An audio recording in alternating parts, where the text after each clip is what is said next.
Louisiana in September was like an obscene phone call from nature. The air, moist, sultry, secretive, and far from fresh, felt as if it were being exhaled into one's face. Sometimes it even sounded like heavy breathing. Tom Robbins. Prologue. Fort Hood Army Base, Killeen, Texas. Event plus 2 months. Analyst Rachel Stevens once again found herself sitting across the table from Brad Smith. The man was like a bad itch she just couldn't get rid of. She could think of no one with whom she would less like to be stuck in the apocalypse.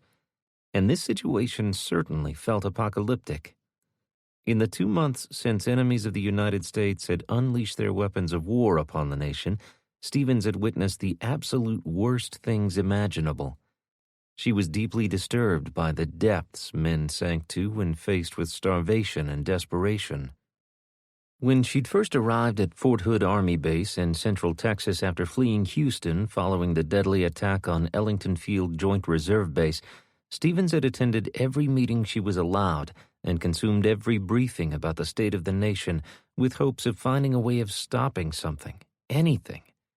The daily reports about the death and destruction as the U.S. military fought to hold off the Chinese incursion on American soil were nothing compared to the toll hunger, violence, injury, and disease were taking on the general population. A balding man dressed in a wrinkled polo shirt and slacks spoke. The experts' projections stating 9 out of 10 people will die within the first year in a total grid-down scenario appears to be all too accurate. Already many cities are in ruins due to the looting and fighting over the few precious resources on store shelves and in warehouses. There are horrendous reports of large bands of people roaming the streets, going from house to house scavenging, pillaging, and burning people out of their homes. Stevens felt sick after each briefing, and once she determined that her expertise was not needed in any of the meetings, she stopped going. What good purpose did they serve? They could prevent none of it. Unless supplies could reach those cities, soon they'd all be wastelands left to a few murderous souls. She'd even at times found herself wondering why the military continued to fight off the Chinese and Russians along its shores. What was left to save at this point? She was feeling despondent. Hopelessness seeped into her every pore, which wasn't in her nature. She'd always looked for a way to make the world a better place. And now, what could she do? And then word came from the north by way of a single-engine plane, much like the one that had carried her from Houston to Fort Hood. With it came the first glimpse of the kingdom that General Walter Dempsey was creating for himself up in Illinois in the Midwest, everywhere except Missouri, where somehow they'd managed to hold him back. What a fool. Did he really think that the Russians and Chinese were going to let him keep it, even run it, after they took the country? Stevens set her sights on him, on stopping him. That was something she could do. Not alone, of course, but she had the skill set to gather intelligence on his operation and find its vulnerabilities. If she could convince the commander to give her a team, or 2, she could go there and find their supply chain and reroute it to the people who desperately needed it. There was still something she could do, and by hell she was going to do everything she could. Even if it only helped one community survive this damn thing, it would make it all worthwhile. So, Stevens put her big girl panties back on and strode right into the daily briefing. She slicked her brown hair back and stuck an errant strand into its bun, slid into a chair across from Brad the Cad, and listened. She'd watch for an opportunity to speak with Waltrip about her plan. Lieutenant General Robert Waltrip sat at the end of the table, his head buried in papers. The cables from the delegation of United States congressmen who'd been in El Salvador when the event happened had asked for a report from the front lines. Front lines? There'd been no lines. It had appeared to be more like a free-for-all for a while. China's ease at getting the Dongfang armored vehicles ashore had been a surprise, but the U.S. exploited the vehicles' weaknesses in shoddy construction, quickly taking out many of them. That led to the discovery of China's weakness, its corrupted manufacturing system. The PLA's Dongfang is no match for our new armored multi-purpose vehicle. The rumors of the poor quality construction of the Dongfang have proven true. There are reports of civilians breaking out the windows with baseball bats. Reports, Waltrip asked. Confirmed? Yes, sir. It seemed the elite troops were better equipped, but the rest of their force was stuck with faulty equipment and weaponry.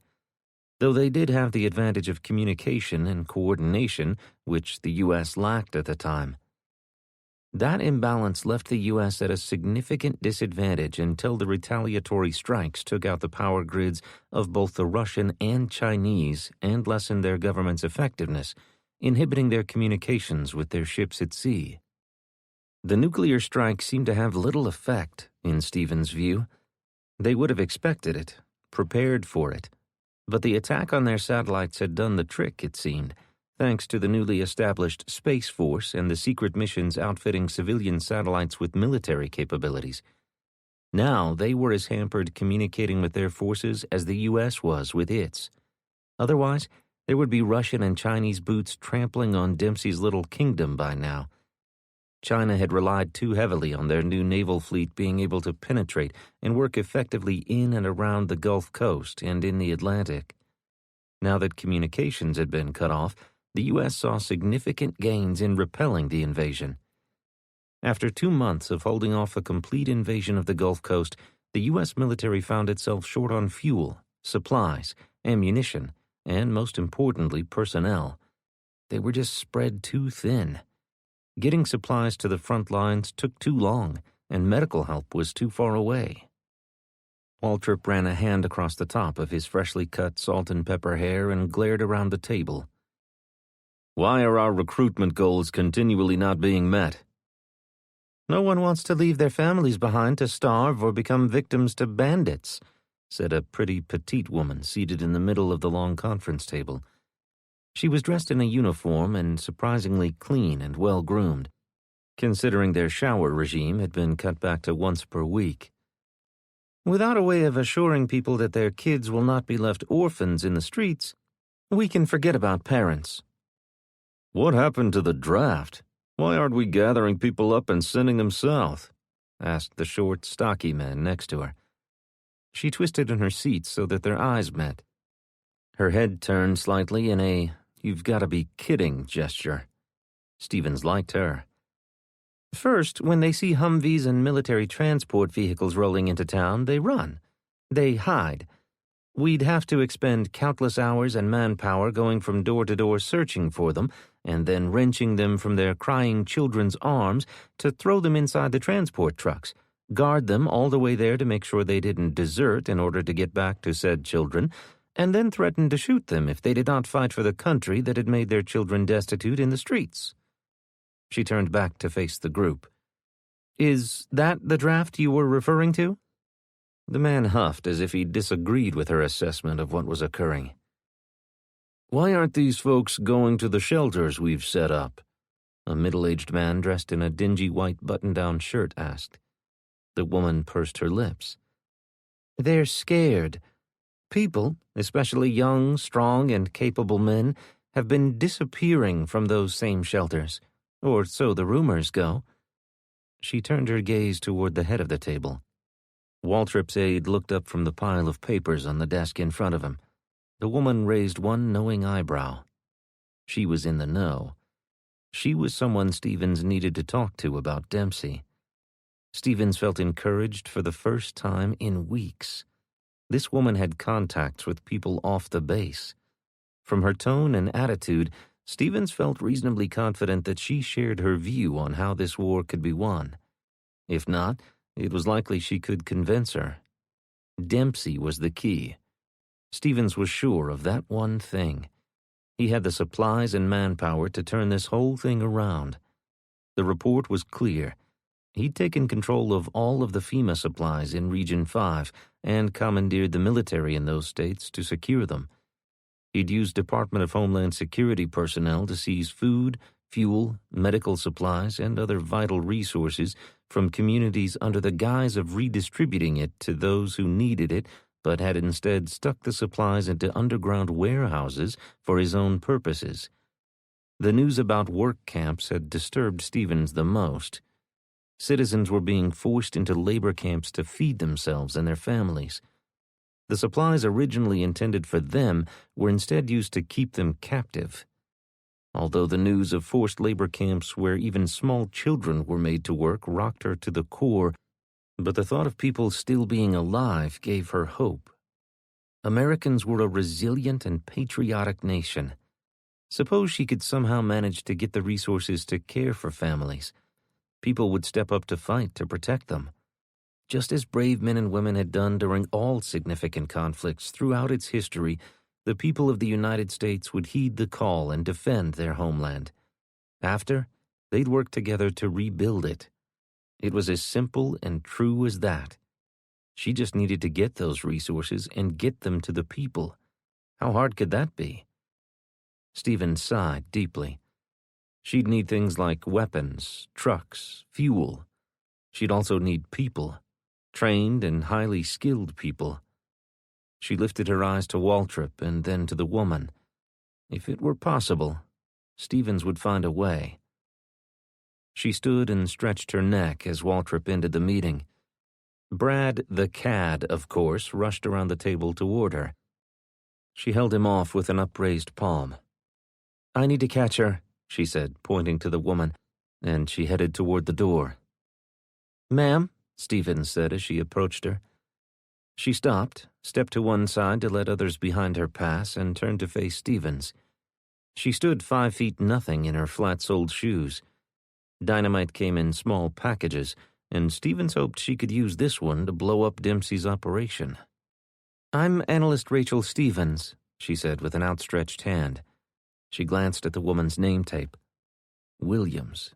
Colonel Williams. "The Analyst Stevens who brought us the encrypted disk from the Chinese consulate in Houston?" Stevens blinked and bobbed her head once in acknowledgement. This woman was in the know. "What can I help you with, Analyst Stevens?" "That was what I wanted to talk to you about, ma'am. I'd like to run something by you that I think you might be able to help me with." She felt a queasiness in her stomach. She was nervous. Why? The woman just stared at her for a long moment, and Stevens' uneasiness grew. Was it hope? Was that what she was afraid of now? She hadn't yet resigned herself to the downfall of the nation or their freedom as a people. No matter how impossible the task ahead may seem, she was determined to pursue it, no matter the risk, and no matter who she had to align herself with. Brad slid in beside her. She cast him a dirty look, but he pretended to ignore her gesture. Williams checked her watch. It was a classic, timelessly elegant piece and looked antique. "Let's move this into my office. I have a few moments before my next meeting." Stevens stepped around Brad to follow Williams. "I'll catch you up at lunch." Brad huffed and started to follow them through the door. "Don't you have a meeting of your own to attend, Mr. Smith?" Williams asked. There was something more than dismissal in her tone. They knew each other.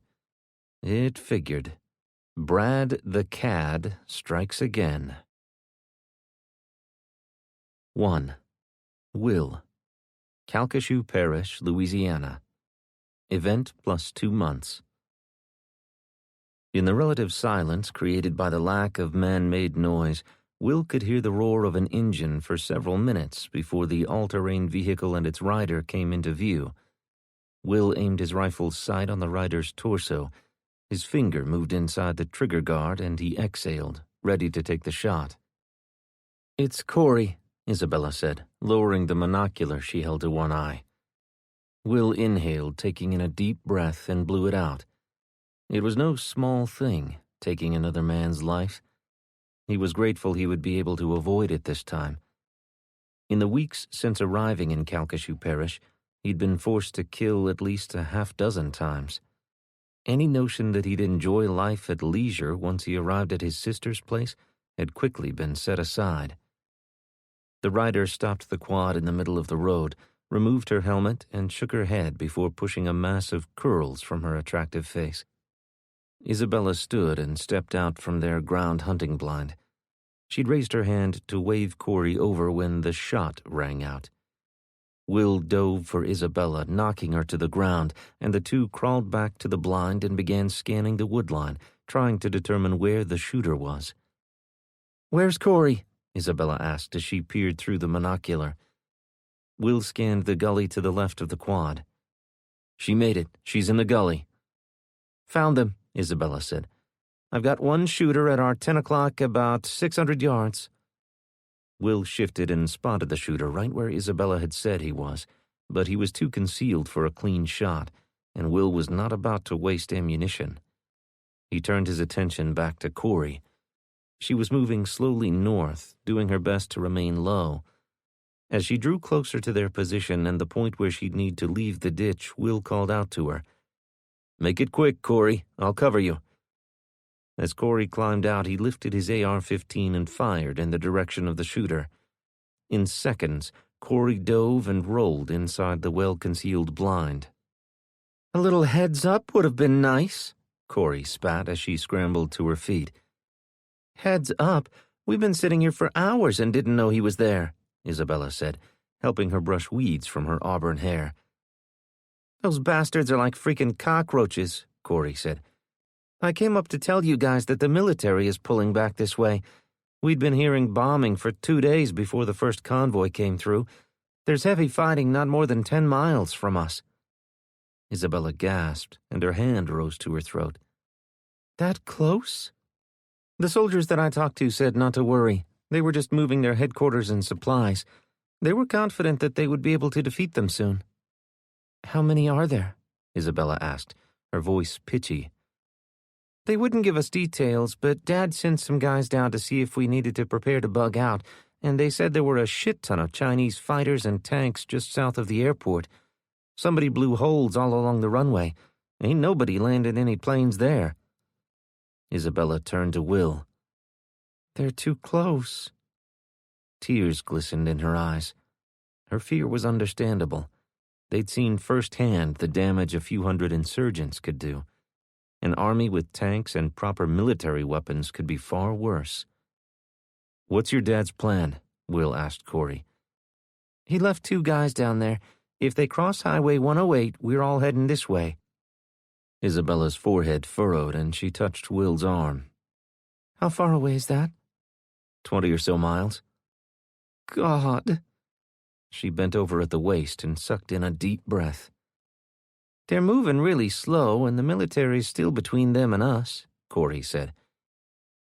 "If the military can't defeat them, what chance do we have?" "They're waiting for reinforcements, or so the dude I spoke to said. The National Guard from Arkansas is even headed this way." "What the hell is taking them so long?" Isabella asked. "Lack of technology would be my best guess." Corey nodded toward the woodline where the shooter was located. "What are we going to do about him?" Will raised his rifle and peered through the scope. He scanned from right to left until he spotted Walker's blind. If he hadn't known right where to look, he would have never seen it.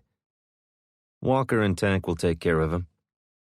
Isabella had expressed some concern when his cousins and their crew from the casino in Vincent had agreed to join forces to defend their community. She'd since come to learn that although their outfit liked to play hard, they were just down-to-earth and fiercely patriotic folks, people with families.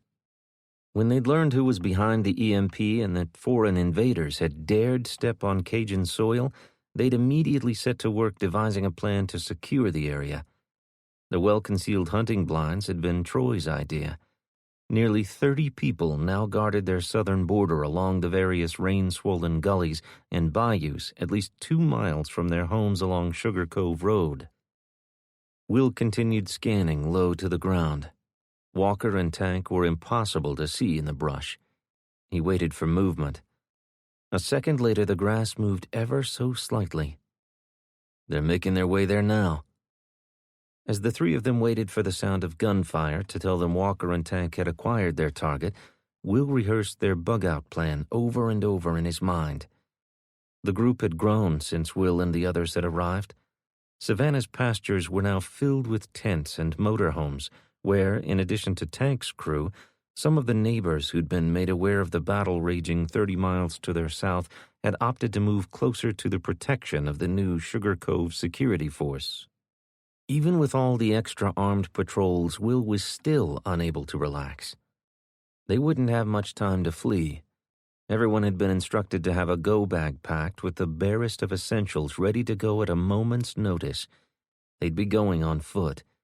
The military had taken all available fuel in town, and running the four-wheelers and side-by-sides up and down the roads doing patrols and manning observation posts had used up most of their gasoline. Boom! One shot, one kill, Will said under his breath. They were low on ammo and couldn't afford to do any target practice.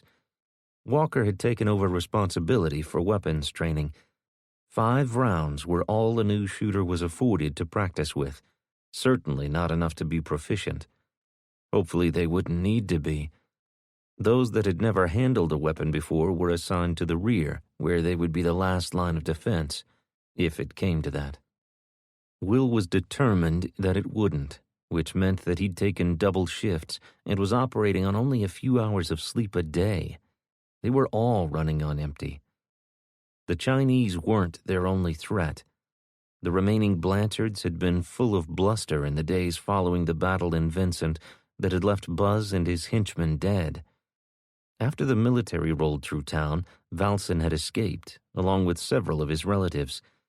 They'd waited a week or more before returning to Sugar Hill and attempting to ramp up their previous efforts to terrorize and plunder their way through the parish. "You think they got him?"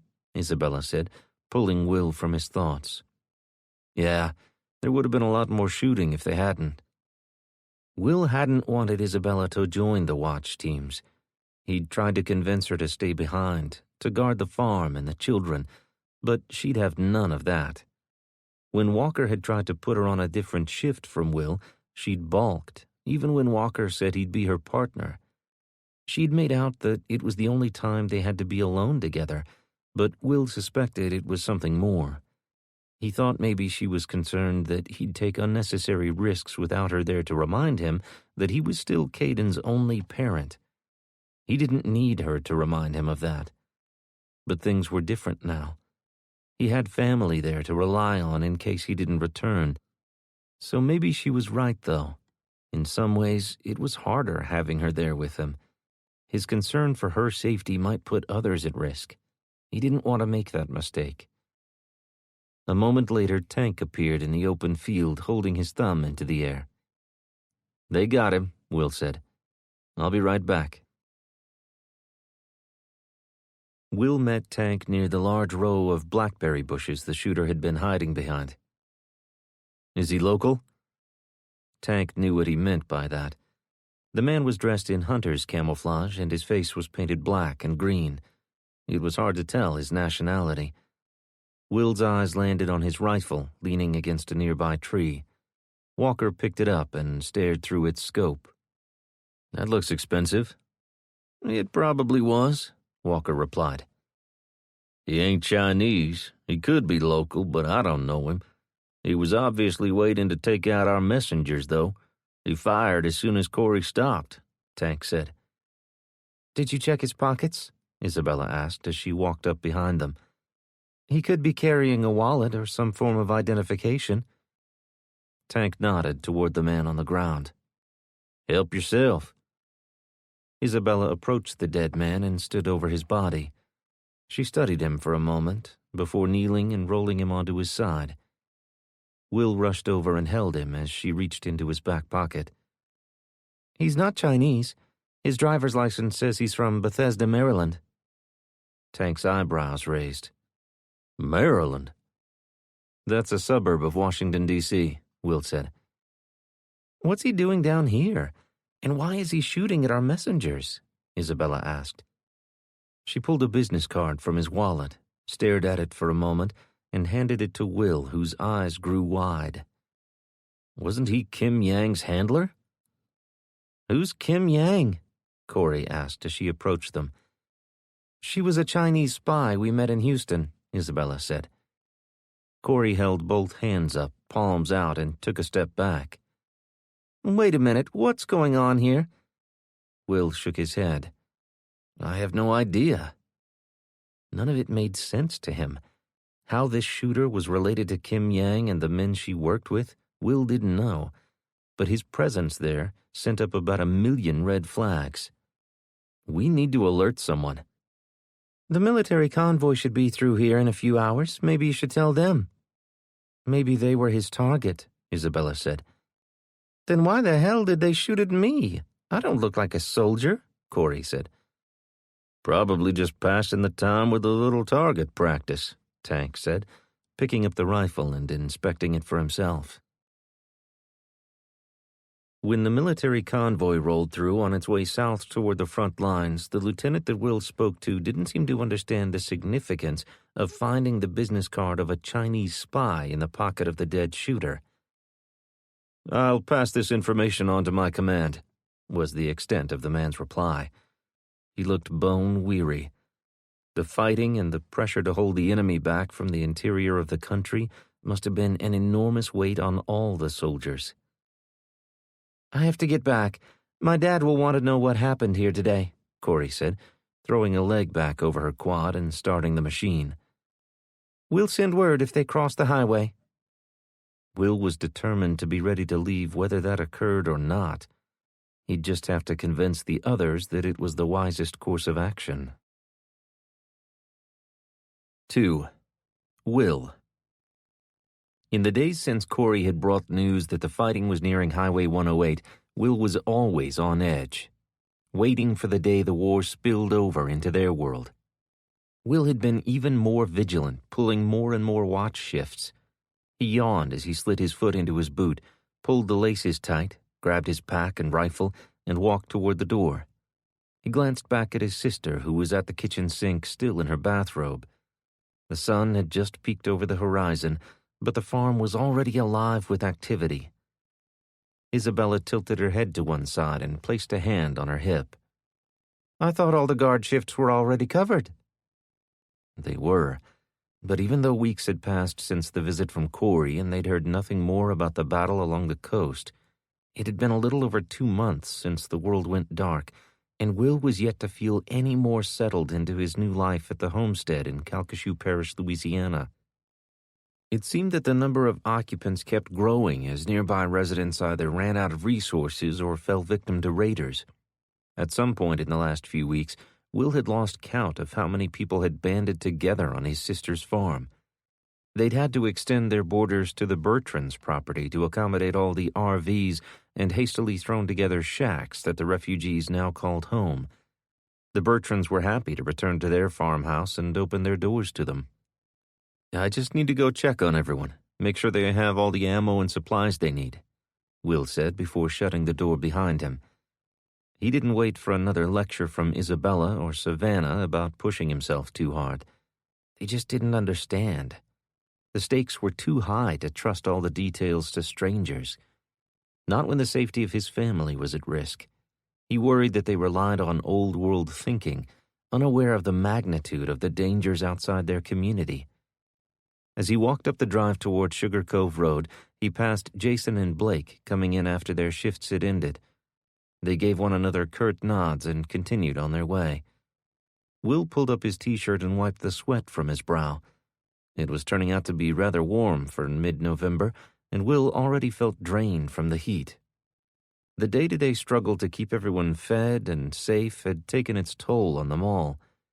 Nerves were frayed, and with everyone living in such close quarters, tensions were running high among the survivors of Sugar Cove Road. He and Jason had different ideas on how to go about ensuring that the residents of Sugar Hill were no longer a threat and remained behind their gates. Will being convinced that Jason's interest was in protecting his family members, who may or may not be residing there. Will had wanted them all gone. They'd compromised by placing a checkpoint just outside the community's gate. Will stepped through the gate and headed west. "Dad?" Caden called from the gate at the end of Savannah's driveway. "Yeah, Caden?" "I can take a shift and you could get some rest." Will stopped in the middle of the road and looked back at his 13-year-old son. He seemed to have aged years since the day of the EMP, yet it was still difficult for Will to let go and stop treating him like a little boy. He had promised Melanie that he'd protect him, and he was doing everything he could to keep that promise. "I'm good, son. I just need to check on things since Pete and Rob went to town." They'd gone to speak with Will's cousins, Tank, Troy, and Gabby, to see what they'd learned from their visit to Fort Polk. He was anxious for news about the war with the Chinese that had so far managed to remain south of the Intercoastal Waterway. "Can I just come with you to the roadblock? There's nothing else for me to do. Carson and I have already cleaned out the barn and fixed the hog's pen for today." Will studied Caden as he stood with his arms draped over the gate and the rifle slung over his back. Everyone went armed wherever they were outside of their homes. It was the rule. They'd had some skirmishes with the residents of Sugar Hill in the early days, and they weren't taking any chance of getting caught off guard. The corners of Will's mouth curled up slightly. "Run and tell Isabella where you were going so she doesn't send out a search party." "Wait right there," Caden called over his shoulder as he ran back toward the old farmhouse. Will knew Isabella would be pleased that they would be spending time together.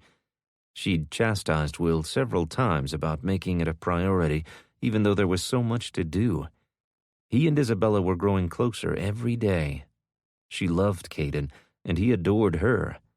It seemed wrong somehow to be falling in love when the whole world was going to shit around them, but Will couldn't help himself. Isabella was amazing and filled his life with hope in the midst of the darkness. It seemed that the event had brought his sister love as well. Will had strongly objected to her relationship with Jason Blanchard. The Jason he'd known was as bad as the rest of his family, but from what Will had witnessed since he'd arrived in Calcasieu Parish, Jason seemed to genuinely love Savannah and the kids, though Will wasn't convinced that he wasn't also loyal to his family. The smile on Caden's face as he ran back toward Will melted away the negative thoughts swirling in his brain about Jason and the rest of the Blanchards. It was so good to see Caden happy for a change. They'd spent the prior 2 years in such a dark place after Caden's mother had died, and although they'd faced unprecedented hardship since the EMP took out the power grid and sent the nation back to the Stone Age, Will's relationship with his son had never been better. In many ways, he believed he had Isabella to thank for that. "What's that?" Will asked, pointing to the bundle in Caden's right hand. Caden's smile spread from ear to ear. "Cookies? Oatmeal or peanut butter?" "Oatmeal," Caden replied. "With raisins. Savannah said you forgot to eat breakfast. Again." Finding enough food to feed everyone was getting harder and harder every day. Will knew that soon they'd be heading into winter with nothing. He couldn't enjoy his bacon and eggs, knowing so many people were literally starving to death. Caden stuffed the cookies into a pouch on the side of his backpack and opened the gate. His grandfather's old tractor had been moved back to the barn after the threat of someone plowing through the gate on a motorized vehicle had been eliminated by the roadblocks at both ends of Sugar Cove Road, and the booby traps along the drive had been removed to make it safe for all the newcomers and their children. Will looked back at the field where his grandfather used to have his horses. It was now filled with campers and tents. "Let's get going and make our rounds," Will said as he shut the gate behind Caden.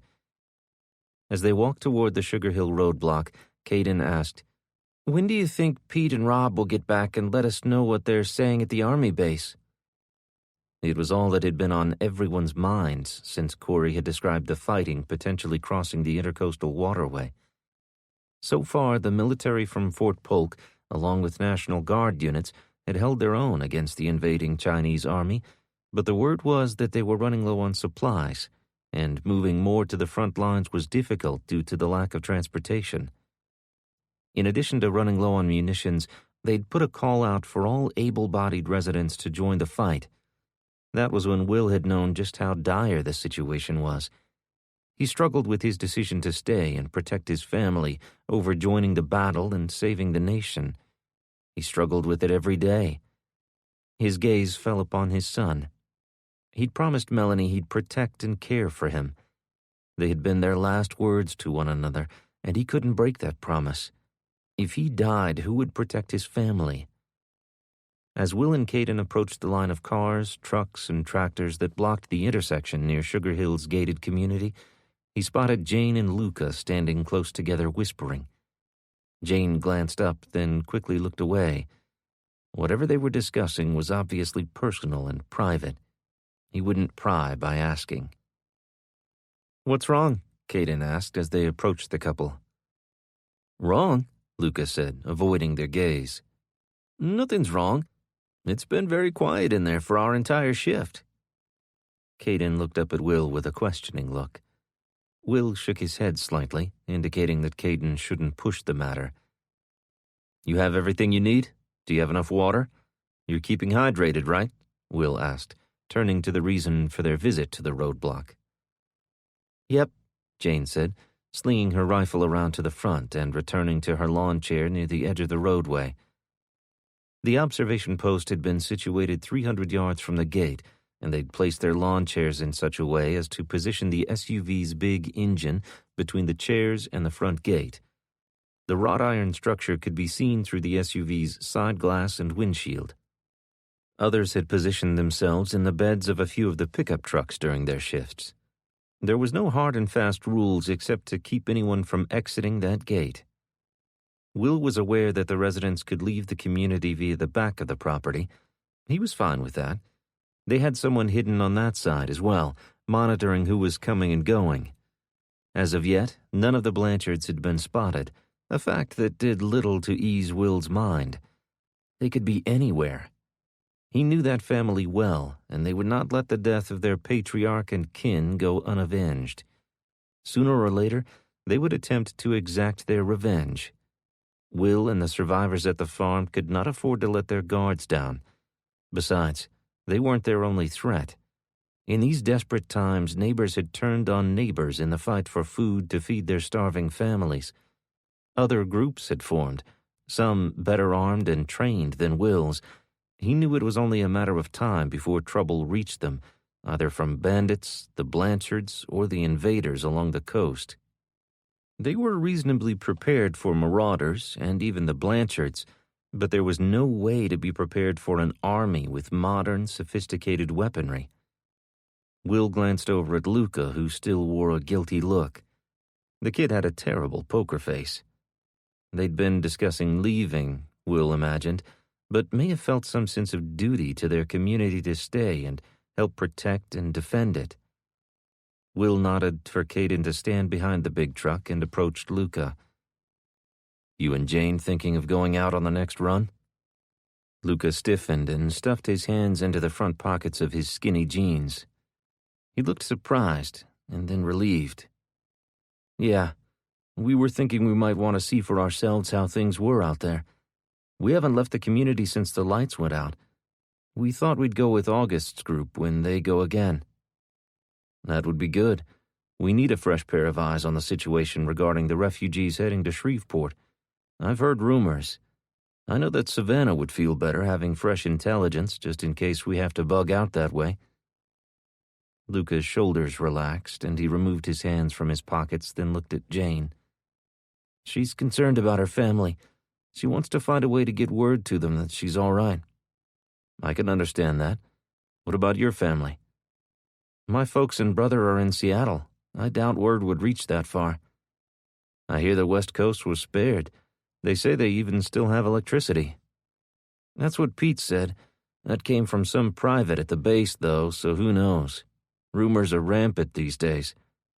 "That they are," Will said. "Still, it would be good to see firsthand about the route to Shreveport.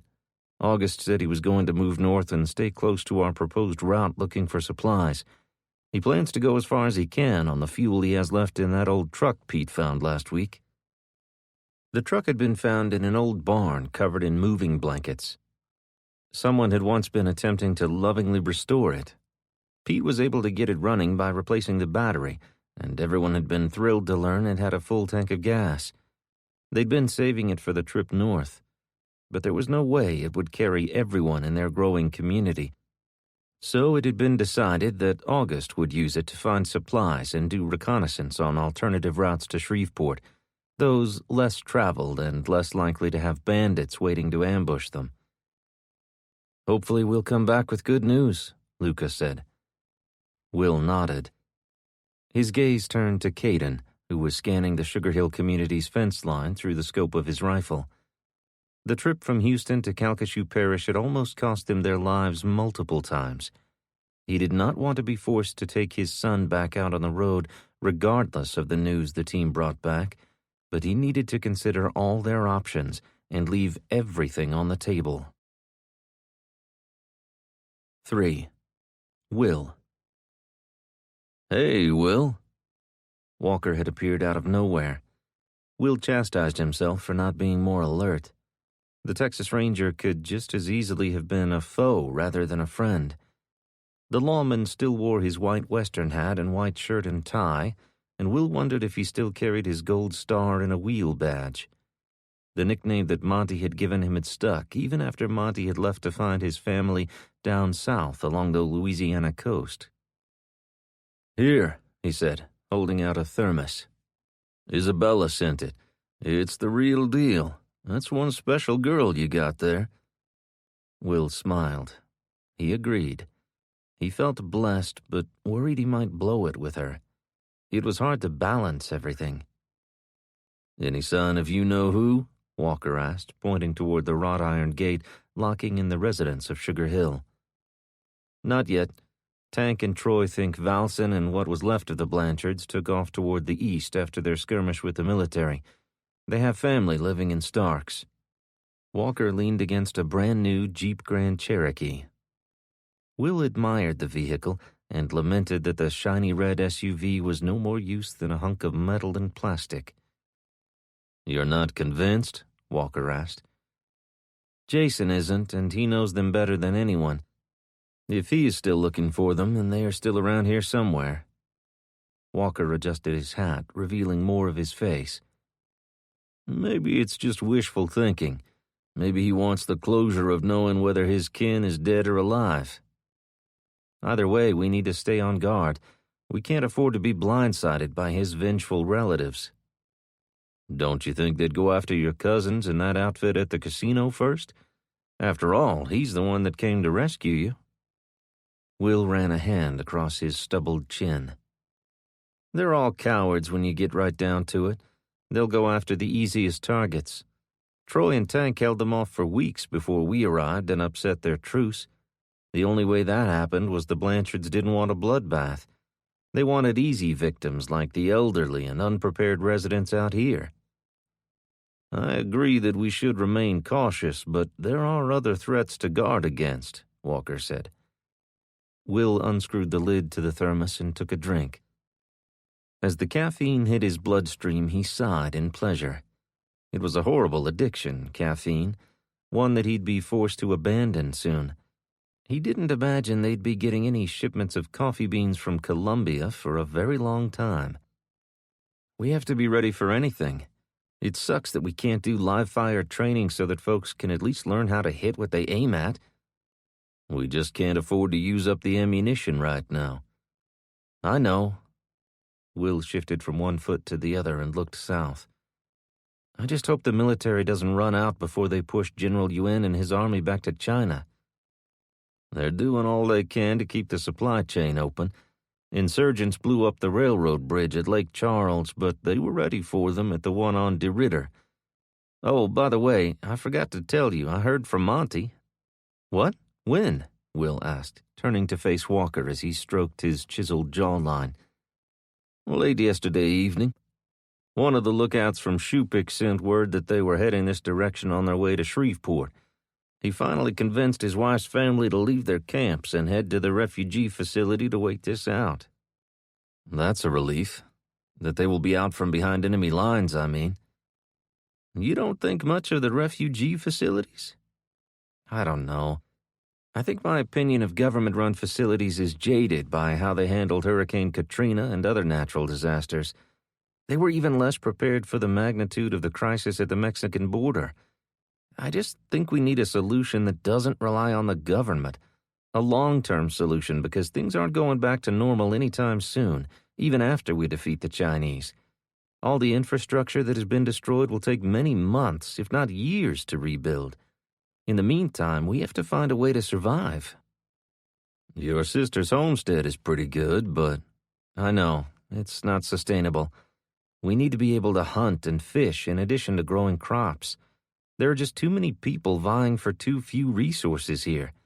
I bet the deer, rabbit, and squirrel population has already been cut in half.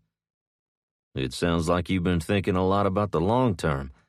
Any ideas of a better place to go? I was thinking Arkansas, maybe. It was less populated before things went to shit. The Ozarks were full of game. I hunted there with a buddy once up near Mountain Home. I thought we could spend some time at the facility in Texarkana and send out scouts to find a suitable area to settle in, Will said with a question in his tone.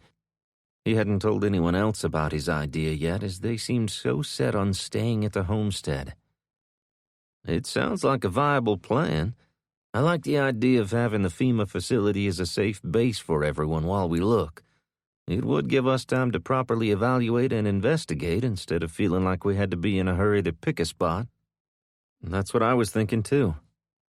The journey to Texarkana won't be easy, Walker said. Will stared down at the pavement. He knew the dangers they'd face out on the road. What had been left unsaid was the challenge of convincing everyone to uproot and leave before things got too bad, and while they were still healthy enough to make the trip. People underestimated the toll that malnutrition takes on a body.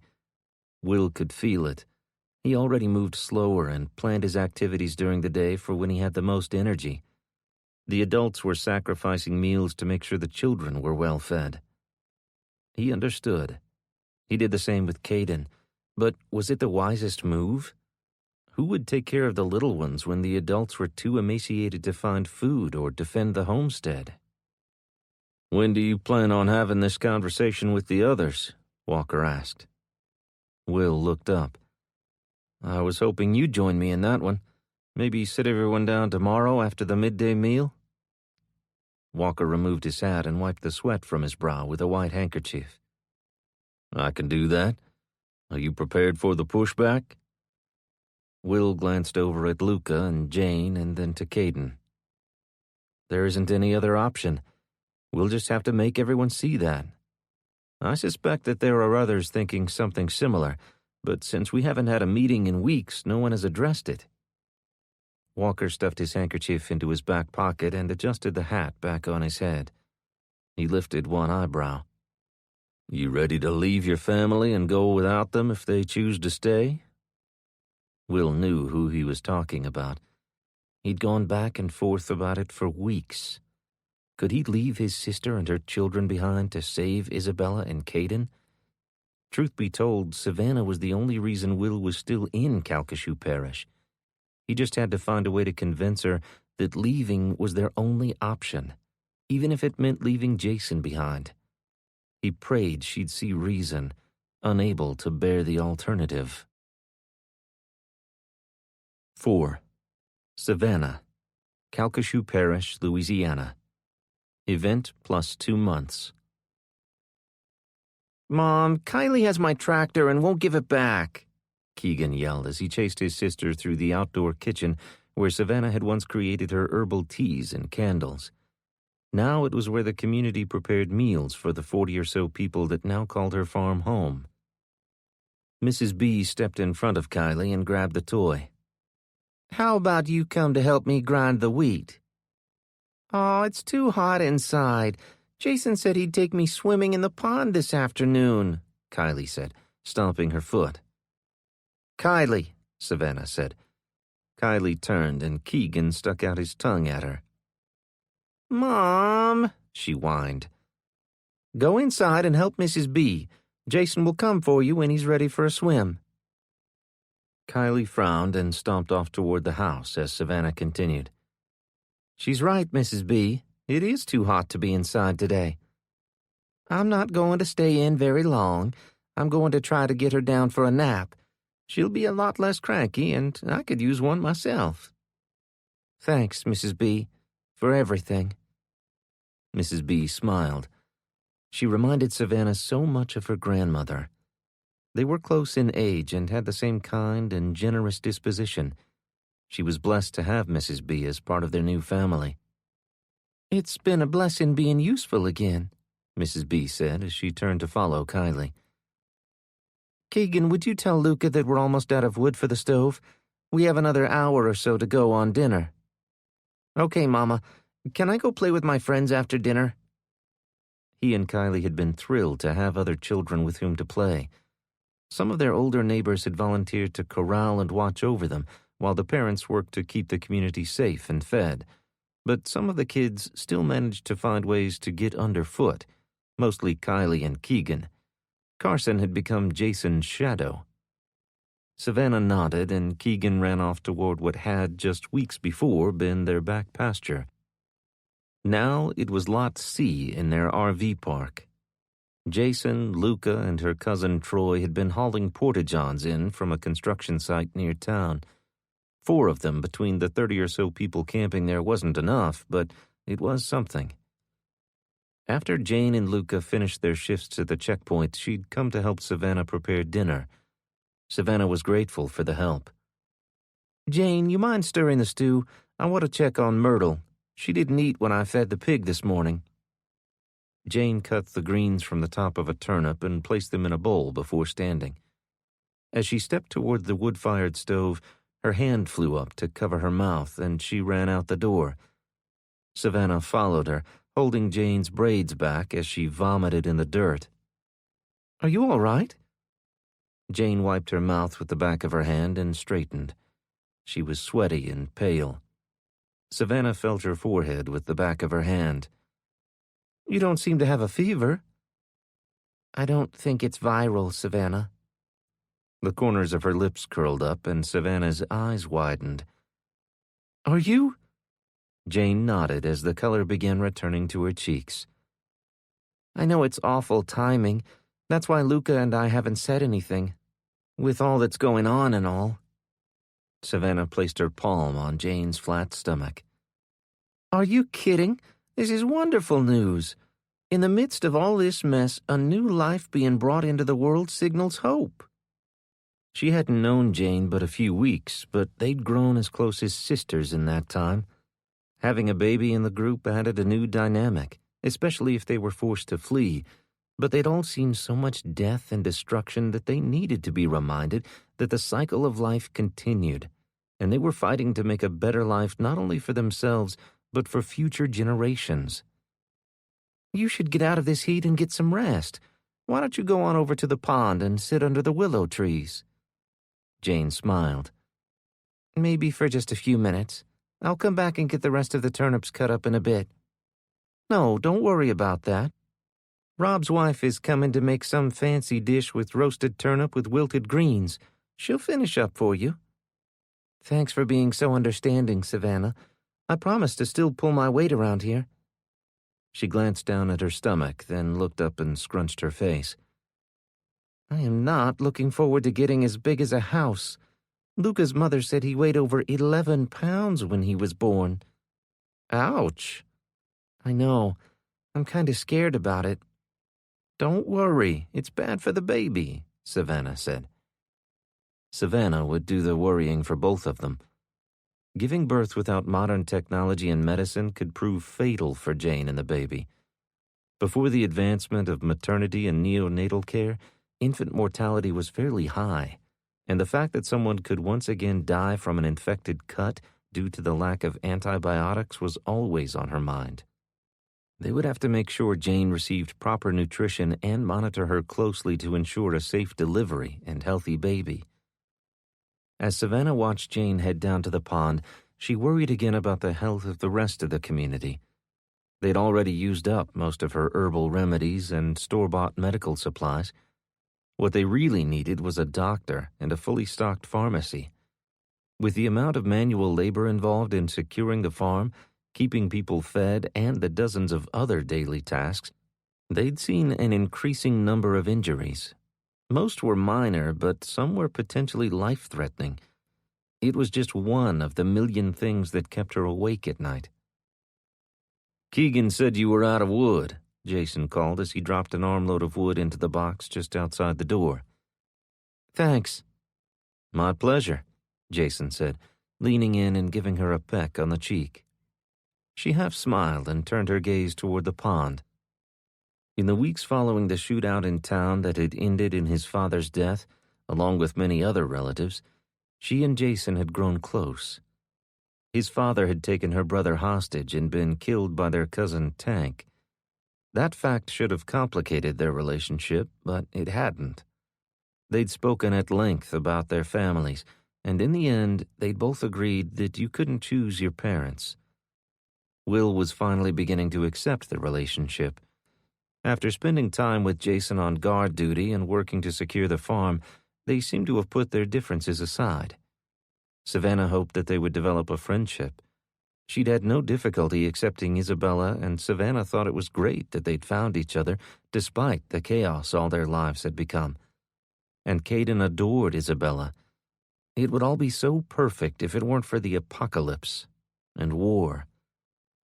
Savannah scanned the field where the goats were kept. "Where's Carson?" "Helping Luca learn to shoot the crossbow." Savannah smiled, but inside she didn't like that her 10-year-old son was growing up so fast. As the eldest son, he somehow felt he was the man of the house and needed to protect his family. She and Jason had spoken to them after they'd told the children they were growing close. Carson had been quiet for a long time after, but in many ways, he may have been relieved not to have to carry all the responsibility. She now believed that if she and Jason decided to marry and he moved into the house, Carson would be fine with it. "I'm surprised he let you get away." Jason picked up 2 sticks of wood with one hand and opened the door. He looked quite proud of himself. He was loading the wood into the stove when Savannah heard an engine and turned toward the road. Her pulse quickened, expecting the worst. "It's Corey," Jason said, hurrying out the door and stepping into the middle of the driveway. He raised his hand to wave, and she stopped 10 feet from them. "What's up?" Savannah said, approaching her. After Corey had filled them in on the battle between the U.S. military and the Chinese south of Highway 108, Savannah paced back and forth across the driveway. It was becoming clearer by the moment that they were going to lose the farm. "It's too close. If they break through, they could be here before we could get everyone rounded up and far enough away," she said as she passed Jason. He was staring off toward the gate, likely thinking the same thing. "We'll know more when Will and the others make it back. We can have a meeting and decide what our next steps need to be. Okay?" Jason stroked her arm. "Please don't give up hope yet." Hope? How did one hold on to hope in such perilous times? Every time things started looking better, they would get the rug pulled out from under them. Will and Caden made it home. They went through hell out there on the road, but they made it here. We'll make it too. Together. All of us. Mrs. B had led a crew of workers assembling makeshift tables so that everyone not on guard duty could enjoy a meal together. She claimed it was necessary to keep from having to serve food multiple times, but Savannah knew it was Mrs. B's way of bringing them together as a community. After Mr. B said grace, everyone seemed to enjoy the downtime to share a meal, but Savannah picked at her food, unable to get Corey's news off her mind. She looked down the table to where her 14-year-old daughter Kendra sat next to Pete's son Bo. Savannah sighed heavily. "Don't worry," Jason said, touching her arm lightly. "I was 14 once. Of course I'll worry." Jason looked perplexed, and Savannah nodded toward Kendra. His mouth formed an O, and he nodded. "Want me to have a talk with him?" Savannah thought about it for a moment. "Maybe you should talk to Pete first." She was pushing her roasted turnips around her plate when she heard Gabby calling for Jason. He stood and pushed his chair back. "What is it?" Gabby bent and placed her hands on her knees, trying to catch her breath, while Savannah racked her brain, trying to recall which guard post Gabby had been stationed at. Finally catching her breath and straightening, she said, "Valson's back." 5. Savannah. Event plus 3 months. Savannah pushed light brown locks of hair from her forehead with the back of her hand, leaving streaks of flour behind. She looked up from the dough she'd been kneading to see Jason and Blake walking toward the house. Jason's face was expressionless. In the 2 weeks since his brother Valson's return, he'd been out every day searching. He hadn't found what he'd been looking for, or whom. It had been 2 months since the military came through and disrupted the Blanchard family's control over the community of Vincent, and still there had been no sightings of his mother, sisters, or cousins. They'd found the bodies of his uncles and brothers, so he at least had some resolution. Blake was carrying an extra rifle, a hunting rifle. Maybe their trip wasn't a total waste. "Hi," Savannah said as they approached. The corners of Jason's mouth curled slightly and then fell back into a straight line. He was trying. Savannah knew grief was messy, even if the relationship with the deceased wasn't perfect. At least that's how it had been with the death of her father. Waves of grief still crashed over her at times, even now. She understood Jason's pain. "Any luck finding ammo?" she asked, pointing to the Winchester rifle Blake held. "Some, not enough," he replied. They looked exhausted. Everyone was, but those that ventured out away from the farm and its roadblocks seemed to be hit the worst. They'd witnessed firsthand the death and destruction beyond Sugar Cove Road. The others were somewhat insulated from it, for now at least. "We're going to try going farther west in a day or two," Jason said. He took 2 steps toward her, leaned down and kissed her on the top of her head. "Go inside and get a bite to eat and then get some rest. Everything is taken care of for today," Savannah said.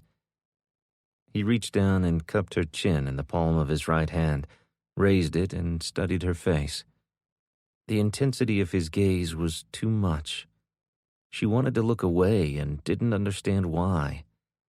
It could be that she felt old, dirty, and unattractive. The last 2 months had not been kind to her body, her mind, her spirit. "You look tired yourself.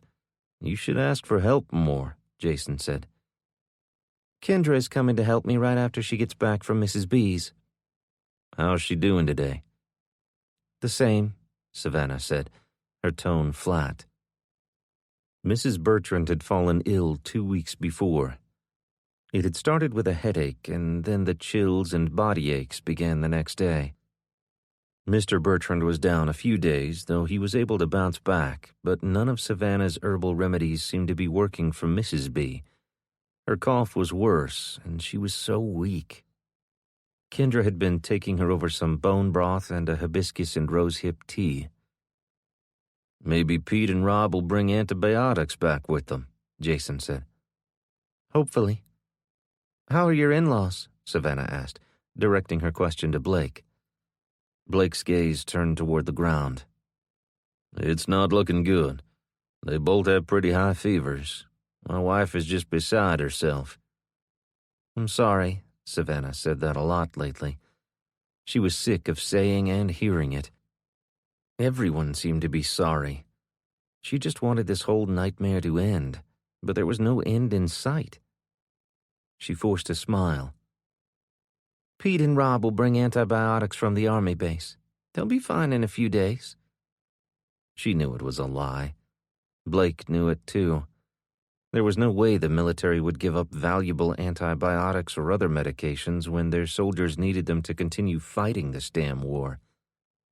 Blake lifted a hand in the air and nodded.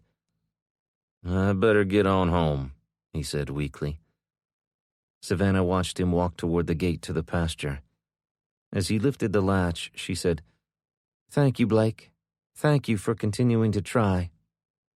He stopped and turned. "No need to thank me, Savannah. We're in this together." That they were. They all needed one another.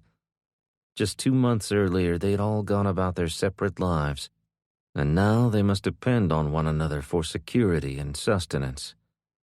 Jason wrapped his arms around Savannah and held her tight.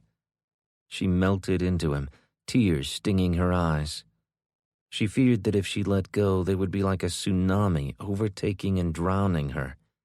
It was just so damn hard to remain positive and hopeful as things continued to get harder every day. "Come inside with me. Let's both get something to eat and take a nap. You can't keep pushing yourself like this. The kids need you."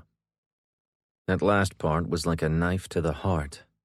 She was doing everything she could think of to keep life as normal as possible for them, but death and misery were all around, and she couldn't always protect them from it. "When Kendra gets back, I'll come inside and rest a minute," she lied. There was too much to do, and she knew she wouldn't truly rest anyway. She had laundry and dishes still to do. She needed to go through her books and see if she could find anything more she could do for the Bertrands and Blake's in-laws. The herbal teas and chest salves seemed to have helped the children, and those who had been sick were fully recovered now. She hoped the worst of the flu season was behind them. Was that wishful thinking? Jason pulled up a chair and sat across from her. "I'll go in when you do, then." She shot him a dirty look and tossed the hand towel she'd been holding onto the table. Okay. Let me cover this dough and I'll go in and I'll make you some eggs." Jason smiled. A genuine smile where his teeth showed and that sparkle she loved twinkled in his eyes. "How about I make you pancakes?" She cocked her head ever so slightly and batted her eyelashes. "You found syrup?" His head bobbed. "I did." Savannah closed her eyes and licked her lips. She'd taken her family off refined sugar long before the world collapsed, but they'd always enjoyed honey and fruits.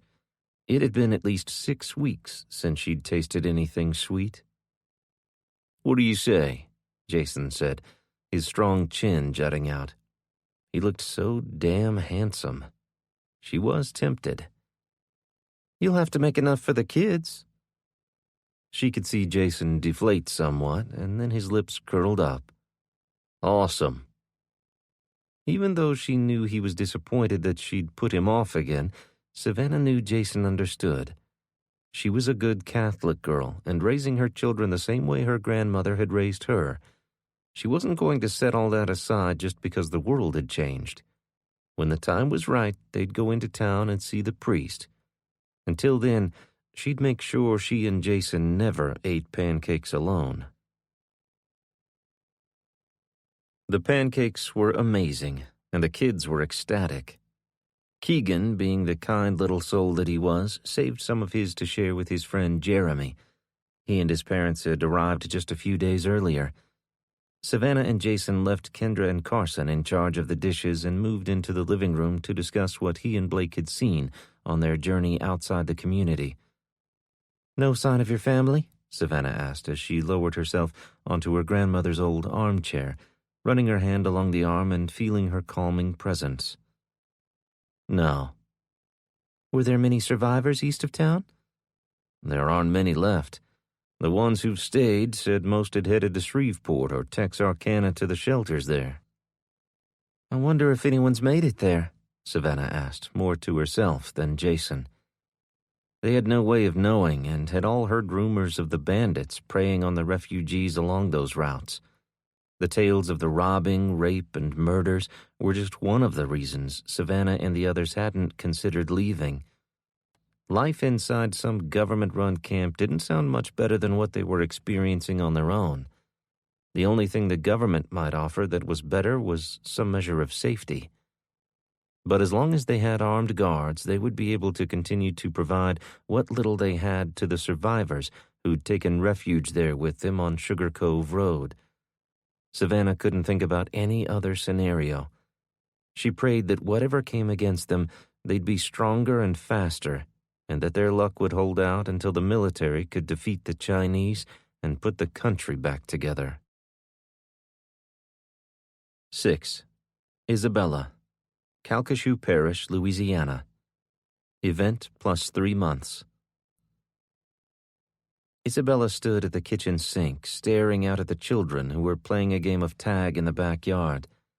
Children were so resilient. Despite the lack of technology, The shortage of food and the threats of war and marauders, they continued to laugh and play. Kylie shoved Keegan to the ground, and Kendra ran to pick him up, just as Isabella imagined she'd done multiple times before the event that had changed all their lives. The adults that had gathered to form a safe community strived to make the children's lives as normal as possible. Isabella could understand why, but she questioned whether it was really the best for them. The world beyond their roadblocks was a dangerous and uncertain place. To survive, wouldn't they all need to be prepared for whatever may come? Could you prepare a 6-year-old? Isabella thought about the little girl they'd nearly run over back in Houston. Her parents had left to find food for her and her little brother and never returned. If Jazz hadn't stubbornly swooped them up and taken them to the church, what would have become of the 2 small children alone in the big city? Would Savannah's children be prepared to care for themselves if trouble found them here? Kendra and Carson were very much more capable than most adults, Isabella knew. But could they keep themselves and their siblings alive in this new world? "They seem so carefree, don't they?" Savannah said, as she walked up behind Isabella and placed her hand on the counter to steady herself. "Are you all right?" Isabella asked. Savannah looked up. She did not look all right. Her face was pale. Savannah wiped the sweat from her brow and lowered her head. "I just felt a little lightheaded. It's probably dehydration. I haven't been drinking enough water lately." Or eating enough, Isabella thought. The food rationing was starting to take its toll on everyone. But Savannah was hiding the fact that she was giving most of her meals to her children. What Savannah didn't know was that her daughter Kendra was doing the same thing. She'd overheard Kendra scolding Kylie for wasting her food on the kitten when she had gone without for her to have it. "Why don't you sit for a while and rest?" Isabella suggested, taking Savannah's arm and leading her to a kitchen chair. "I'll get you a glass of water." Isabella placed the glass in front of Savannah and lowered herself onto the seat beside her. She placed a hand on Savannah's. "You have to take care of yourself, too. You have to eat more. You can't let yourself get run down. Your children need you healthy." Savannah looked at her with such contempt that Isabella was taken aback. She withdrew her hand, knowing that she'd overstepped her bounds. "I'm sorry. I'm not a mother. I can't imagine—" No, you cannot imagine," Savannah snapped. Isabella choked back tears. She wanted to excuse herself and escape what she suspected would come next, but she stayed put. No matter how uncomfortable it was, Savannah needed to be able to release her pain and fears to someone, and Isabella wanted to be there for her. Savannah lowered her gaze. A single tear slid down her cheek, and she wiped it away with the back of her hand, staring toward the window and the sound of her children, who were now back to squealing with laughter. "I'm sorry." "No need to apologize, Savannah. It's so damn hard. This is not the world I wanted for them. I fear for them every minute. I can't sleep for worrying what horrible thing could rain down on us at any moment." The tears were flowing in a steady stream now, and Savannah wiped her nose with the hem of her shirt. "I've taken care of them every day of their lives. Me. I did it all by myself because I couldn't rely on their good-for-nothing father." She looked up at the ceiling and ran a hand down the length of her braided hair. "If my grandparents hadn't left us this place, I don't know what I would have done. It has sustained us, but I fear that it won't be enough. Nothing I do will be enough." "You are no longer alone, Savannah. Will is here. Look out that window. Look at all those people your homestead is sheltering and sustaining. They are here for you, too. We're all in this together. You have to let us help you now." Savannah turned her gaze to Isabella, and they stared at one another for a moment as Isabella's words sank in. Savannah shot from her chair and grabbed Isabella, pulling her into a firm embrace. "Thank you. Thank you so very much. You're right. You're so right. We can do this, together. We can. We are no longer alone." Isabella rocked her gently and allowed her to relax into that truth before stepping away and guiding Savannah back to her chair. "You sit here. I'm going to make you a bowl of soup, and you are going to eat it all." Isabella turned toward the tiny wood stove where the day's main meal was simmering. As she ladled a scoop into a bowl, Isabella inhaled deeply, attempting to rein in her own emotions and head off a torrent of tears. She had her own fears about what their future held. As she and Will grew closer, her fear of losing him and Caden increased. She pushed the thoughts away and placed a spoon inside the bowl before setting it in front of Savannah. "You don't have to worry about your children going hungry. Will would never let that happen, ever. We will find a way. The groups that went out yesterday will bring back something." Savannah picked up the spoon and blew on the steaming broth. "I know. Will is doing everything he can. He's running himself ragged. He won't stop or slow down until we are all safe and cared for. That's my brother." She tasted the soup and placed the spoon back into the bowl. "They'll find game, canned goods, or something today. It'll be all right." Isabella turned to put the lid back onto the soup pot. They had enough for everyone to eat today and maybe tomorrow. Someone would find something for the day after that, but eventually there'd be nothing left to find. They'd be forced to move north in search of food, even if the war stayed away from them. Would it be too late? Would they be fit enough for the journey? Isabella feared not all of them would be. "I was thinking we should butcher the remaining hog," Savannah said, standing and placing her empty bowl into the dishpan sitting on the counter. She stared out the window. "That should get us by a few more days." Isabella knew how hard the decision had been for her to make. The sow was one of the last of her animals left. They'd eaten the goats and most of the chickens in the first few weeks. They'd butchered the boar and another sow 2 weeks ago, and at the time it had seemed like so much food. But with so many mouths to feed, it hadn't lasted long. They were using the last of the smoked jowls and hocks in the soups, were extremely low on beans, and the rice was all but gone. They had maybe a day or two before they had nothing at all. So it wasn't a choice of whether to butcher the hog or not. It was just a matter of when. "I'll have the guys fetch the water for the hog bath," Isabella said. She'd received a crash course in processing farm animals in the time she'd been on the homestead. Everyone pitched in. Isabella couldn't imagine Savannah doing the task on her own and assumed that she'd taken them to a meat processor before the lights went out. Savannah turned toward the back door. "I'll have Carson and Keegan bring more firewood over to the outdoor kitchen and get the smoker ready." Isabella smiled. "I'm looking forward to pork rinds again."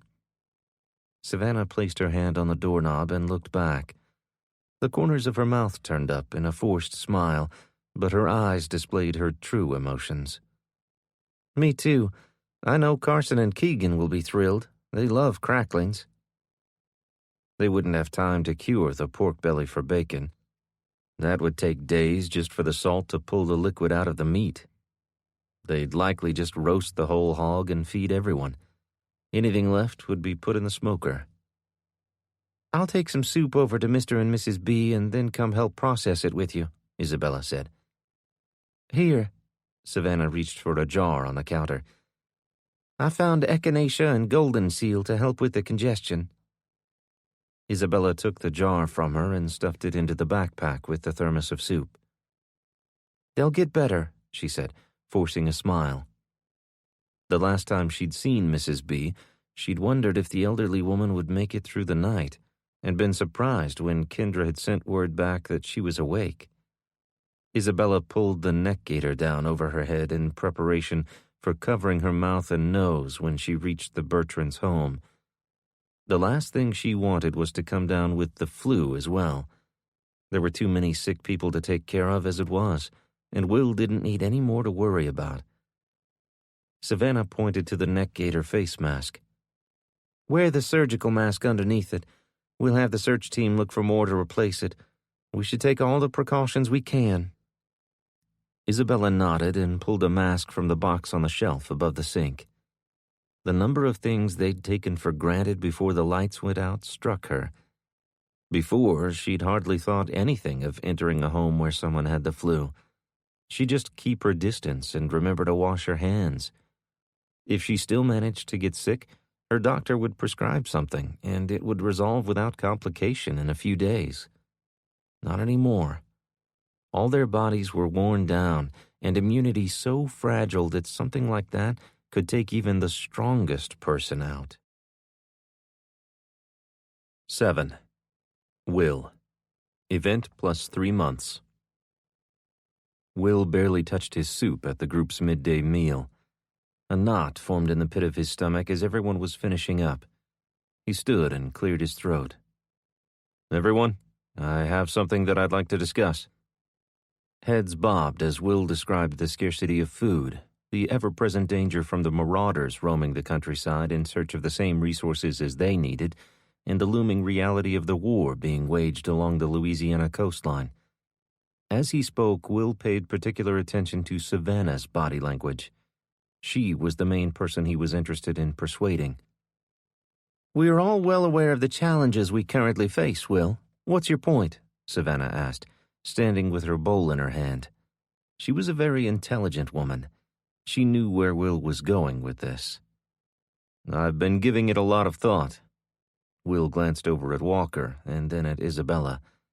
He'd spoken to Isabella only briefly about going north. She looked from Will to Savannah. He probably should have told her he was bringing the issue to the community. "I think we should be prepared to head north." Savannah's eyes narrowed and her lips twitched. She held his gaze. "I think we should have a backup plan ready to execute should things force us to bug out." "Bug out?" Savannah asked, her voice pitching high. "Yes, like when we prepare to evacuate in advance of a hurricane," Will said. Jane, who was seated 2 chairs down from Savannah, was nodding. "Luca and I have our go-bags packed and ready." Pete Ashby's wife spoke up. "I agree. We're all well versed in the need to be ready to evacuate. Usually we have a few days' notice as the Hurricane Center figures out where the storm will make landfall, but in this instance, we're not likely to have much warning. My family's ready. We've been discussing and practicing bugging out. Everyone knows what to do and where to meet up if we're separated." Savannah cocked her head to the side and stared at her. Will was happy to hear that others shared his thoughts on the matter. It wasn't just him being paranoid. That would go a long way with Savannah. Besides, if the Ashbys and Jane and Luca left, it would put quite a strain on the group. It would mean longer hours on guard duty and less time for searching for food and taking care of things around the homestead. "I get that everyone is well versed in evacuation planning, and we should all be prepared, but there is still much we could do to secure this place and to—" Jason stood and placed a hand on Savannah's shoulder. "Will's right. We need to have this discussion. We've needed to talk this through, and I'm glad you brought it up today, Will." Savannah looked like she'd been slapped. Will was sure she felt blindsided. That hadn't been his intention. Jason's hand gently slid down Savannah's arm. He took her hand in his and held it up to his chest. "I know you feel that staying here on your grandparents' homestead is the safest and best option for the long term, but we must consider a backup plan." Jason turned to Will. "Were you thinking of heading toward Shreveport?" Will was so taken aback by Jason Blanchard that he stammered as he responded, I was thinking of going farther north and pushing on to Texarkana, actually. They have a shelter there that can sustain us until we find a more permanent solution. I was considering using it as a base to push into Arkansas in search of somewhere with more natural resources and fewer people." Jason put his arm around Savannah's shoulder. She looked up at him with tears in her eyes, and it pained Will's heart to see her so troubled by the prospect. "Migration has been used by refugees for survival for thousands of years.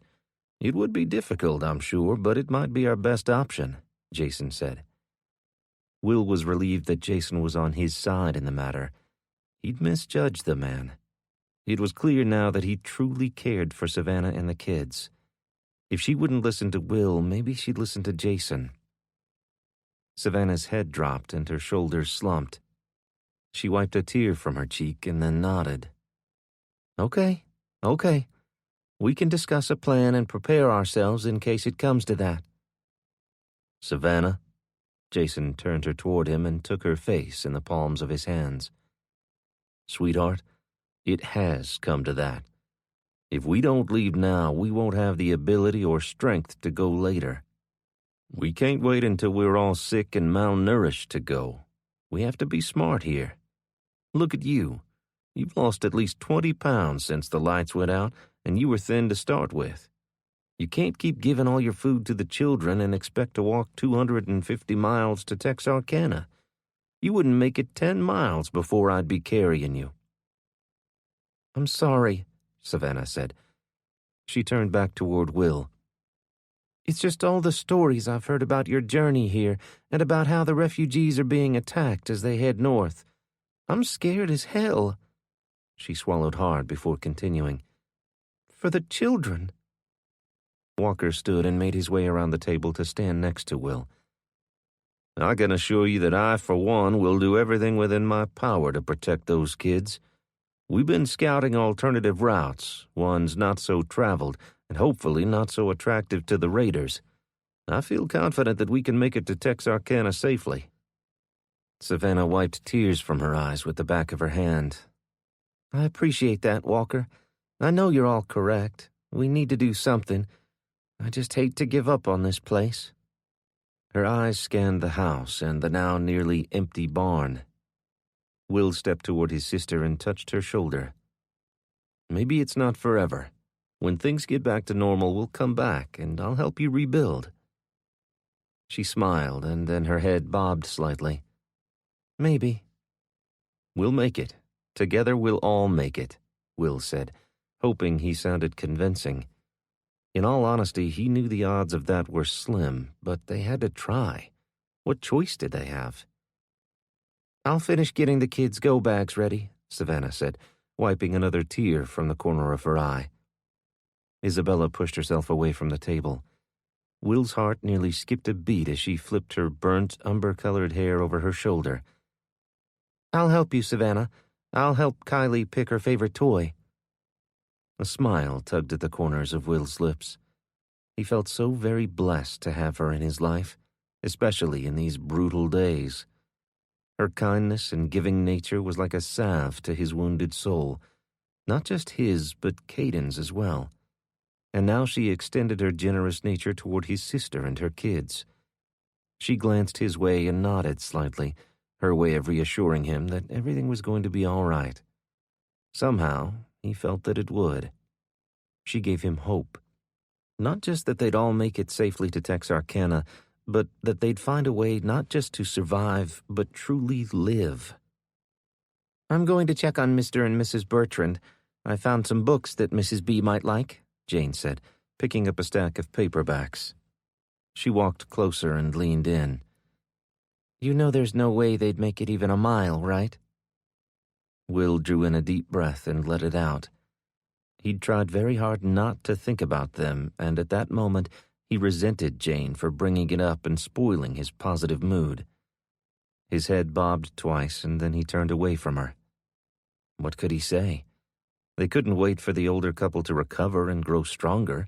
That wasn't likely to happen, not without modern medicine and proper nutrition. Mr. B was refusing meals and giving them to his wife. He'd been a slight man before the lights went out. Now he looked frail and gaunt. No, they wouldn't make it a mile. They wouldn't make it to their front gate. As Will's face contorted with the anguish of the thought, he felt a firm hand on his shoulder. We can make a cart and pull them, Walker said as he stepped in front of Will. Their eyes met, and then Will looked away. They'd never allow that. Mr. B would. He'd do anything to save his wife. I'm in awe of the love between them after all these years together. It's a rare and powerful thing. Don't underestimate it. He wouldn't put the kids at risk. He's a very astute and proud man. He knows they'd slow us down, which would put everyone in danger. Will sighed. He's the real deal, he and Mrs. B. They've lived a true Christian life. They're selfless. Maybe I could... You can try, Will said, interrupting him. Unless you can guarantee they wouldn't put the others in danger, you'll fail. Walker lifted his chin and his shoulders moved back. We'll just have to find a way for them not to slow us down, then. Leaving them behind to die alone is not an option. A pang of guilt stabbed at Will's heart. Of course, Walker was right. He admired him for his fortitude and empathy. It was just that Will was so fatigued and suffering from brain fog that he couldn't think of a way to do that. I'll work on it, Walker said. I'll come up with something. When I do, I'll inform the Bertrands and help them get ready to leave. Will just bobbed his head and prayed that Walker's mission succeeded.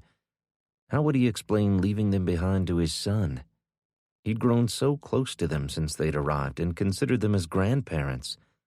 There was no way his tender-hearted boy would understand that it was for the good of the community. He looked around as the others picked up their dishes and went back to their chores. Traveling with such a large group would have its challenges, especially with several elderly and so many children, but Will felt they were better prepared than most of the folks heading out on the road. With the information that Jane, Luca, and the others would soon bring back, they could send out scouts and secure checkpoints ahead of the group's arrival. They would make this trip as safe as possible. They learned a few things from observing the military movements. Will hoped it would be enough. It had to be. 8. Will. Over the next few days, following the community's discussion regarding finalizing preparations to leave and head north, Will had spent less time at the roadblocks and looking for Jason's kin, and instead gone out with the scouting teams to reassure himself of the soundness of their proposed route. The plan was to stay off the main highways that were used by most refugees and had become the prime feeding grounds for the bandits and evildoers seeking to prey on the innocent and helpless. Instead, the group would travel the back roads, only crossing major highways under the cover of darkness when they were less likely to be spotted. 2 teams of scouts would go in advance of the group, hopefully to steer them away from any trouble spots. They'd picked several places in which to camp. Abandoned farms with large barns, a grove of cypress trees near a canal just south of Perkins, a warehouse in Roseville. They'd even pre-positioned some supplies along their preferred route, and one alternate in case they needed to sit tight for a day or two, or if they were attacked and lost supplies. Pete Ashby had been thorough in his planning, and Will admired the man's survival skills. It was as if he'd been preparing for something like this disaster all along. Maybe he had. He seemed well supplied for it, at least. After hearing the plan and seeing the route, at least the beginning section, Will felt better about their chances of actually getting the majority of their 40-plus person troop safely to Texarkana. He was still very much concerned about what they would find there.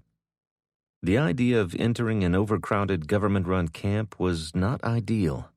They'd be disarmed. He was certain of that. They'd be separated for sure. They might be able to keep families together, but not all the families and not everyone together in one shelter.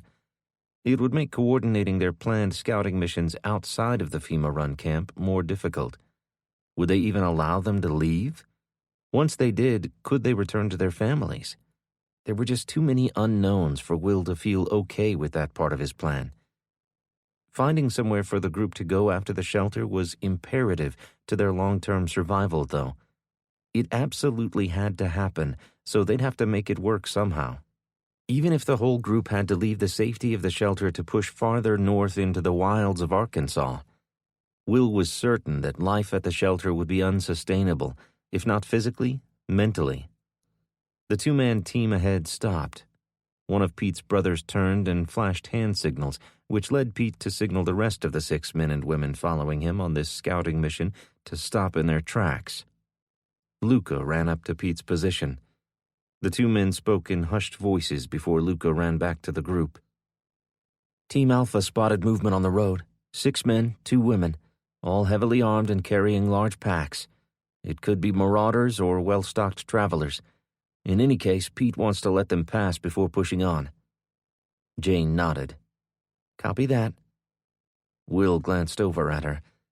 This wasn't Jane and Luca's first scouting mission with Pete and his team, which had mostly comprised his family members and close friends.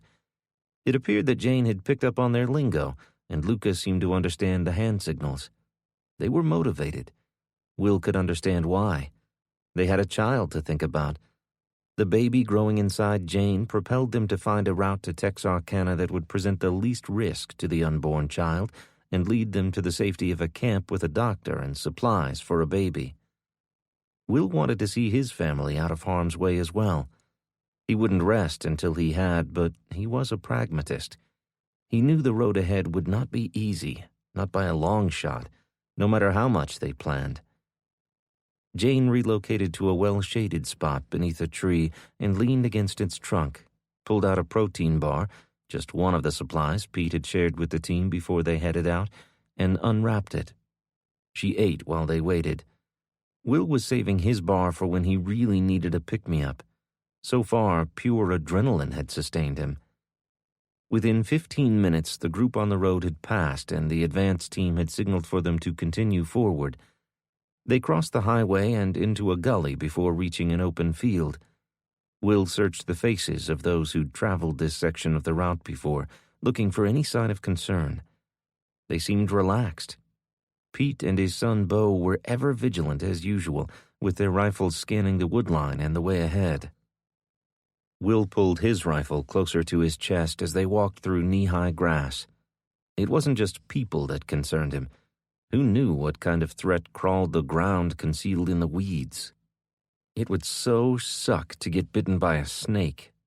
He just hoped that the bug spray Isabella had found would ward off ticks and chiggers. Those 2 tiny creatures could also cause a world of hurt and carry debilitating disease within their saliva. As they neared a high, weathered barn at the edge of the field, Pete halted them by a fist in the air as he had done previously. The others in the rear stopped and dropped to one knee in the grass.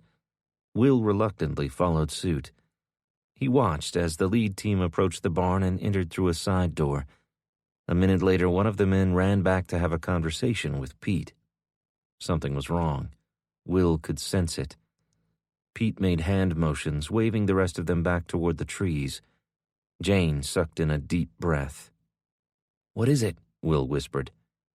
"Squatters, most likely," Luca replied. "What does that mean for the mission?" Will asked, as they hurriedly moved toward the woodline and concealment. "They could just be staying the night like we planned to do, or they could have set up camp. We won't know until the team assesses the situation." "How would they know?" "They'll likely ask them." "Politely," Jane said. Politely? She'd said it like there was some other way to do it. Maybe they'd not done so very nicely in the past. She pointed it out for a reason. It was something he'd make a note of asking her about later. He needed to know as much about this team as possible if he were going to trust them to lead his family out on the road. 9. Walker, Calcasieu Parish, Louisiana. Event plus 3 months. Just one day after Will had returned from the scouting mission, all hell broke loose, and the time had arrived for them to put the plan into action.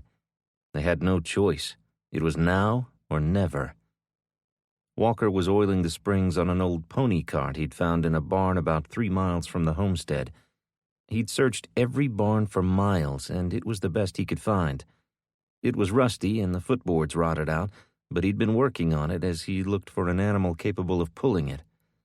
He had been just about to lose hope of finding anything that had not become someone's last meal when he'd come upon a pony feeding on bramble leaves in the woods as he crossed from one farm to the next. He was a cunning little fellow, hiding out like that, and it had taken the better part of a day to get near enough to get a halter on him. The children had been thrilled to see him, and all clamored around asking for pony rides, but this was for the Bertrands, and he needed him in tip-top shape for their journey. So, as hard as it was to see all the disappointed faces, He'd said no to rides. Kylie and Keegan had been content to help him bathe and brush the little guy. Walker squirted more oil on the springs and then bounced up and down, testing them. He wanted as smooth a ride as he could give Mrs. B, knowing that would be important to Mr. Bertrand. He was incredibly touched by the love the two shared, even after all these years in this deep hardship and the trials they were all facing. When he heard footfalls on the gravel drive, Walker hopped down from the buggy and ran to the open barn door. He stopped in his tracks when he heard the kid, through gasped breaths, spout out, "A runner from Shupik is at the checkpoint down on Highway 108. Bo was huffing so bad that Walker could barely make out what he was saying, but it must be bad for the kid to have run all that way, and he had run hard by the looks of him. He was drenched in sweat, scraped and cut from apparent falls, and dirty from head to toe from fording canals and gullies. Whatever it was bad news. Will met the kid in the middle of the drive and placed a hand on the boy's shoulder. "Just take a deep breath. Inhale slowly. Now exhale slowly, Bo." Bo did as he was instructed, and when he could speak, Will asked him, "Have the Chinese broken through the American lines?" The boy nodded. His eyes were wide. His jaw clenched tight. "How close?" 10 miles, and moving fast. They're in a hurry," the kid said through gritted teeth. He rubbed his scraped palms on his filthy jeans. "Let's get you inside and have someone clean up those cuts while I round everyone up." "Are we leaving now?" the boy asked, almost in a whisper. "Yes, we have no choice." "The Bertrands?" Will sucked in a breath. It was too painful to acknowledge to himself, let alone to this boy. "Walker will try." Walker's heart leaped. It was the moment he'd been dreading. "He won't go." "I know, but Walker's pretty persuasive. There's a chance. Now, there's no time to waste. Get cleaned up and get into position."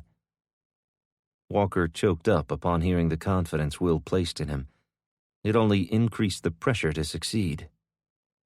"Yes, sir." Will glanced back over his shoulder at the kid as he ran toward the gate, likely to alert Pete and his team. They'd need to know first and head out in front of the group. The time of preparations had ended, and it was now time to put them to the test. Walker prayed they passed muster. Walker took off to catch up to Will. He needed to know where his mind was at, what he was thinking. "Did you hear?" Will asked as Walker approached him as he opened the gate. "Yes, I'm heading to the Bertrands, unless you need me somewhere else." "No, not right now. You go and try to convince that old codger to come with us. After that, will you help Victory round up all 5 of her children? That youngest is always running off, and we don't have time for a game of hide-and-seek right now." "I'll round them up and get them to the barn. I'll make sure no one is left behind, Will." Will's lips formed a slight smile. "I know you will try your best, Walker. That's all we can do. We're so lucky to have you. Your knowledge and fortitude are so needed, more than you could ever know." "Thanks, Will. Anything I can do to help, I'm there." "I know."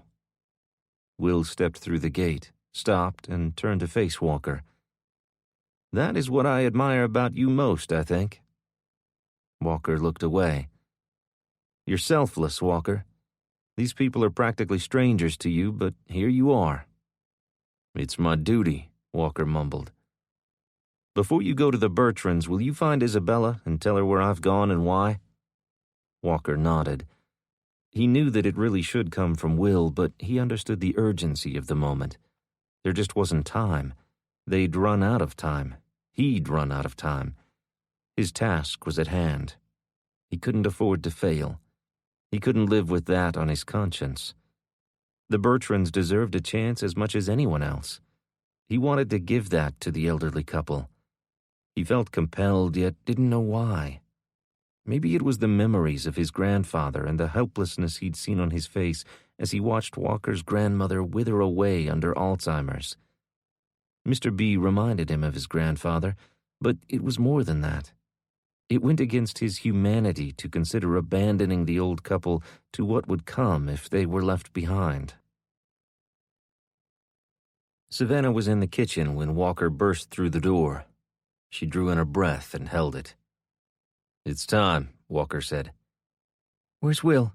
Jason?" Savannah asked in a near whisper. "Will ran to get Pete and his boys. He wanted me to inform everyone here. Where's Isabella and Caden?" "Isabella?" Savannah asked, looking toward the door. She looked confused. They were likely spread over the two homesteads, with Kendra tending to the Bertrands and Kylie off God knows where. It was hard keeping track of them with so many places for them to be. Savannah returned her gaze to Walker. "I don't know where she is." "That's okay. I'll find her before I head over to the Bertrands. Do you need me to help you with the kids?" "My kids," she whispered. Her hand flew up to her neck. Walker was a trained observer.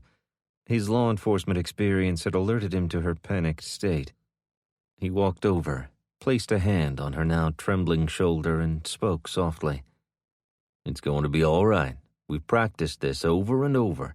Everyone knows what to do. I will sound the alarm and everyone will come running. Even Kylie. She knows there's a treat waiting for her if she does." That had been his idea. He and Kylie had an understanding. "Thank you, Walker. I'll sound the alarm. You go do what you need to do. I pray you succeed.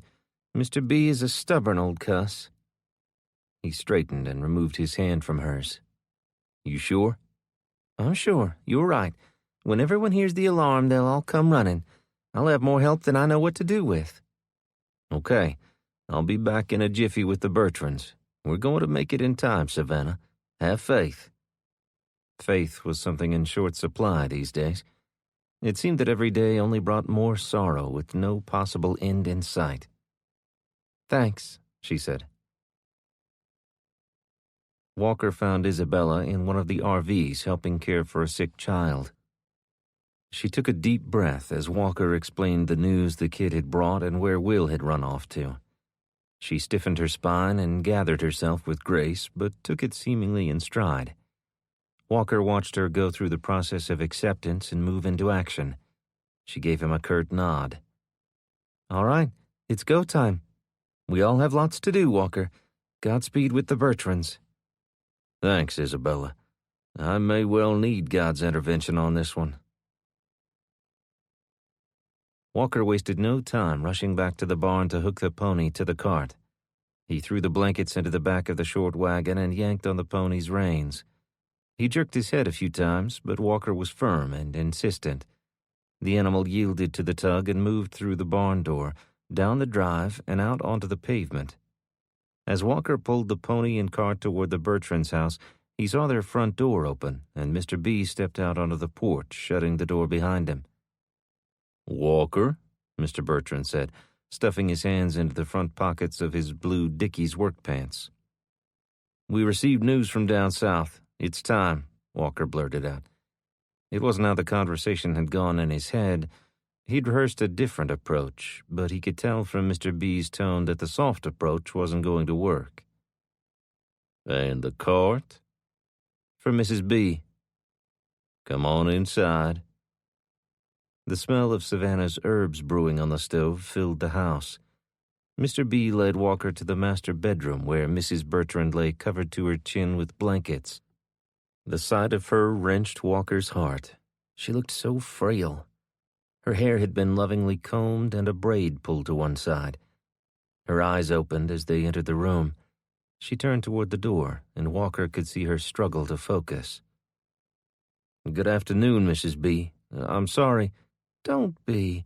I love to have visitors, especially handsome ones like yourself." Her lips curled up and then fell. "But from the sound of those hooves on my drive, I imagine this is something more than a social call." "I came to fetch you. It's time. The Chinese have broken through and they're advancing quickly." She turned her head ever so slightly toward her husband. They stared at one another for a long moment before she spoke. "We appreciate your concern, Walker, and all the trouble you've gone to on my behalf. But we're still firm in our stance. Her eyes scanned the dresser to her right, where framed photos had been lovingly placed of her children, grandchildren, and likely even great-grandchildren. This here is our home and has been for over 60 years. I've lived a long and wonderfully blessed life. I want to stay here in my own bed for whatever time I have left, even if it is only hours or days.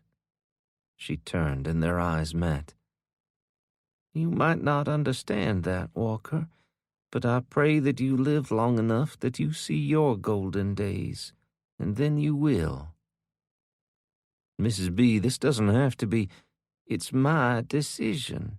I've made up my mind, and I'm not going. Walker's gaze fell to Mr. B, who now stood at the foot of the bed looking down upon his wife.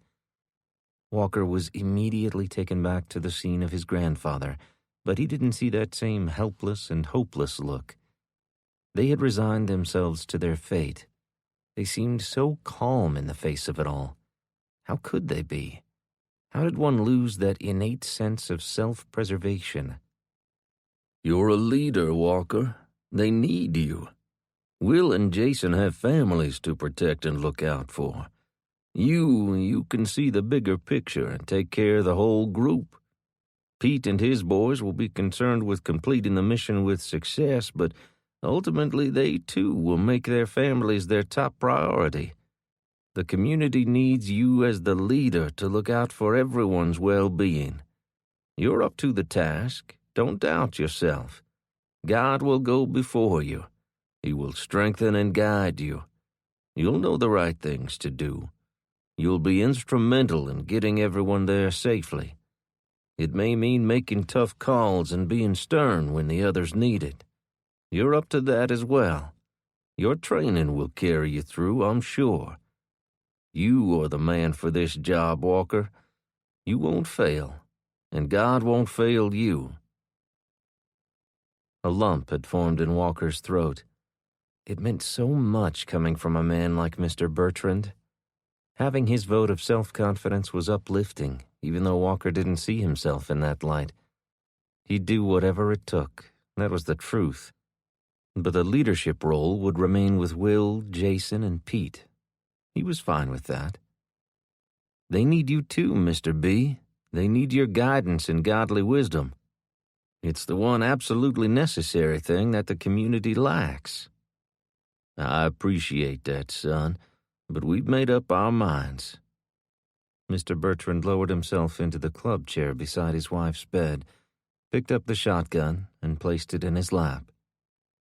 We're going to stay right here. 10. Savannah. Savannah rushed to the outdoor kitchen and pulled on the rough rope tied to the dinner bell. It clanged, and she pulled twice more, waited, and pulled 3 more times, the signal for trouble. Carson reached her first. It's time? Yes, son. You know what to do? Yes, ma'am. I'll get my pack and the little ones and meet you here. And your rifle? Yes, ma'am. I wouldn't forget it. We'll find ammo for it on the way, I bet. I'll make Grandpa proud and bag me a big old buck. You'll see. She reached out and wrapped her arms around him. I'm so proud of you, Carson. Do you know that? I'm proud of you. Gran and Granddad would say so too, Carson said as he stepped back. Savannah's eyes scanned the home her grandfather had built, along with the barn. It was hard to see the pasture and large garden plots with all the campers and tents blocking the view, and it hurt her to the core to abandon the place that her family had put so much blood, sweat, and tears into. We'll come back, Carson said. I know. As soon as this is all over, we'll come back and make it even better than it was, Savannah said, wiping a tear from her cheek. She caught a glimpse of Jason and some of the others running from the western pasture. Get your bag, Savannah. I'll get everyone lined up, Jason called as he ran. Have you seen Keegan or Kylie? She asked. No, they'll come. Get your pack. She heard the fear in his voice. It threw her for a moment. He was supposed to be her rock. She couldn't do this. She wasn't ready for this. Not for the road. This could not be happening. Go, Savannah! She looked back at him as she sprinted toward the house. Their go-bags were lined up by the door. Carson already had his strapped on and was gathering up Kylie's and Keegan's. They met in the doorway. "Do you need me to help you tighten the straps on yours?" he asked. "No, take care of your siblings. Make sure theirs are tight. Don't let Kylie fidget and get it too loose." "I won't." Savannah mussed his hair as he passed through the door on his way to the meeting spot in front of the house.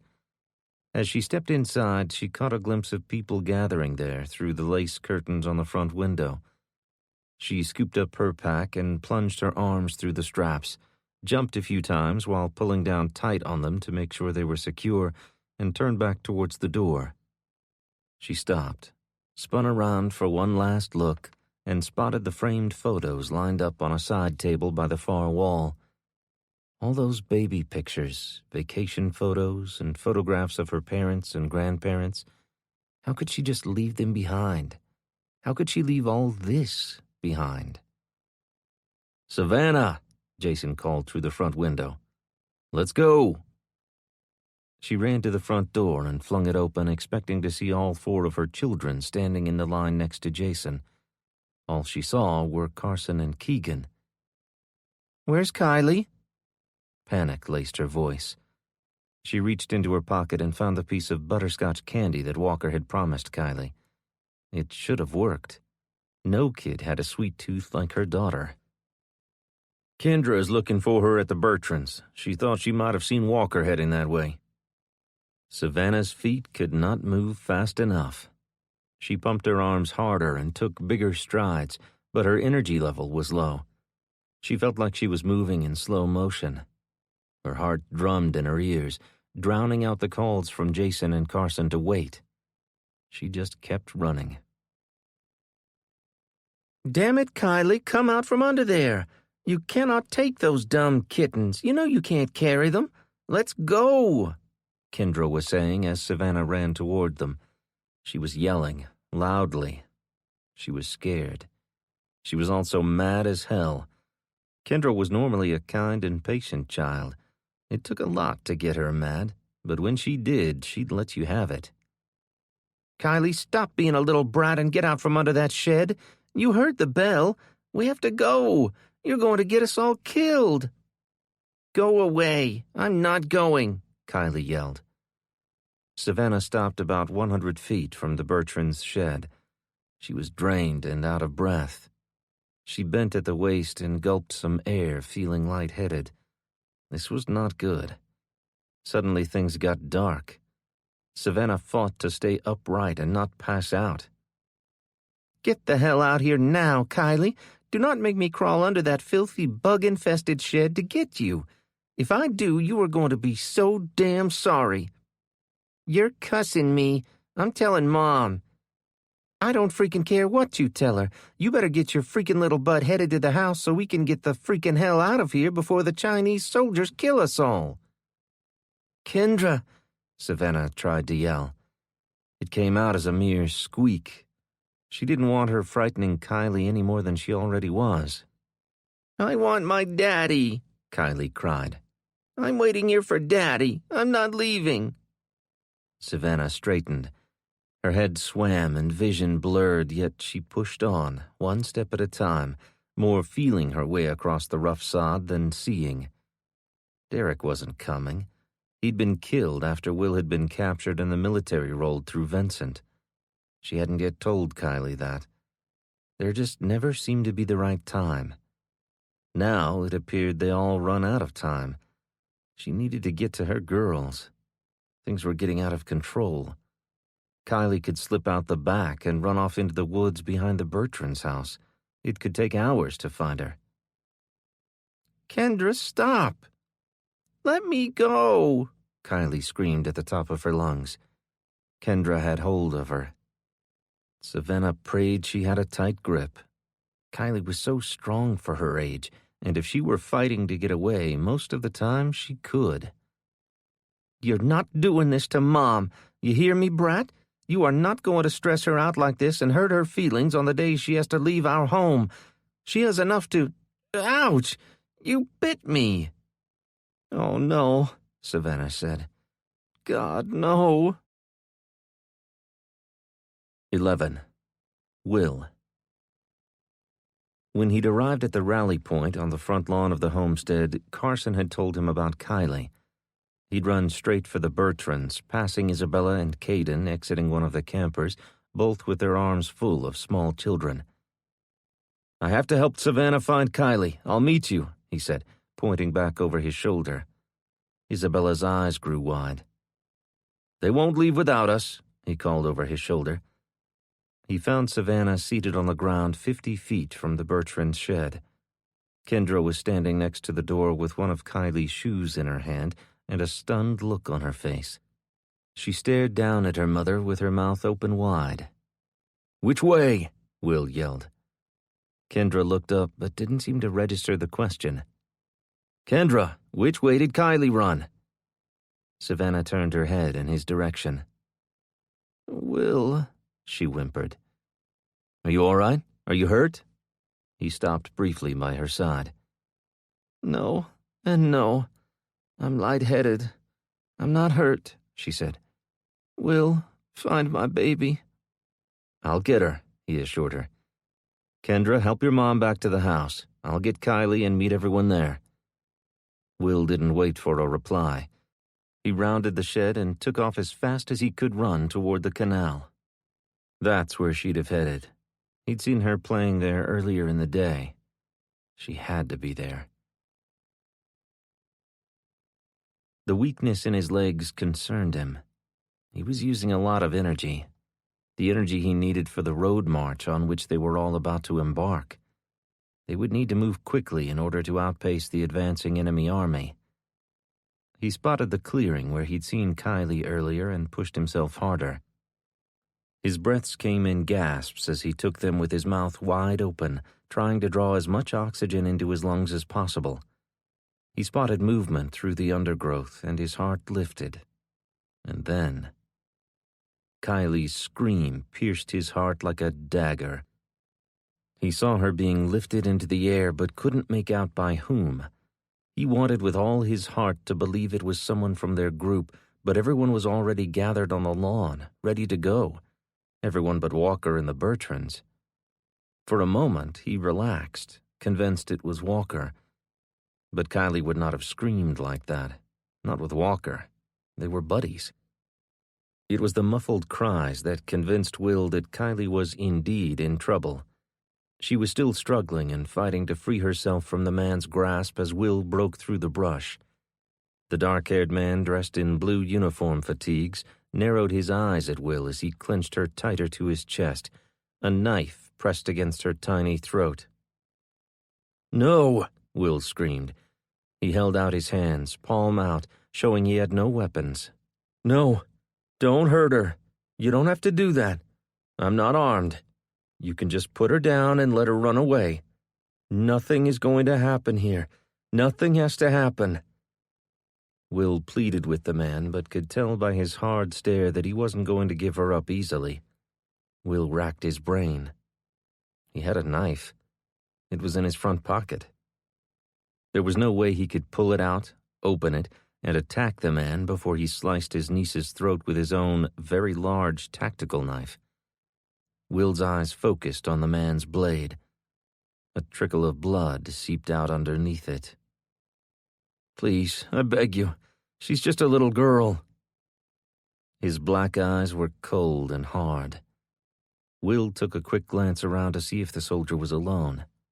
Maybe he was. Maybe he'd gotten separated from his unit and he was just scared.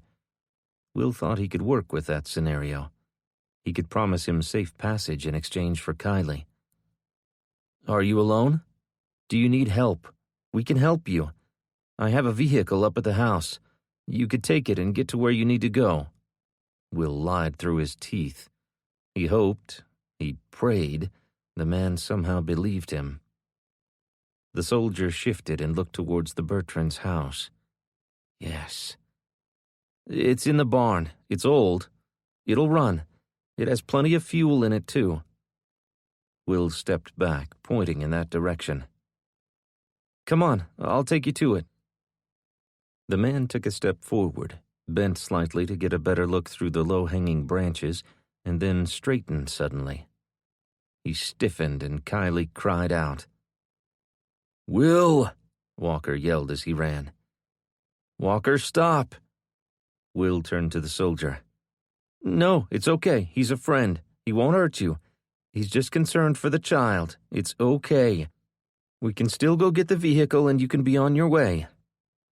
Will turned his body in such a way as to block the soldier's view of Walker. He wanted all the man's attention focused solely on him. "Listen, all I want is the girl. I don't care about you or what you got going on in the least. I just want to take my niece and get out of here. I will trade you the girl for the vehicle. You can ride out of here. No one has to get hurt." Will focused on the man's hand. He seemed to loosen his grip slightly. It could have been wishful thinking, but Will thought he was about to put her down. The soldier tried to look around Will. He was still concerned about Walker. "Walker, we need a minute. Can you meet me back at the Bertrands? I'm having a conversation with Kylie." "Will?" "Walker, please, man." "Okay. I'll be in the house if you need me." "Thanks, bro." "Okay, now just lower the knife, and we'll walk out of these woods to the barn. The keys are in it and ready for you." Will shifted his weight to turn, and the man freaked. He stabbed the knife in Will's direction, shouting something in Chinese. Will was sure the man understood English, but maybe he didn't speak it. Not well. Will lowered his voice and tried with everything in him to sound calmer than he felt. "Settle down. It's okay. I was just going to lead the way. You can go first if you like." Will bobbed his head nervously and even flashed him a slight smile. He felt an almost sickening wave of relief as the soldier lowered his hand to his side. Will took a step back and held his hand out, gesturing for him to advance. The soldier shifted Kylie to his left side and held the knife out in front of him as he neared Will. As he did, Kylie bit down on the man's loosened hand, causing him to jerk the knife back toward her. Will launched himself forward, landing hard against them. They all went to the ground. Will's sole focus was on the man's knife. He would do whatever it took to keep him from plunging it into his niece's body. Whatever it took. Will felt the knife graze his shoulder as they struggled for control of it, but it didn't hurt like he thought it should. He jabbed his elbow into the man's rib cage as he wedged himself between the soldier and Kylie. "Run, Kylie! Run to your mom!" he yelled. But she couldn't. Her leg was pinned somehow. He could feel her tugging. He shifted, thinking he was the one holding her down. As he did, he loosened his grip on the man's wrist and felt the steel of the blade on his forearm. If it cut him, he didn't feel it. It didn't matter. All that mattered was freeing Kylie so he could get her back to his sister and her siblings where she belonged. She tugged one last time, and her leg popped free from the tangle of the men's legs. She shot to her feet immediately and began screaming for Savannah. Will thought of Caden and Isabella as he listened to her voice fade as she ran away. He was spent. He was malnourished and dehydrated. Just running to get there had zapped all his strength. It had been a miracle that this young, strong Chinese soldier hadn't overcome him already. Will was resigned to his fate. But still, he couldn't give up. It wasn't in his nature. He'd promised Melanie he'd keep Caden safe. And Caden was anything but safe at the moment. Will felt hands pulling him backward. The soldier's eyes widened, and then a look of resignation washed over his face. Will heard the boom of the rifle's report a second after seeing the pink mist. Mr. Bertrand stepped into view. "You better get the hell out of here before his compatriots come looking for him. I'm sure they heard that shot." Will stared down at the foreign soldier as Walker pulled him to his feet. Somehow he knew that was not the last dead Chinese soldier he'd see. They'd made it across the intercoastal and were here at their doorstep. How long before they were in Shreveport or Texarkana? Would Arkansas be far enough away from the fighting? Would they need to push further into Missouri, maybe even as far north as Iowa? Surely the fighting wouldn't make it all the way to Iowa. If it did, the whole country would be lost. Will looked back. "Aren't you coming?" Mr. Bertrand was still staring down at the soldier, his shotgun now resting in the crook of his arm. "No, Mama and me are going to sit this one out." Will wanted to turn back and convince him, but there was no time. His family was likely already on the move, or at least they should be. He wasn't even sure he had the energy left to catch them. "You kids take care, and may the good Lord bless your journey," Mr. Bertrand said. 12. Isabella. Isabella heard Kylie screaming as she ran toward them. She sidestepped around Jason and then Pete, looking for Will, unsure what had the girl so frightened. Caden stepped around her and took several steps toward his cousin. "Where's my dad?" Kylie didn't answer him. The boom of the shotgun caused Isabella to jump. In seconds, she was running toward the sound, yelling Will's name. She felt arms wrap around her, lifting her off her feet. "Let me go! I have to get to him!" Isabella twisted and struggled in Jason's powerful grasp, but he held firm. "You aren't armed, Isabella. Wait here. Pete and I will go. Stay here with the others." Jason lowered and released her. "Get them out of here," he called as he ran toward the Bertrands' place. Caden took off after him. Isabella yelled his name, but he ignored her. She looked back. Savannah had scooped up her daughter and was rounding up Keegan. The others were rushing toward the gate. It was like Black Friday at Walmart. Children were knocked down and bags were dropped in the panic. "Stop!" Isabella screamed. "Stop! We have to stay together. Just stop by the gate. We need to stay in our groups." She heard a loud whistle blow. A few in the back stopped and turned. "Just stop. Get into your groups. Parents, grab your children. We need to move fast," Savannah yelled. She handed Kylie to Kendra and picked up Keegan. The four moved quickly toward the crowd. Isabella rushed in behind them and grabbed a little blonde-haired boy dressed only in a soiled diaper. She couldn't see his mother anywhere. Isabella hoped she had her other two children with her. They didn't have time for tracking down any more kids. Their time had run out. That shot had to have meant that the enemy had arrived. Will would never have fired otherwise. It would attract unwanted attention. People paused and waited for slower members of the groups to catch up, and things looked much more orderly as they turned out onto Sugar Cove Road.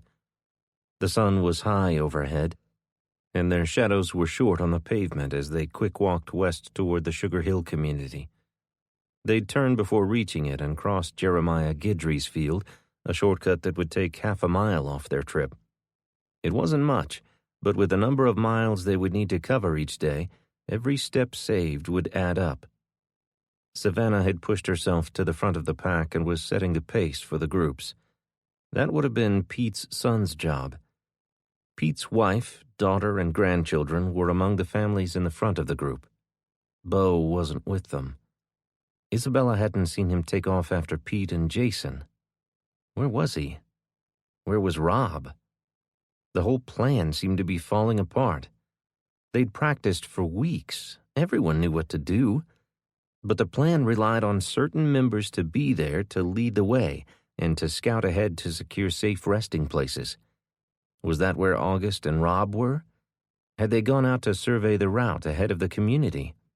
That was the plan, right? Her mind was going fuzzy on the details now. All the stress was getting to her as the reality of the situation set in. Isabella couldn't help but look over her shoulder continually. Her mind went to all kinds of bad places as she waited for a glimpse of Will and Caden. She was kicking herself. She should have run after Caden. Will would have wanted her to stop him, but he was with Jason and Pete. They were armed. He'd be all right. Will is okay. They are all fine. They had to be. They'd all catch up with him at the first rally point. Isabella couldn't imagine her life without Will and Caden. She'd only known them for 2 months, but there was something about an apocalypse that brought people together in a closeness that she'd never experienced before. If something happened to them now, how could she possibly go on? This new world was so harsh and difficult. Life without Caden and Will would not be a life. The group would rest there in the big white barn before crossing the interstate and pushing north. Will would meet her there. They'd go north together. She had to believe that. Isabella's right arm was burning from holding the toddler. She shifted the boy to her left hip as her eyes roamed the group for his mother. Finally spotting her, Isabella quickened her pace to catch up. The young mother's frightened eyes appeared to look straight through Isabella, and then slowly she registered her son's face. The mother stopped walking and gasped. Her mouth dropped open and formed an O. Her eyes widened. She lowered the child she held to the ground, snatching the blonde-haired boy from Isabella's grasp and squeezing him tight to her chest. The child began to cry, and she spoke softly to him. Her gaze returned to Isabella. "I cannot begin to tell you," she began. "No need. You have your hands full. I'll take this one." Isabella reached down and took the tiny hand of the little girl clinging to the young woman's leg. She yanked her hand away and wrapped her arms around her mother. She was no more than 3 years old and much too heavy for the woman to carry them both. "It's okay, sweetheart. I just want to hold your hand while we walk. We'll stay right here next to Mommy." The child looked to her mother questioningly. The mother nodded, and Isabella took the girl's hand in hers. They continued walking, picking up the pace to catch up with the rest of the young woman's group, which consisted of another family with small children. The wife held a child on each hip, and the father had a little boy on his shoulders. Isabella and Will had talked about the perils of moving the group north. Traveling with small children had been difficult even when there'd been motorized transportation, and was overwhelmingly hard under the current circumstances. They'd be forced to move much slower than would be prudent normally. The parents, who were likely even more exhausted than Isabella, couldn't carry the children very far before needing to stop to rest. But with the current threat, Savannah wasn't allowing for breaks. She was pushing them hard and fast, wanting to put as much distance between the group and the enemy soldiers as possible. The members of the group who didn't have children were taking turns toting the kids to give the weary parents some relief, but it wasn't enough. They'd traveled less than 2 miles, and everyone was breathing through their mouths and having difficulty keeping up with Savannah. She had to have been as exhausted as the rest of them, but she was driven to keep moving. Isabella imagined that the weight of her new responsibilities as group leader propelled her. Her right shoulder was hurting now. The little girl kept tripping over her own feet and yanking on Isabella's arm. Isabella picked the girl up and placed the child on her right hip. She didn't protest, slowly lowering her head onto Isabella's shoulder, and in seconds, her head lolled and rolled back and forth with each step Isabella took. The pain in Isabella's shoulder moved up to her neck and down her back. Her legs were heavy, and each step was labored. She was quickly running out of steam. Pessimism dragged her emotions down into a dark place. The reality of the situation was overwhelming, and the hopelessness of their chance of making it had made it that much more difficult to keep putting one foot in front of the other.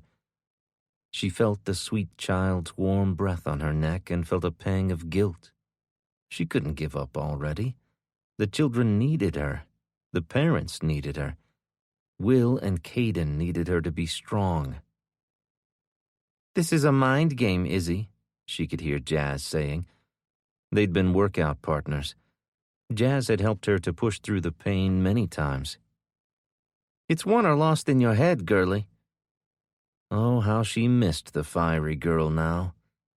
Isabella doubted she'd ever see Jazz or Gus again. She'd never know if Jazz's baby was a girl or boy. "Get out of your head, Izzy." Jazz was right. The game is played in the mind. She was no quitter. She'd push on harder and faster. Will and Caden would meet them at the barn. They'd all rest there and then move north to safety. Pete would lead us to Texarkana. We can do this. It won't be easy, but we can make it. All of us. We'll make it to safety. No surrender, Izzy. 13. Will. Will spotted Pete heading towards them as he and Walker reached the Bertrands' barn. No. He should be leading the group away right now. What is he thinking? The only thing holding him upright was Walker's arm around his waist. His energy was spent and his legs weak beneath him. His heart was still racing as adrenaline coursed through his body from the fight with the Chinese soldier. How could he push on? He was nothing but a burden to them at this point. At that moment, Will could understand how the Bertrands felt. Maybe I should stay with them. Pete and the others must have heard the shot, Walker said. There's no time. He should have headed in the other direction. The rest of the group will be on the road already. You can guarantee that Pete and Jason would have made sure of that as soon as they heard the weapon being fired, Walker said, shifting to take more of Will's weight upon himself. What happened? Pete called from across the open field. Jason and then Rob came into view behind him. Enemy soldier, Walker called back. We need to double time it out of here. Pete cursed loudly and continued toward them. Will was trying his best to walk on his own and not lean so heavily on Walker, who he could feel slowing. None of them were in any condition to be carrying one another. Will dug deep within himself, trying to find the strength to move his legs faster, but came up empty. His thighs felt like wet noodles. He looked past Jason and drew in a deep breath. Caden, damn it, what are you doing? You should be with Isabella and Savannah on the road getting the hell out of here. I had to find you. This was all wrong. Nothing was going to plan. Everything Will had done to try to ensure his son's safety was failing. He was failing. Jason rushed toward Will and took him from Walker with Pete on the other side. They moved quickly back across the field toward Sugar Cove Road. Will kept looking back to make sure that Caden and Walker were able to keep up. They had to stay together. As they passed Savannah's farm, Will was relieved to see that everyone had left already. Since he couldn't see them on the road, that meant that they'd crossed the field near Sugar Hill and were on their way to the rally point. There were weapons, supplies, and food at the barn. They'd set up sandbags and created firing positions to defend the place. There was a safe place fortified with steel panels for the children to hide. All they had to do was make it to the barn and wait. We're going to cut through the Johnson's place. It'll save us 20 minutes, Pete said. You have to watch for booby traps. Old man Johnson used to make moonshine, and he was a paranoid old cuss. I'm all for saving steps, Will said as Jason and Pete led him down the Johnsons' gravel drive. Pete stopped abruptly. It took Jason a second to realize and halt himself, causing him to jerk Will's injured shoulder. Excruciating pain shot through him, bringing with it a new wave of nausea. Pete slid out from under Will and pulled his rifle to his cheek. He scanned an area near a weathered and leaning shed. What is it? Will asked. I saw movement. It's probably just the cat. Mrs. Johnson had tons of barn cats. The untamed ones have been hard to catch. Will shuddered at the thought of what people had had to resort to in the face of starvation. No, this was much bigger than a cat. It moved back into the shadows of the shed. Wait here. I'm going to go check it out. I got your back, Rob said, falling in behind Pete. The two men slowly crept across the lawn toward the junk-strewn shed 100 feet from the back door of the Johnsons' home. An equally weather-beaten wood barn was to their right, surrounded by now unoccupied corrals and pens. The weeds had all but taken them over. Walker and Caden slid in to assist Will, and Jason joined Rob and Pete. "We should take care of those wounds while they go check things out," Walker said. Will stared back at him. "Wounds? You're injured, Dad." Caden pointed to Will's shoulder, and his eyes followed his son's finger. Indeed, his left shoulder was soaked in blood. He followed the trail down his arm, where more gashes told the story of his struggle to gain control of the soldier's knife. Will felt a wave of nausea at the sight and choked back the bile rising in his throat. He wasn't normally so queasy at the sight of blood. Maybe he'd lost more than it appeared. Walker pulled him toward a porch along the western side of the Johnsons' Acadian-style house. He lowered him onto one of the steps made of native cypress, dropped his pack, and was about to grab the med kit when they heard shouting. "Hands in the air, let me see your hands," Pete was yelling. Will's mind immediately assumed more Chinese soldiers. He stiffened and reached for the knife in his pocket, all while pulling Caden close to him. He was not going to let them get close to his son. "My hands are up. They're up, man," a male voice said in perfect English. There wasn't even a hint of Chinese in its tone. Will's shoulders relaxed, and he loosened his grip on Caden's neck. The man wasn't Chinese. He was American. "What are you doing here? What do you want?" Pete asked the man. "I got shot. I'm shot, man. We were chasing down 2 enemy combatants and got into a firefight when we caught up with them. I took a bullet to my left leg." "2?" Pete asked. "Where are they?" "I don't know. When my team and I got close, they started firing. I took a round and crawled in here. My team took off after them. I heard screaming shortly after they took off, but no shots were fired." "The booby traps," Jason said. Pete nodded. "Should we check it out?" Jason asked. "They're heavily armed. We need to avoid trouble if at all possible," Pete replied, staring off toward the back of the Johnsons' property. "You're sure it was only 2 enemy soldiers?" Jason asked. "No, I only saw the 2, but there were a shit ton of rounds coming at us. We were holding off a unit of enemy combatants back on the highway. A small team of them broke through our defenses near the crossroads and took out some of our guys. We set off to stop them from flanking the rest of our unit." "So there's a team now?" Pete asked. "There was a team. We took out all but 2, maybe 3. Will stood on wobbly legs and took a step toward the shed and the men. Walker caught him by the arm before he fell, and he and Caden helped Will over there. The soldier was just a kid, really. He looked barely old enough to shave, yet he wore their country's uniform and had been injured in battle defending her. He was thin and dirty, and blood oozed from a wound in his left calf. Will spotted another wound near his neck. Walker dropped his pack to the ground next to the kid and pulled the med kit from its pouch. Pete continued to question him as Walker cleaned his wounds and bandaged them as best he could. "How did the Chinese get this far into the country?" Jason asked, standing over the kid with his rifle still at the low-ready position. "We just don't have enough ammo or warm bodies. We've lost a lot of soldiers. Some left to get their families the hell away from here. Some died from sickness. My sergeant was convinced that the Chinese were using biological weapons on us as men started falling like flies. It could have been biologicals, I don't know. When we got the order recalling us to Fort Polk, we were all relieved, until we realized that we were not being replaced, but retreating and giving the enemy ground. U.S. ground. It's still unfathomable." The kid shook his head. "If we'd only been able to get resupplied, we could have held them off and pushed them back into the Gulf."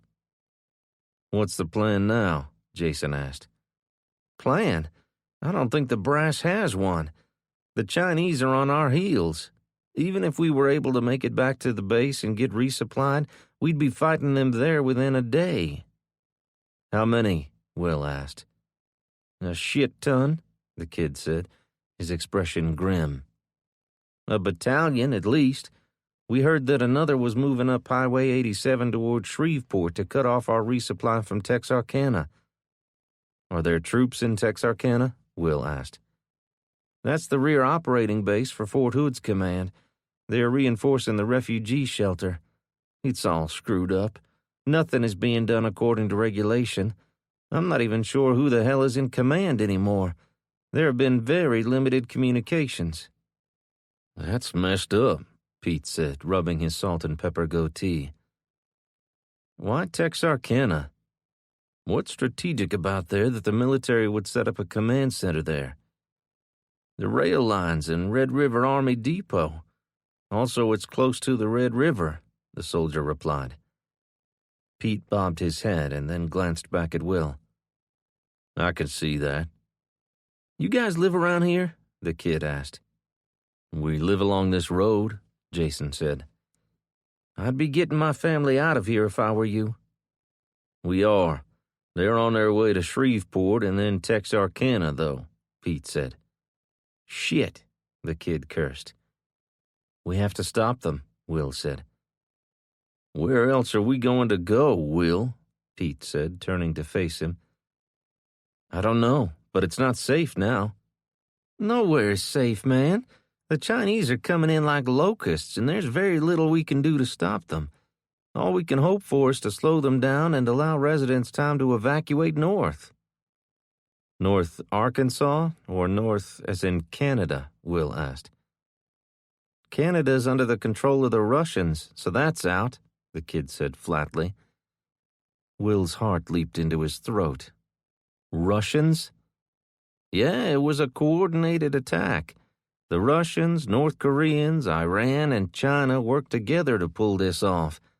How else would they have taken down the most powerful country on Earth?"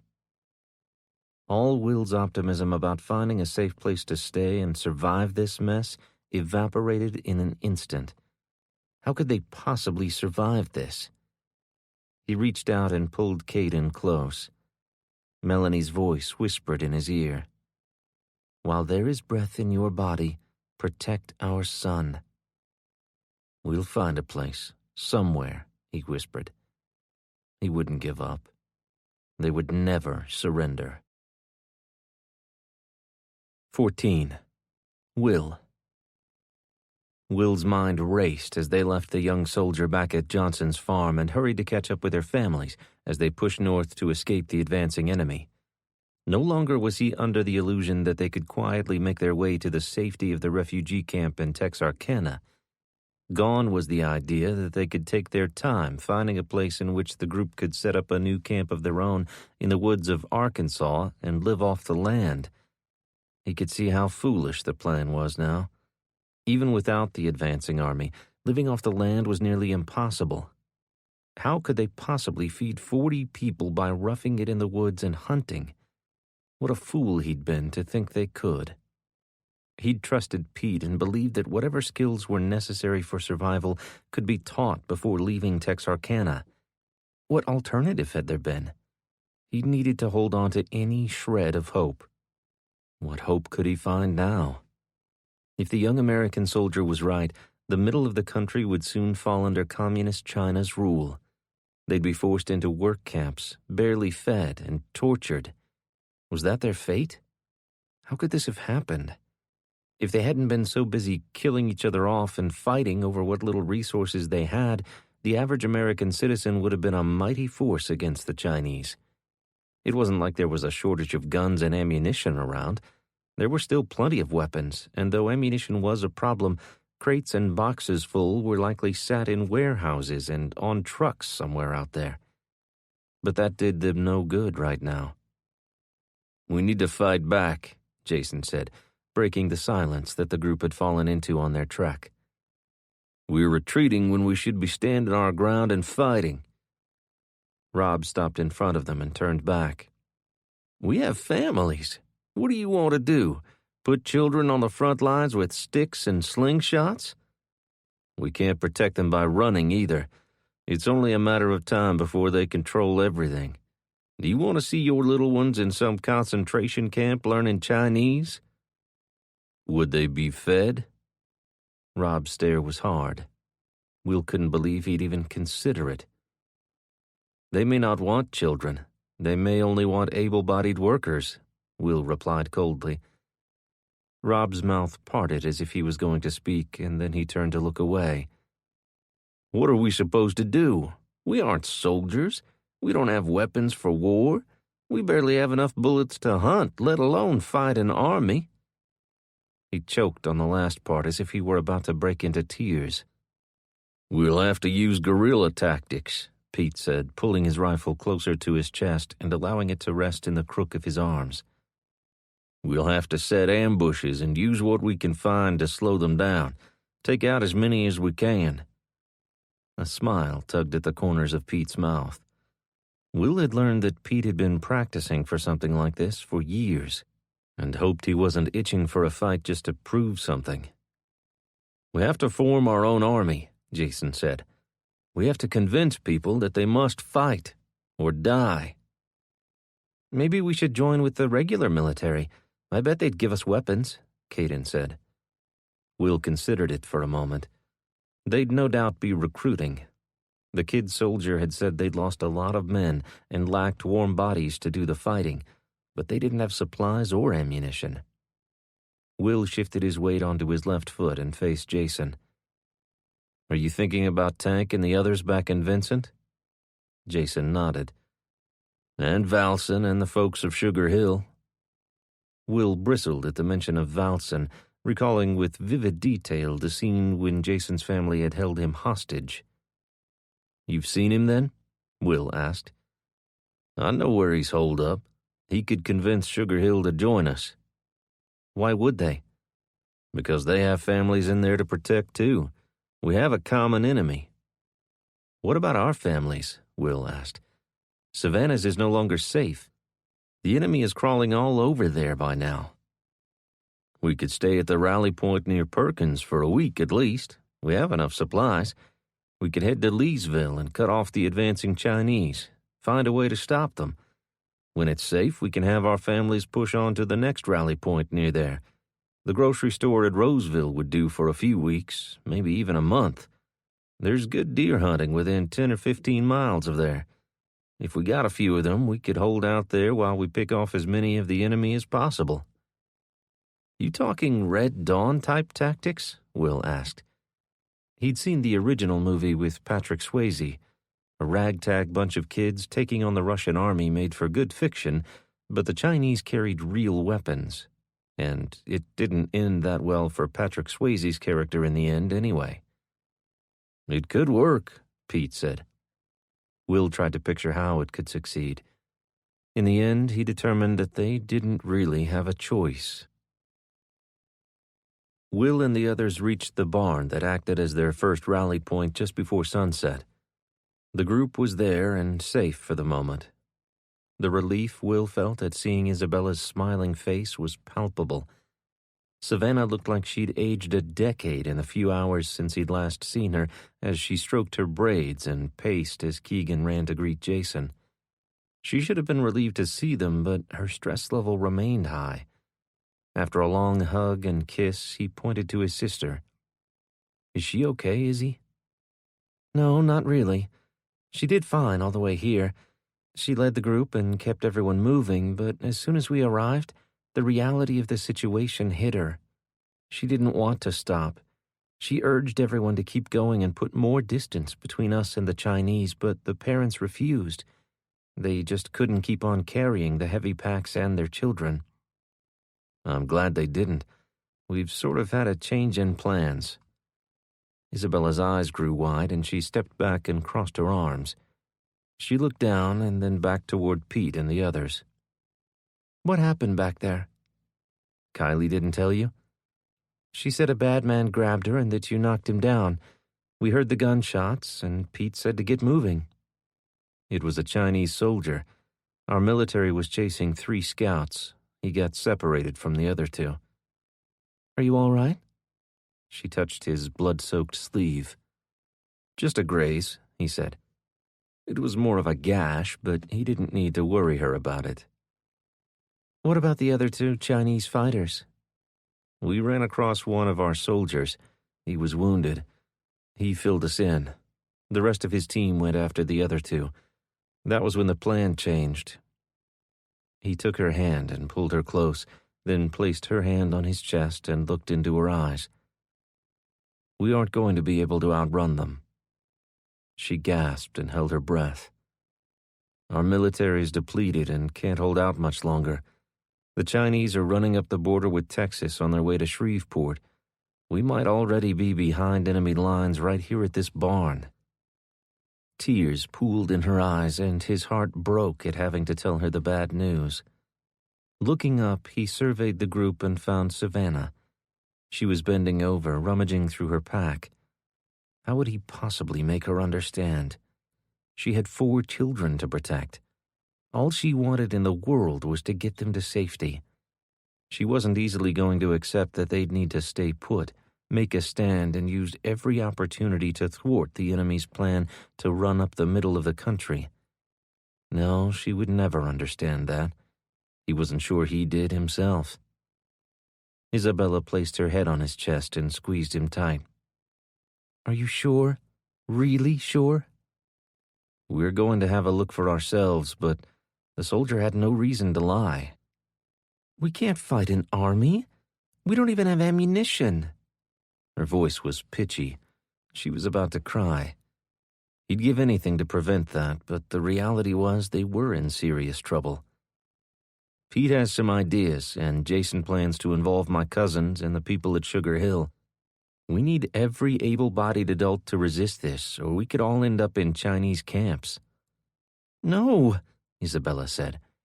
She lifted her head and took a step back. "That can't happen." "We're going to resist, Isabella. We won't surrender. This is our country, and we have to fight to save it from them." "Will," Jason called. "I have to go. We're going to make a trip over to Maryville and see what we can learn. Pete has a cousin over that direction. We hope to recruit him and his family into our scheme." "I don't like this, Will, and Savannah is going to freak." "I'm going to let Jason tell her. I think she'll take it better from him." "Coward," Isabella said, a smile tugging at her lips. Will bobbed his head. Yes, I am." 15. Will. Maryville, Beauregard Parish, Louisiana. They arrived at Pete's cousin Josh's house by midday. They'd barely had any rest since they'd left the homestead. Will hadn't slept more than a couple of hours before Pete had tapped him on the shoulder and told him it was time to go. They'd packed very few provisions, wanting to travel light, though Pete had produced energy bars and MREs, citing the importance of the mission and the need to move quickly. Will felt guilt taking them from the rest of the group. Every morsel of food was precious, and what he took for himself would mean a mother or child might not eat soon. Food was a constant worry for everyone. No matter how much time had passed, Will had not become accustomed to being constantly hungry. Blank stares looked back at Pete as he filled Josh in on all they'd learned about the Chinese Army's movement north. Josh's wife pushed herself away from the round oak table opposite their tiny kitchen and stood.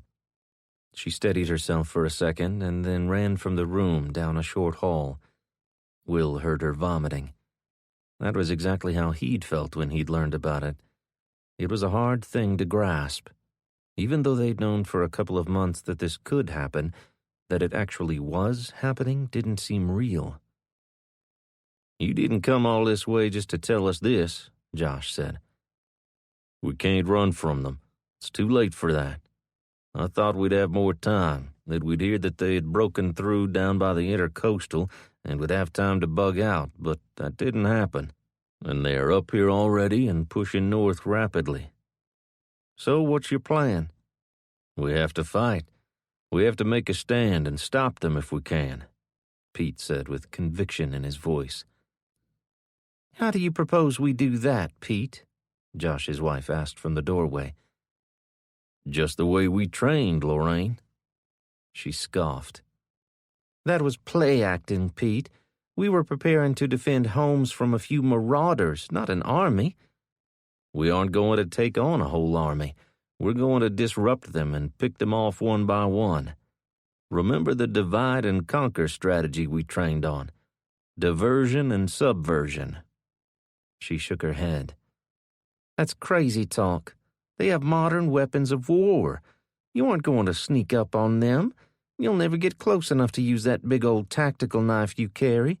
You're fooling yourself if you think this plan of yours has a chance in hell of working. We only have to slow them down, Jason said. Slow them down? Josh asked. We need to slow them down so that we can slip past them and make it to Texarkana, Jason replied. We're not going to no camp, Lorraine said with her hands on her hips. We talked about this, Pete. You're the one that said that the FEMA camps would be bad.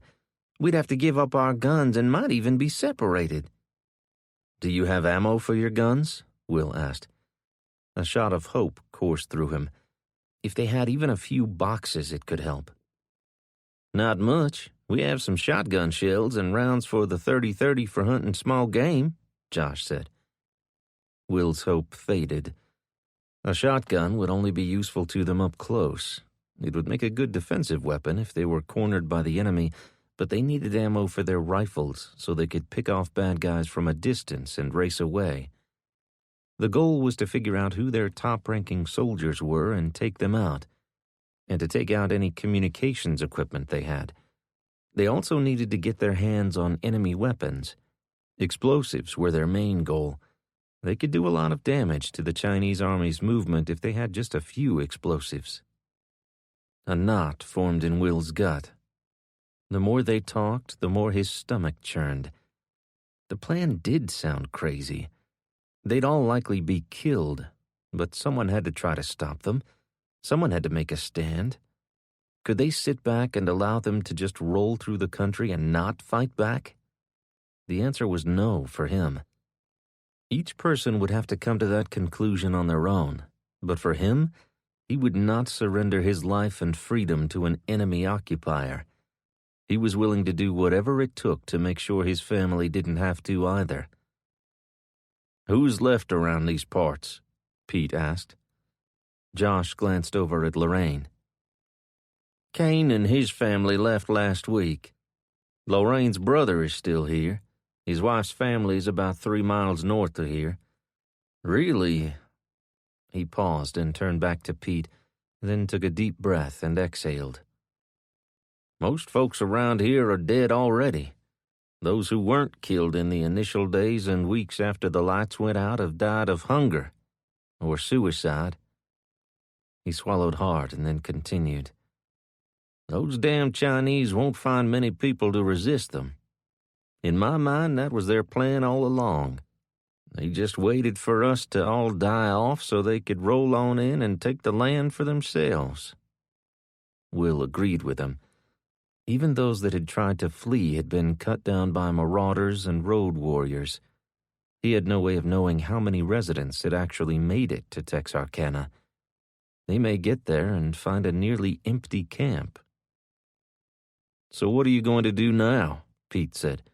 You going to sit here and wait for them to round you up and put you all in camps? Or kill you here? Hell no, a young male voice shouted. Will spun around in his chair. Behind him stood a teenage boy of maybe 16. His hair was stringy and greasy, and his clothes dirty, but his dark eyes were fierce with intensity and conviction. We're going to fight, right, Pop?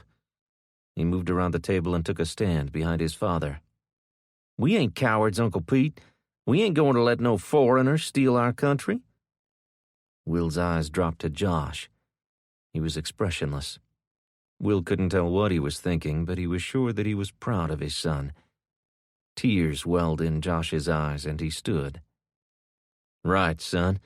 We're going to fight these MFers and push them back past the bayou and run their asses into the Gulf.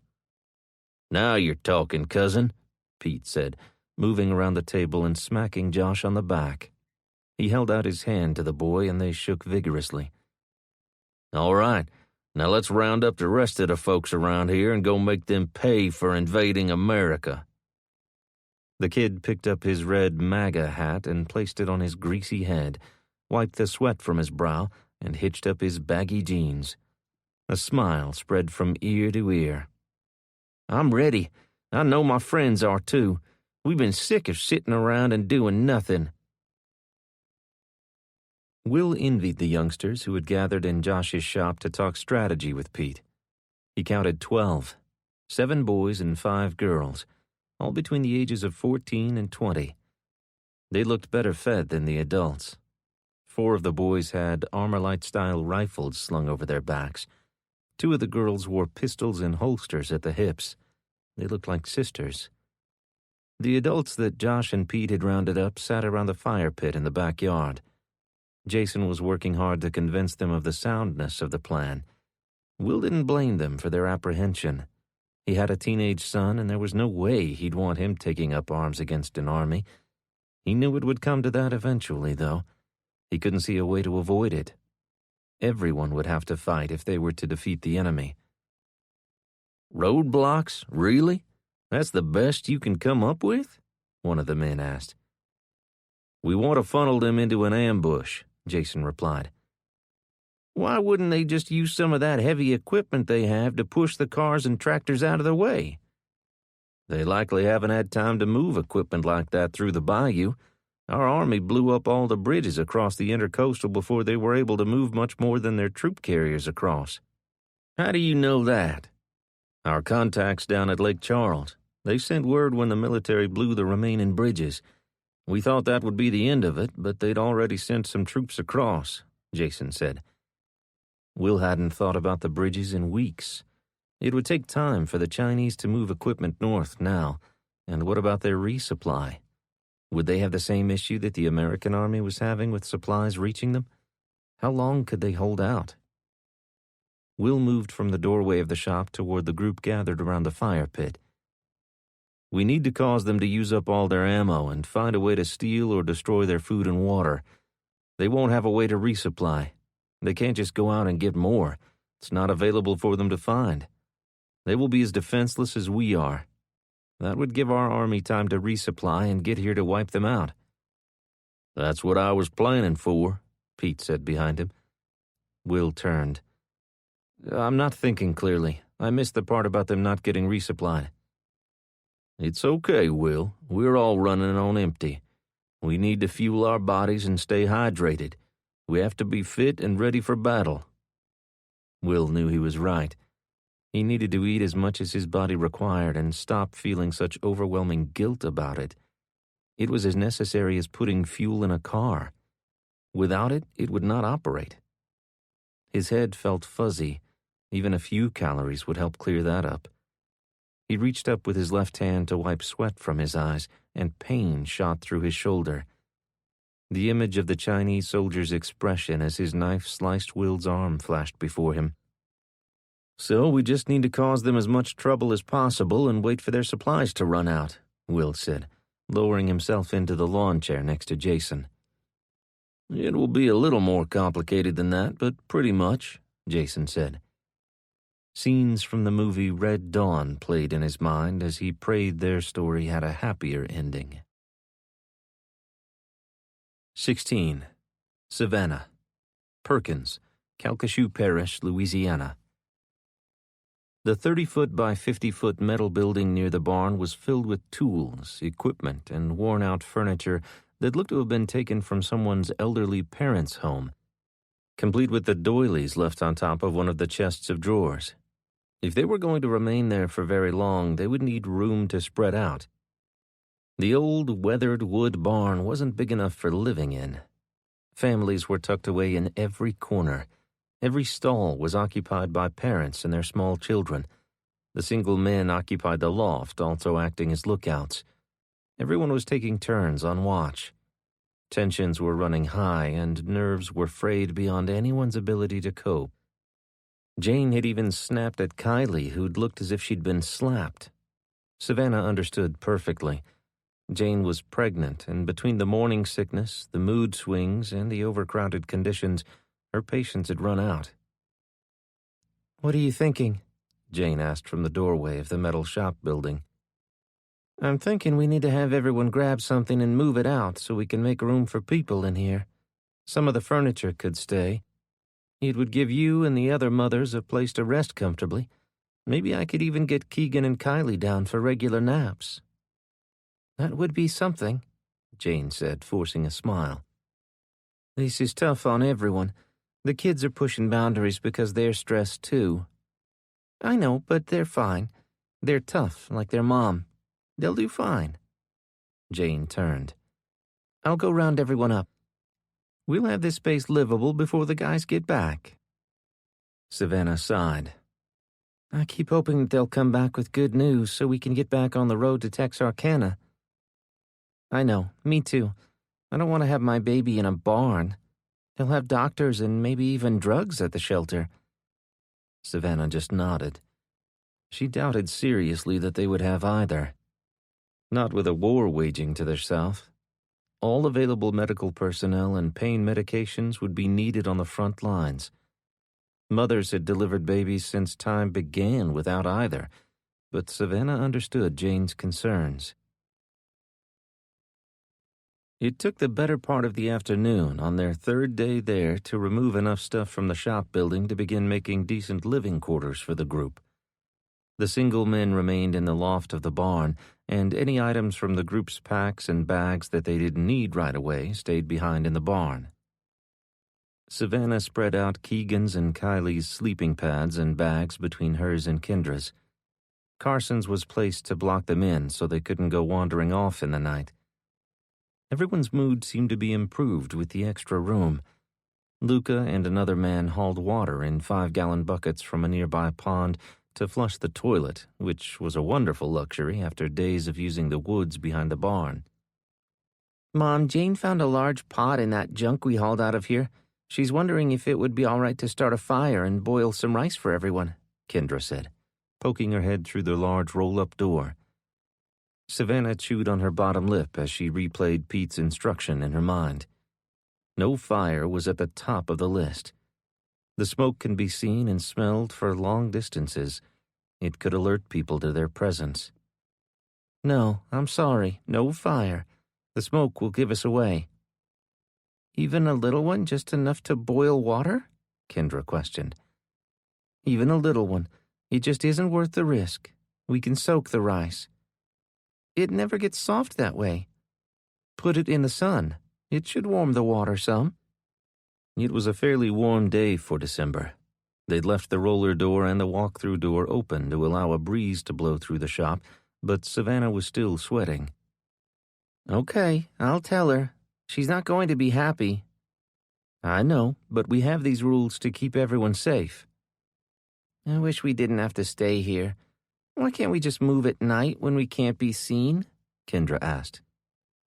"Because we can be seen by the Chinese military. They have night vision equipment. Besides, don't you think they could hear us coming for miles?" Savannah looked to the children playing loudly in the corner. "I guess you're right." Kendra slowly turned to go and then stopped. "Are we safe here, Mom?" Savannah swallowed hard before answering her daughter. "As safe as we can be." Kendra sighed and exited the building without another word. She knew. She knew that they weren't any safer there than at their homestead. That was one of the reasons Savannah regretted letting Jason and Will talk her into this mess. They wouldn't be safe until they reached Texarkana. That couldn't happen soon enough for her. Jason, Will, and the others returned just after dark. Pete was smiling and headed straight for his wife.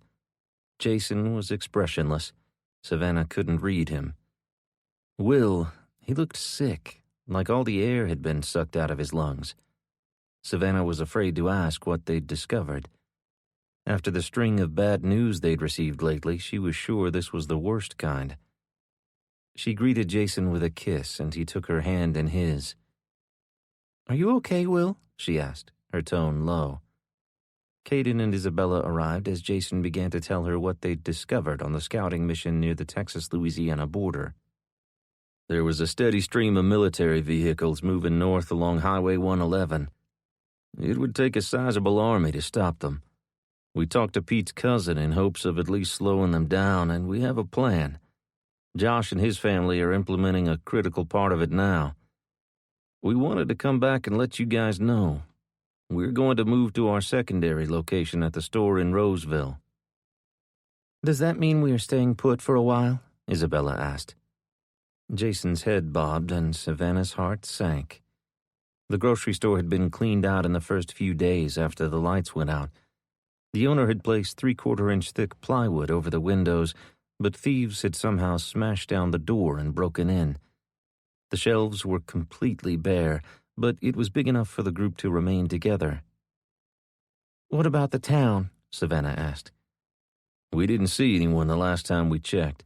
It looked like everyone had evacuated already, Jason said. The scouting teams had cleaned out the walk-in freezer. That would be used to protect the children in the event of an attack. They had installed a lock on the inside of the door, and Jason assured her that it would hold. She still wasn't comfortable with being locked in the windowless space. If the town was deserted, they only had marauders and the Chinese to worry about, but she took very little comfort in that thought. So far, the Chinese appear to be leaving civilians alone, Jason said. That will all change when you start making trouble for them. They'll likely respond by hunting us down and killing us all, Savannah said. They won't connect us with you guys. We won't lead them back to you. Once we initiate contact, we'll stay until it's finished. Savannah shuddered. Jason reached out and touched her shoulder. After we disable them, we can all get back on the road and make our way to Texarkana. Pete's cousin said Texarkana is heavily fortified and well guarded. The Chinese army will avoid hard targets like that. At least that's what I'm thinking. Why are they aiming for Shreveport then? Isabella asked. I'm not sure of the strategic importance of the city, but there must be one because they are racing to get there. What about Fort Polk? The rumor is that the army has retreated and abandoned the base. They've been called up to help secure Texarkana. Doesn't that mean that they've given up on driving them out of Louisiana? That could be the case. I know the soldier we spoke to said they were out of supplies and ammo. Their resupply never came. Maybe they're waiting for a shipment before they can get back into the fight. You really think there's going to be another shipment? Jason said nothing. Savannah looked to see if Will was going to comment. He looked out of it. Will, are you sure you're okay? Savannah asked, sidestepping Jason and heading for her brother. Actually, sis, I think I could use one of your herbal teas. My stomach and head aren't feeling all that great, Will replied. Isabella reached up and felt his forehead. You do feel warm. It could just be the heat, but it could be fever, too. Savannah walked over to him and placed the inside of her wrist on his forehead. He did feel a little warm.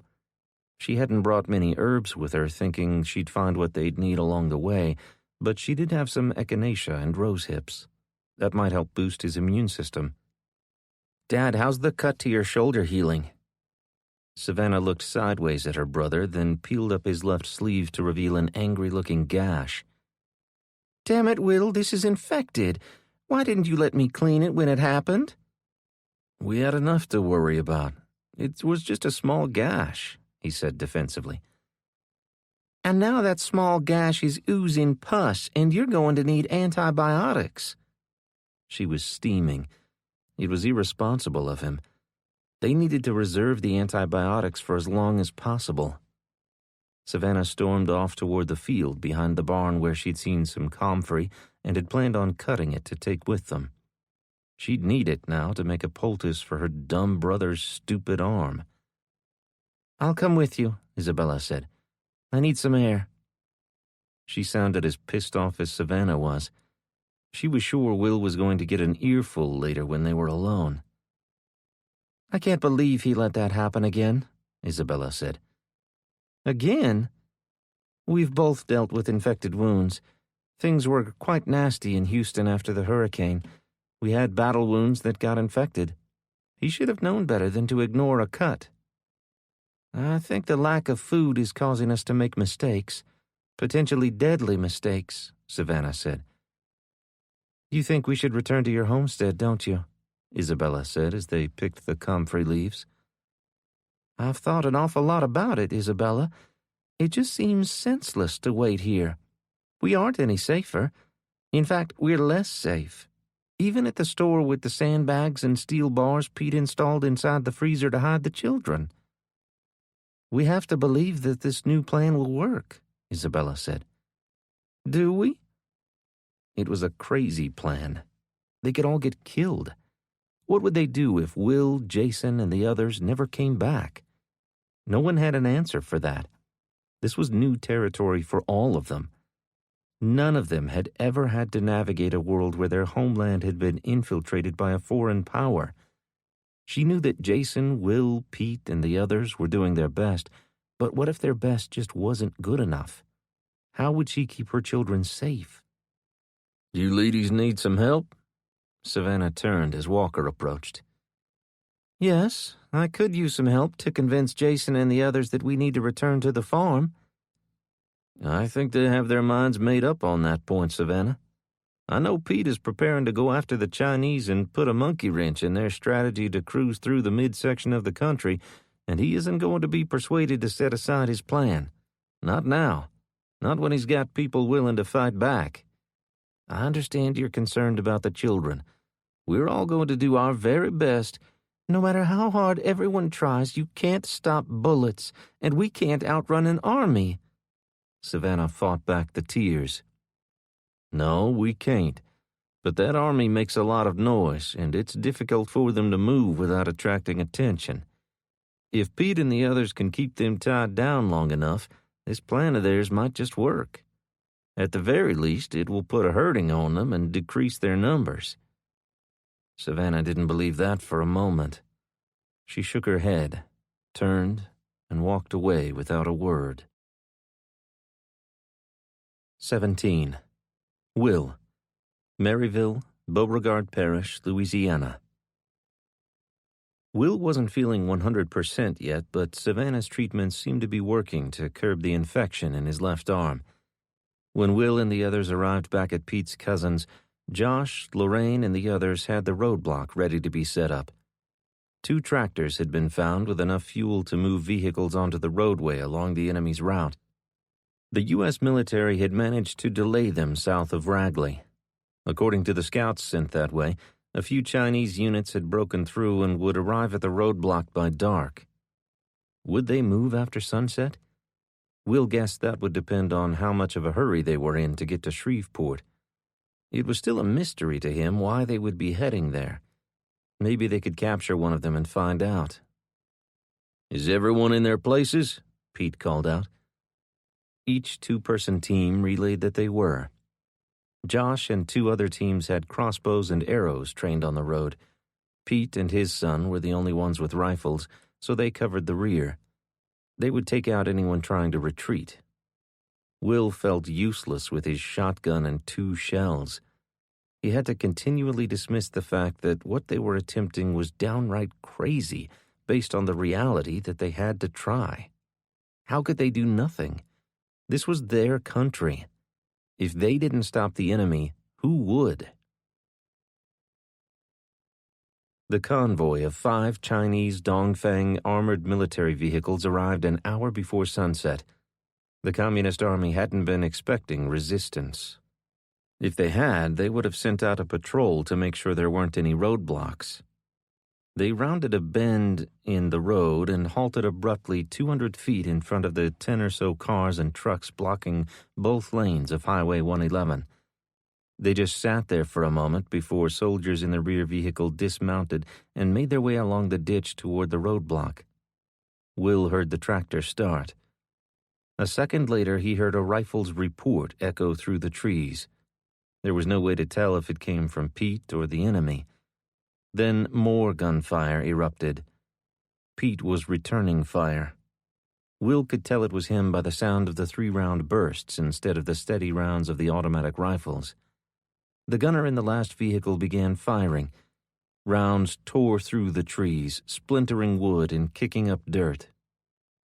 Will strained to see if the tractor made it onto the roadway. He could see the big green machine rolling forward, but it was much too slow to have been moving with intention. The automatic gunfire continued, but the machine kept rolling. Eventually it reached the roadway, but stopped short of blocking both lanes. From where Will stood next to the trunk of a large oak tree, he could tell that the driver had been killed. He was slumped over the steering wheel. The rear vehicle began moving backward at a high rate of speed. It swerved into the opposite lane, nearly missing the tractor. As it did, the next vehicle in the convoy followed suit, and then the next.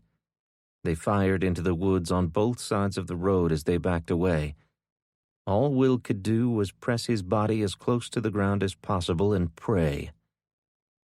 The group had succeeded in causing the convoy to detour, but had failed in their attempt to ambush them.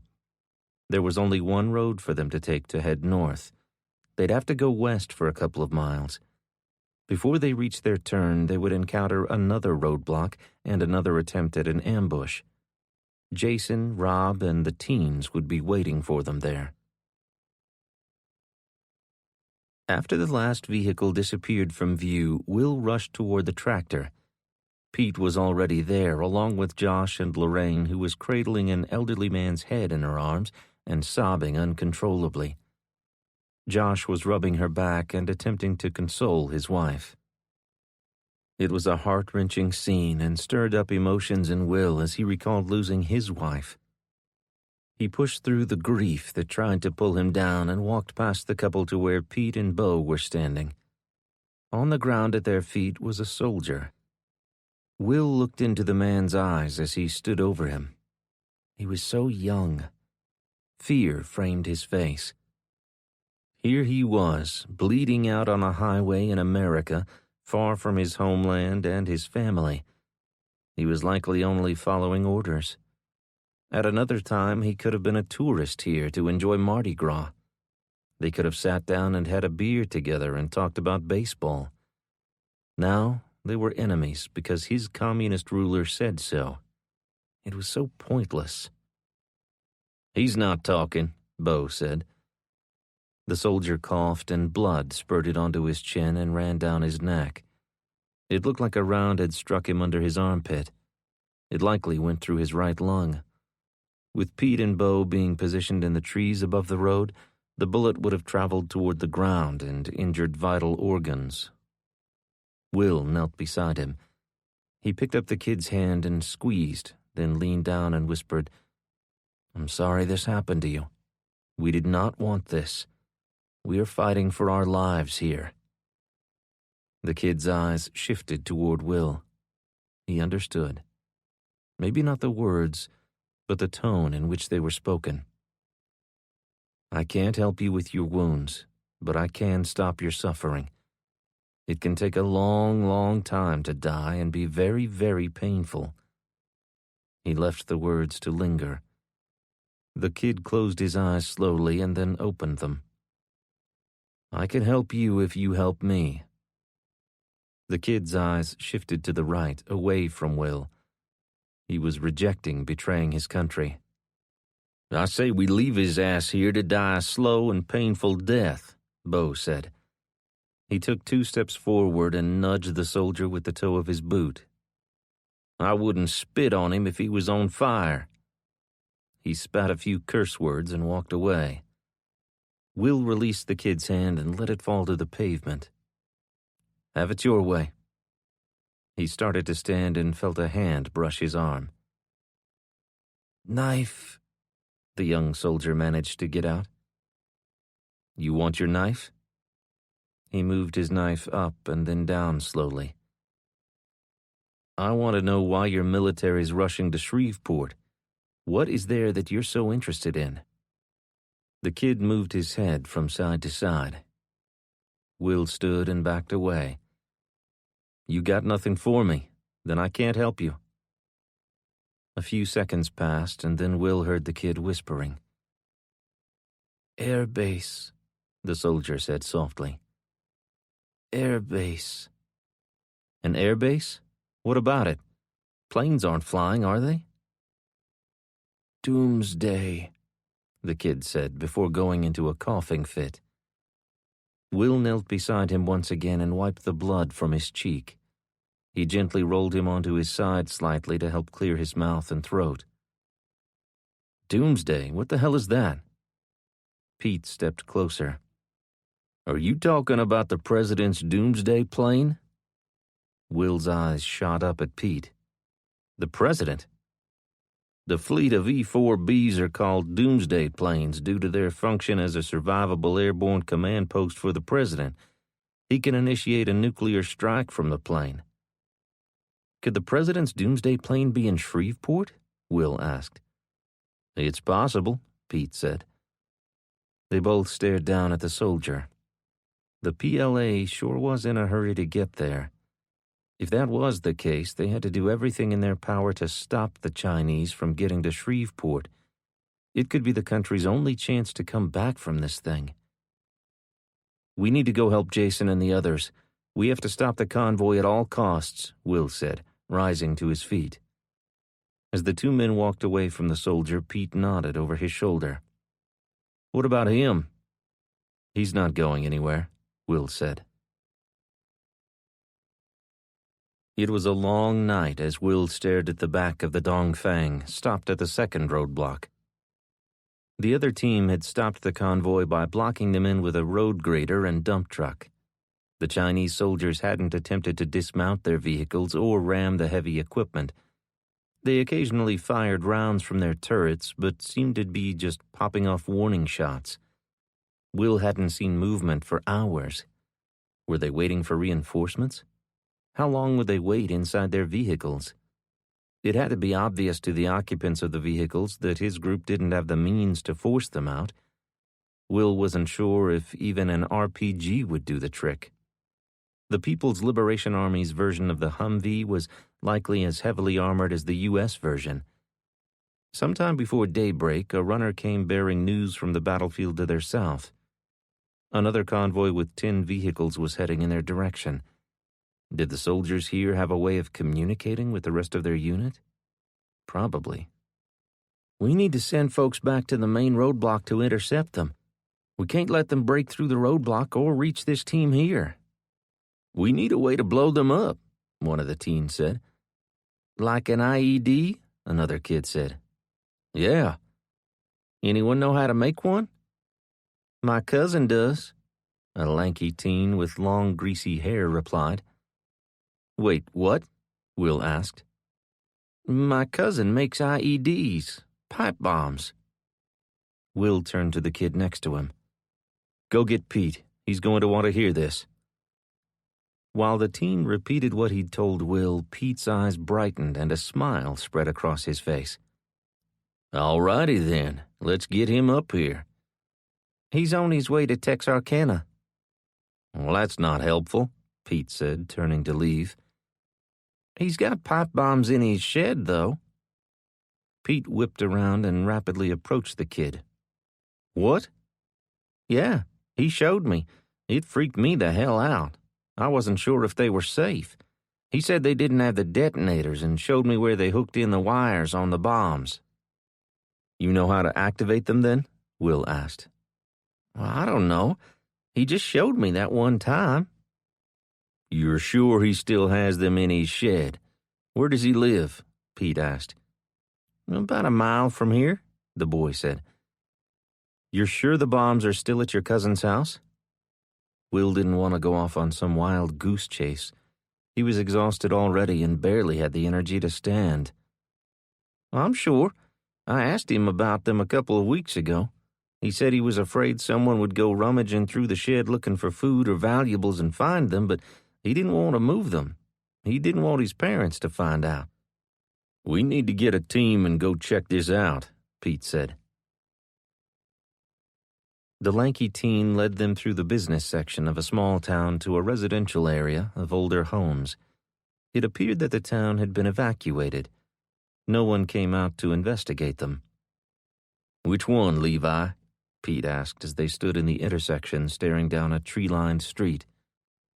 The third house on the left. Levi pointed to a small home with bright yellow shutters.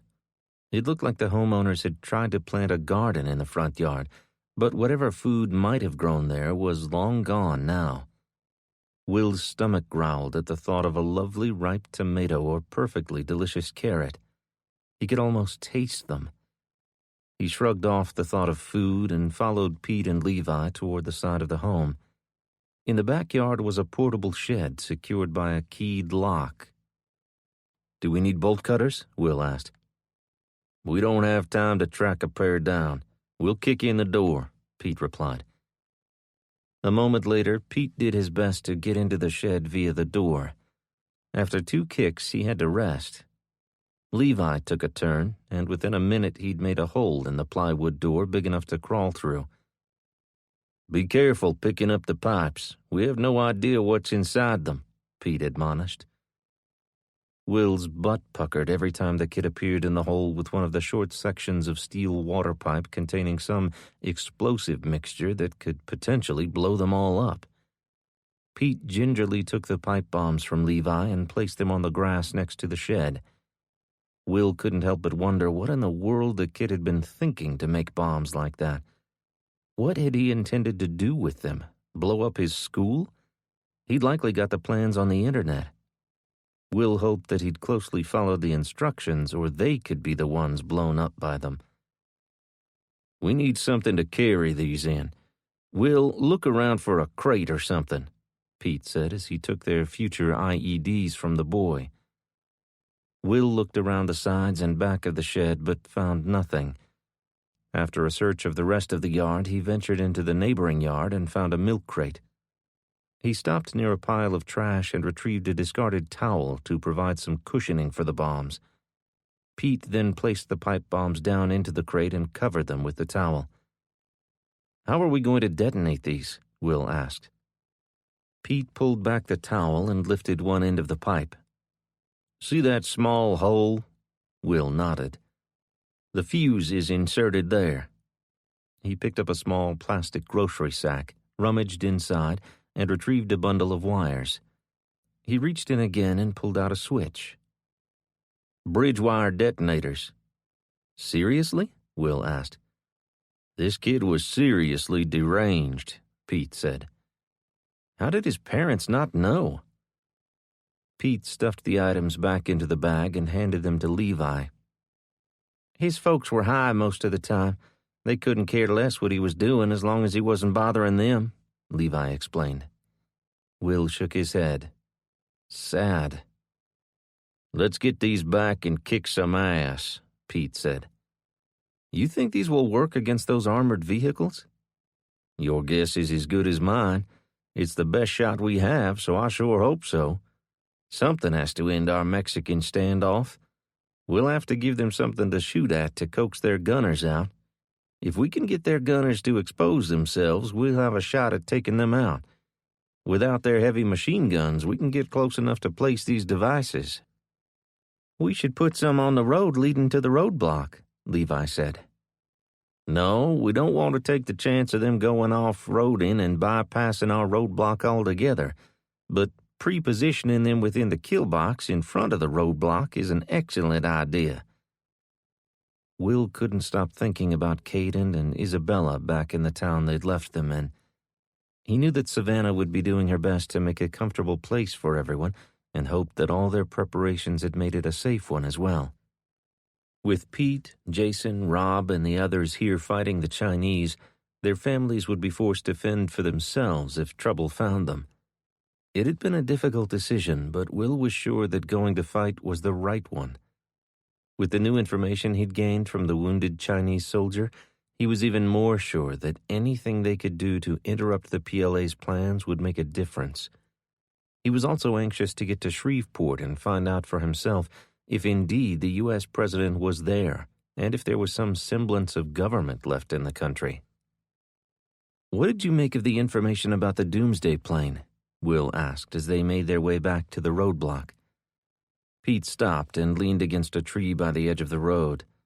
He wrapped a hand around the nape of his neck and rubbed. I pray he is telling the truth and that the government is still active and doing something to save this country. I know that one of the Air Force's E-4Bs transports the Secretary of Defense to foreign countries. I recall reading that the military was planning on upgrading the fleet, but I'm not sure if that happened after all the defense spending cuts of the last administration. The president had proposed massive spending to rebuild our military, but that takes time to implement. It makes sense that something of that importance would prompt the PLA to rush to Shreveport. What other strategic importance could the city have?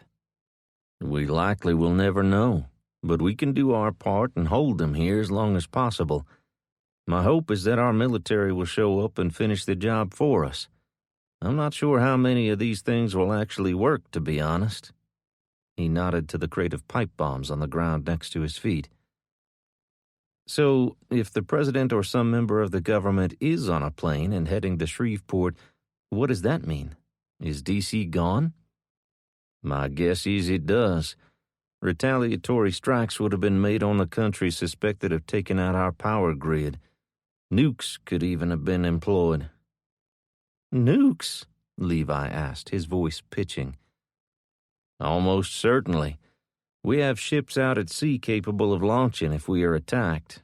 I wouldn't be surprised if Beijing and other countries' capitals were hit with nukes, Pete said. Will tried to imagine what that might do environmentally. It would suck to succeed at repelling the invaders only to die of radiation poisoning. He imagined it would be a slow death, though, ending in cancer or something, since they hadn't been in a nuclear ash cloud or anything. Pete picked up the crate and sat it on his hip. I bet we'll find out that the whole East Coast is wiped out once we get to the FEMA shelter. Hopefully someone there is a gossip and we can find out some inside information. I doubt they're sharing much in the way of detail with the general population. So much of the plan was now up in the air. Will hated not knowing what life would look like when they arrived at the shelter.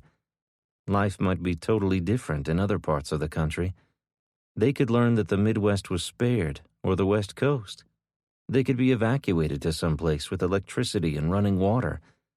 He'd never allowed himself to hope that before. Doomsday plane, he said under his breath. It could change everything. Please, Lord, let there be a government out there somewhere with the ability to save this nation. 18.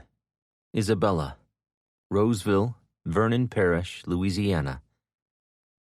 While Will and the others set off for Beauregard Parish, Isabella and the rest of the group made their way north to Roseville. They'd twice had to detour their route to avoid gangs on the road, but safely made it just before dark on the second day. After settling everyone in at the grocery store, Isabella and Walker patrolled the town. Resting her bat on her right shoulder, Isabella continued down the street toward the grocery store. She'd been on patrol for a little over an hour, walking the 4-block section, and felt confident that they were the only people in the area. She stopped at the corner and listened. It was eerie to hear near complete silence. There wasn't so much as a dog barking. She was used to the lack of mechanical noises now, but rarely did she get far enough away from the others to hear silence. Even though they'd been taught all about noise discipline by Pete and his family, it was impossible to enforce with babies and small children. She glanced across the street toward Walker, her patrol partner. He held his bat out in front of him, ready to pounce if needed. She was grateful that he'd stay behind to protect the group, though there wasn't much that could be done if they were attacked with much force. They had very little ammunition for their guns, only the walk-in freezer to be used to protect the children. The good thing was that most of the groups that did roam the streets looking for prey were also unarmed, at least with anything with bullets. There were a plethora of knives, swords, and other sharp weapons. One of the women in their group carried a bow and arrow. She was a good shot and even brought them back a squirrel once, but she only had a few arrows left, so it wouldn't be useful in a fight with numerous attackers. Walker pointed to the street on their left, and Isabella turned and walked down the south side of the street. Walker cut across the intersection and walked along the north side of the street. Isabella glanced at the store windows as she passed. The gift shop and art supply store looked untouched. There must not have been anything useful for survival inside. Next to the flower shop was a dress store with bridal dresses on display. Isabella slowed and admired the gowns. She imagined herself wearing one on her wedding day. Will would be in his black tuxedo and Caden in a shirt and tie. She couldn't help but think about how different their lives could have been if not for the stupid war. When she turned her attention back to patrolling the street, Walker had pulled ahead of her and was just reaching the next intersection. She double-timed it to catch up with him. He stopped and turned to look back.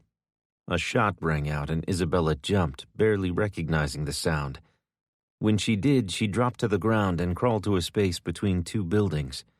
She prayed that the others back at the store had heard the shot and were taking action now to protect themselves. "Walker!" she cried out. She heard no reply. Isabella stretched forward, taking the risk of being shot to see if she could locate him. She spotted him pressed up against the wall of the building on the corner, his only cover the wall of the entrance to the shop. "Walker!" she called again. He held up a hand and gestured for her to stay put. She desperately wanted to know where the shot had come from and how many attackers there were, at the same time fighting the urge to run away. Running could get them killed. Where would she go? She could go back to the store, but she might lead the shooter there. If she ran away, she'd be separated from them and may never see Caden or Will again. She couldn't bear the thought of that. She waited for what seemed an eternity before the shooter revealed himself. The gunman, dressed in a sleeveless t-shirt, shorts, and cowboy boots, slowly inched forward from the side of the building just 25 feet from Walker. In his hands, he held a rifle on a sling around his neck. He either had plenty of ammunition or was an idiot. He was obviously not a good shot. With a rifle like that and aimed in Walker's direction, he should have hit him. Isabella had heard that the marauders who roamed the area were drug-seeking mostly. They were strung out on prescription painkillers and other drugs they'd found in homes while moving from town to town. Walker must have been listening to the man's footsteps. When he was within striking distance, Walker leaped from the alcove and smashed the bat down hard on the man's arms. The rifle dropped and dangled on its sling as the gunman screamed in pain, clutching his broken arm to his chest and hopping around. Walker slammed into him, knocking him to the ground. Before Isabella could reach them, Walker had disarmed the man and was standing pointing the rifle at the man who was still writhing on the ground in pain, complaining about his arm. "Shut up! You deserve to have every bone in your body broken for shooting at us," Isabella said. She pointed her bat at the man. "You better shut the hell up or I might just test this thing out on your shins." The man's eyes grew wide. "I'm sorry. You scared the hell out of me. There ain't supposed to be nobody left in town. The mayor and everybody left 2 weeks or more ago." "Are you from here?" Walker asked. "No, my sister lived here. She had a house over on 4th Street. I was going to stay there for a few days." He raised his hand to wipe his nose, and Isabella jumped backward with her bat held ready to strike. "I was with a group and they were getting on my nerves, so I thought I'd crash here for a few days to pull myself together before pushing on to Shreveport. I was going to try to hook up with my sister and the rest of the folks from town here." "You strung out?" Walker asked. The man looked up. "I'm hurting real bad." "When's the last time you used?" "Yesterday." "You say you left this group voluntarily?" Walker asked. Isabella was trying to understand why Walker was giving the man the third degree about his drug use. What did it matter now? He wasn't going to arrest the man for drug possession, was he? "Yep, I got tired of those assholes. That leader, he's a prick. He was always bossing me around, telling me I had to go find booty for the group to earn my keep. I ain't nobody's bitch. I go where I want, when I want." "You sure they didn't kick you out?" Walker asked. "You sure they didn't follow you here to this town?" That's what he was getting at. Now Isabella was concerned. Walker was on the right track. If they were after this guy, her group could get caught in their crosshairs. No, they didn't see me leave. I waited until everyone was asleep. They were passed out cold when I slipped away. Walker handed the rifle to Isabella, who took it and stepped back, aiming it at the man's head. Her finger found the trigger, and then she placed it resting just to the side of the trigger guard. She was shaking so hard that she was afraid she might pull it by mistake. Walker bent and patted the man down, checking the pockets of his jean shorts and stepping back. "Where is it? In your drawers?" "I ain't got nothing on me." "Where did you stash it then?" Walker asked. The man drew in a breath. He'd stashed it. "Oh my God, they're coming after you for drugs, aren't they?" Isabella said, the realization hitting her like a ton of bricks. "It's mine. I earned it. They had no call to treat me like that," the man whined. "Show me," Walker said, hauling the man to his feet. He shoved him forward, causing the man to stumble. Walker caught him and pulled him into the intersection. "Which way?" "Which way?" He lowered his head, resigned that Walker was not going to give up. "It's in that stack of tires beside the tire shop." "Let's go." Savannah paced back and forth, stopping in front of the man several times. She looked like she wanted to kill him. He sat on the stool with his head bowed. "He'd better be praying," Isabella said under her breath. She scanned the room. The stares of angry parents would have made her wet her pants if she'd been him. She wasn't sure if she'd rather have taken her chances with the marauders. These folks looked like they were ready to tear him from limb to limb. Isabella understood how they felt. This man had put their children's lives in danger. She glanced back at Caden, who sat on the floor with Kendra and Carson, his arms folded across his chest. He felt the tension rising. She wanted to go to him and take him away from this place, but she had no idea how to find his father. She wondered what Will would do in this situation. What would Pete do? She was pretty sure she knew what he would do. His wife had already suggested it. "Take him out and dump him beside the road out there on the interstate. They'll think he overdosed or something, and then they'll have no reason to come here." They weren't killers. Isabella doubted that anyone here was to the point that they could do something like that, even to save the group. But they could run him out of town. He could go east. Would they still trace him to the town? She couldn't be sure. The door banged open, and everyone jumped. "They're here!" the teenage girl yelled. 19. Savannah. Savannah had her back to the door when it banged open. Her first thought was that she had a rifle trained on her back.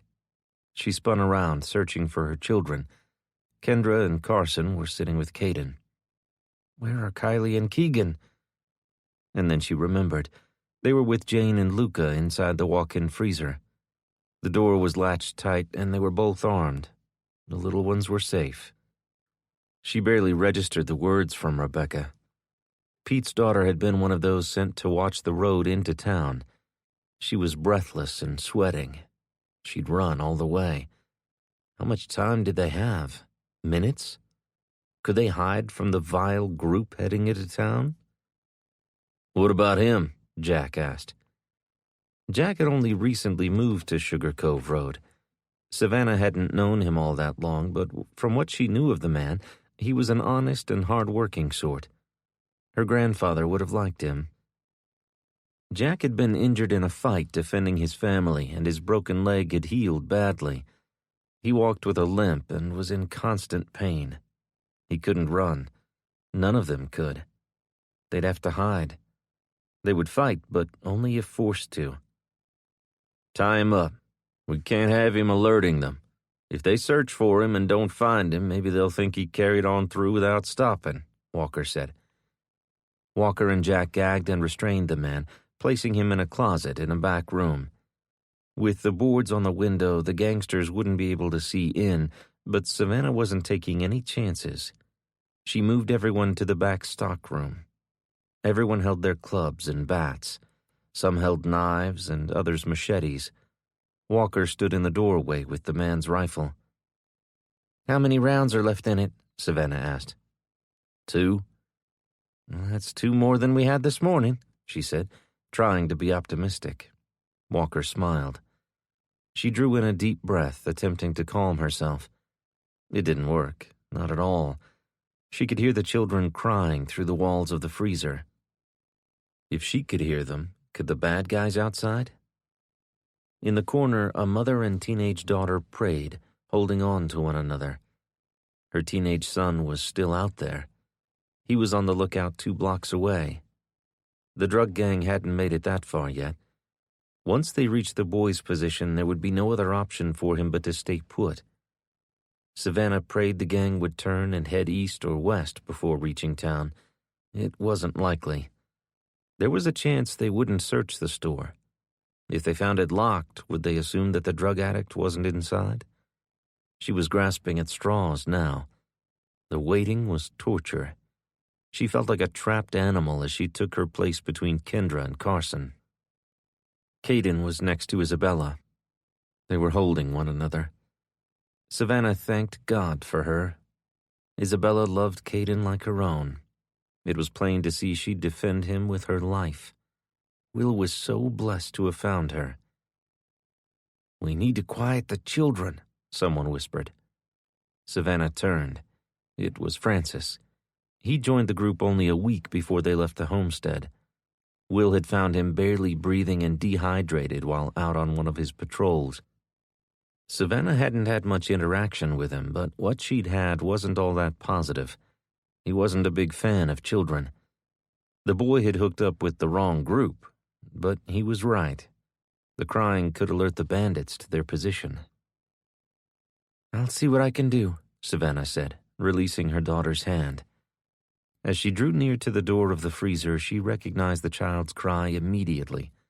That was her child. Her problem child. "Jane, Luca, it's Savannah. Let me try to calm her." Jane yanked open the door and thrust Kylie into Savannah's arms.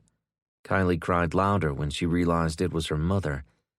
Savannah rushed her down the short hall and into the bathroom. She dropped to the floor and pulled Kylie into her lap, took her by the shoulders and looked her in the eyes. "Kylie Jane, you have to stop that crying right this second. You hear me? There are bad, bad men on their way here, and if you don't stop crying, they could find us and hurt us." Her eyes grew wide and she quieted to a whimper. "Do you understand me, Kylie? You could get hurt if they find us." She didn't want to frighten her daughter, but Kylie's world revolved around herself, so Savannah needed to make it personal to Kylie. Big tears streamed down her pale cheeks. "You are safe inside the freezer with Jane and Luca, but you have to be very, very quiet, okay?" "But they won't let me play with the jacks," Kylie whined.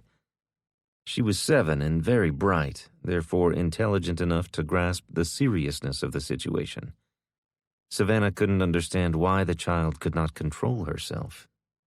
She wished with everything in her that her grandmother was still alive.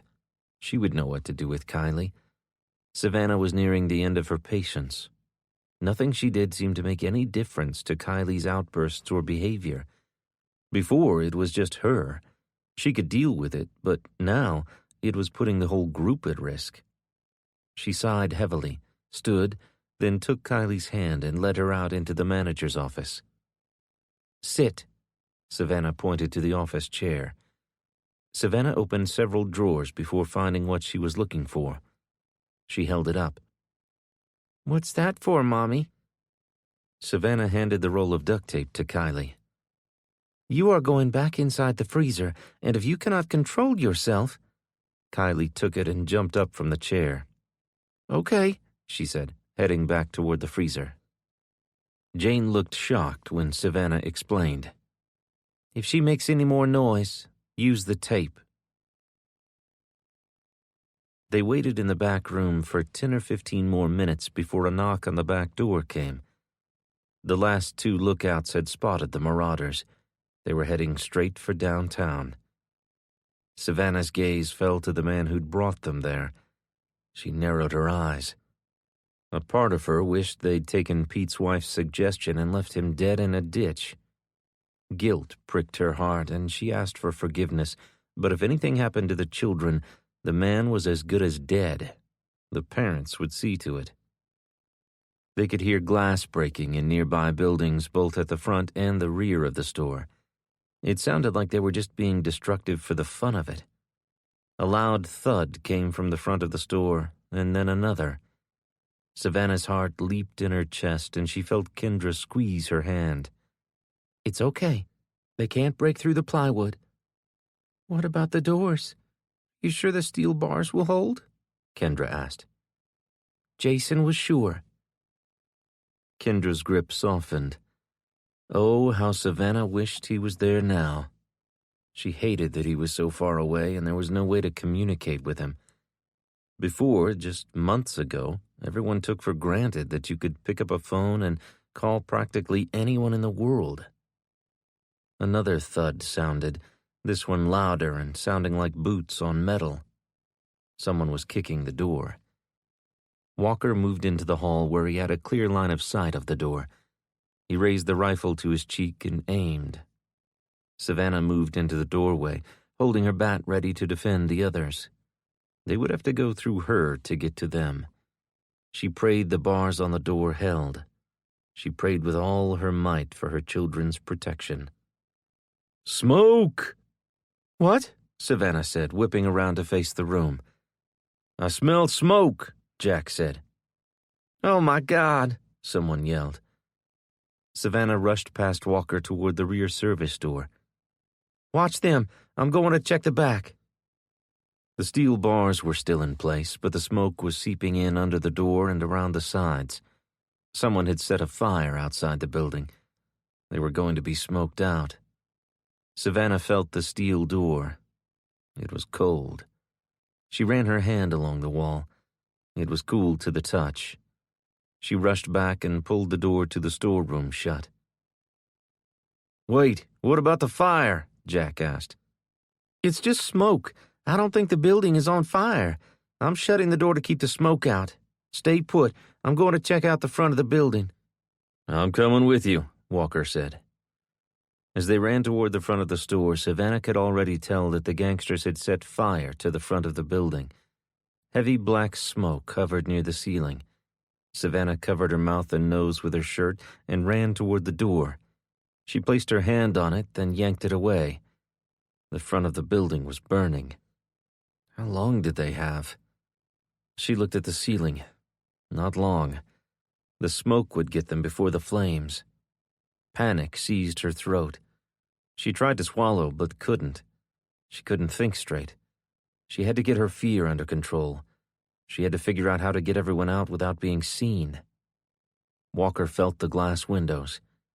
"They're pretty warm." What do we do now? Savannah asked.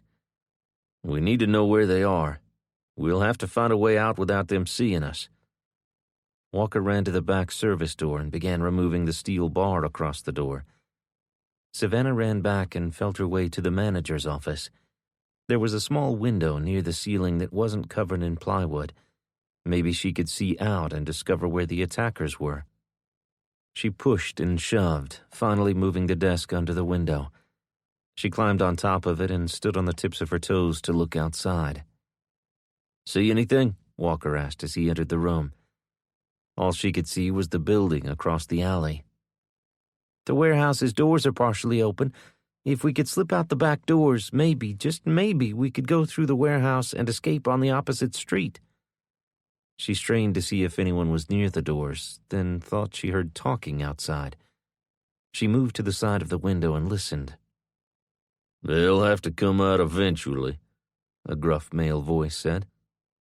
We don't know how many of them are even in there, Ralph. They could be heavily armed. We just don't have enough information for this, another male voice said.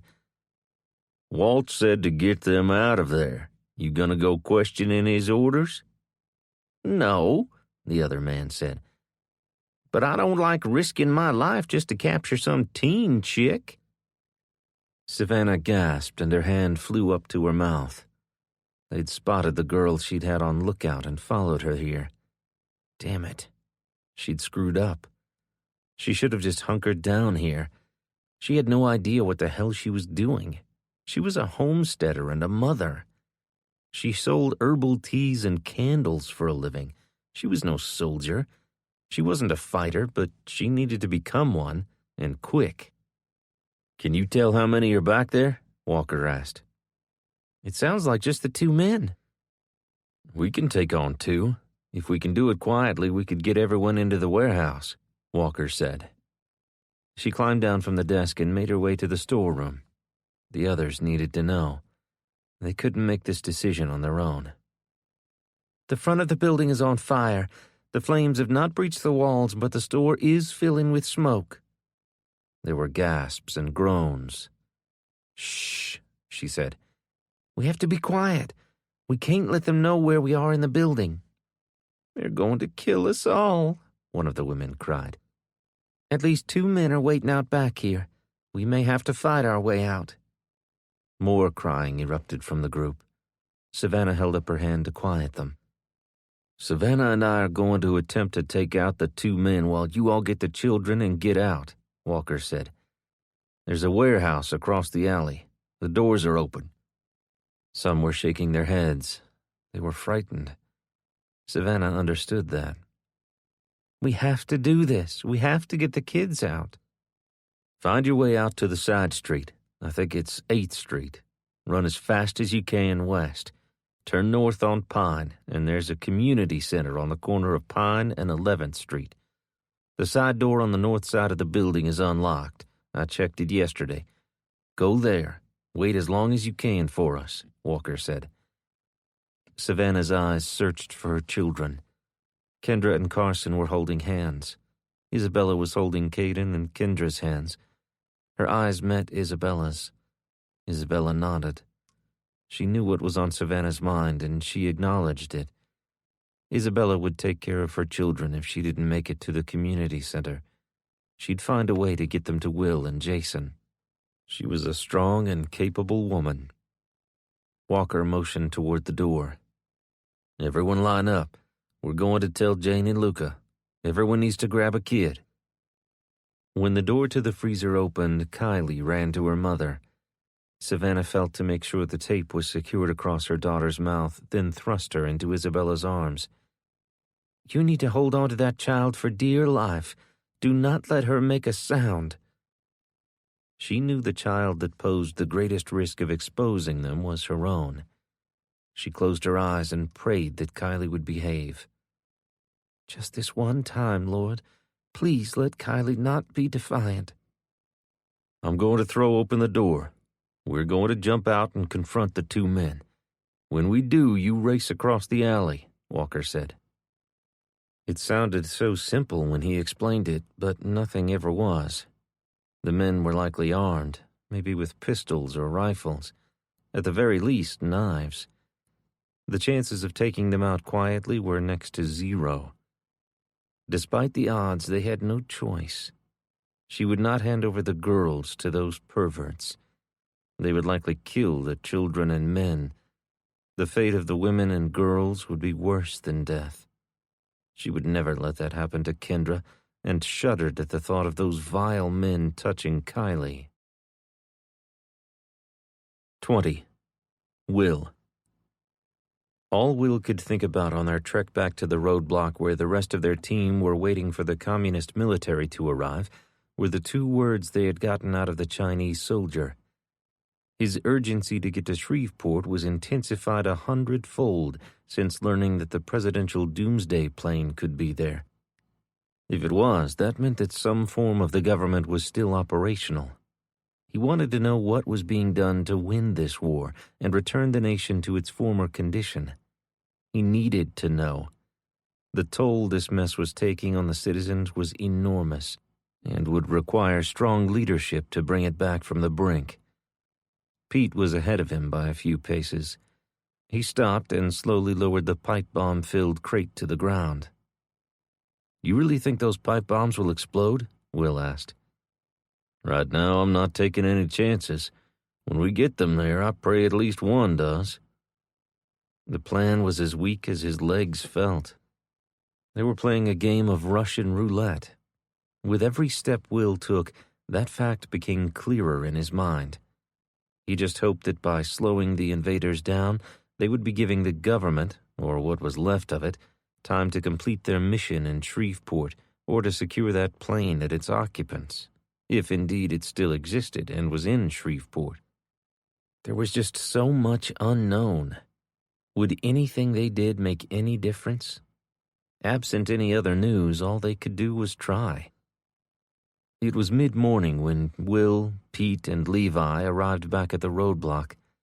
Pete had everyone move back to a safe distance as he and Will placed the IEDs along the side of the road, inside a pothole and under one of the cars in the roadblock. They ran the wires along the ditch and into the woods to a large fallen log. That was where Pete would be located. He insisted that he was the only one qualified, even though he had no experience with bombs. Will didn't argue. Part of him felt guilty for that. All he would have had to do was flip the switches. It wasn't complicated. Pete had already inserted the bridge wires and set the switches. "When the blast goes off, be ready to fire as soon as anyone exits a vehicle. We don't want to give them the time to set up and return fire. We don't have the ammo for a prolonged gunfight," Pete told the group. From his position, Will had a clear view of the kill box, as Pete called it. He'd be firing on soldiers exiting from the driver's side of the vehicles. Jason was hidden at the front of the roadblock and would be firing down the right side of the convoy. Pete was concerned about overlapping fields of fire and other terms Will didn't yet understand. He felt way out of his element. He was an instrument technician, or had been. He was trained to turn valves, not fight wars. Yet there he was, about to face down foreign soldiers. All he could do was pray that his aim was true. "One shot, one kill," he repeated to himself. "Inhale, exhale slowly, squeeze. I can do this. I have to do this." The convoy of armored Chinese military vehicles could be heard a mile off. They were moving fast, no doubt in a hurry to get to Shreveport in the United States presidential doomsday plane. If Will and the others had their way, these soldiers would never see it. If they were successful, they'd acquire weapons and ammunition today that could be used against the next convoy that tried to come through. Will's group couldn't block every possible route to Shreveport, but Will was banking on slowing them down long enough for the regular army to be able to repel any attack in Shreveport.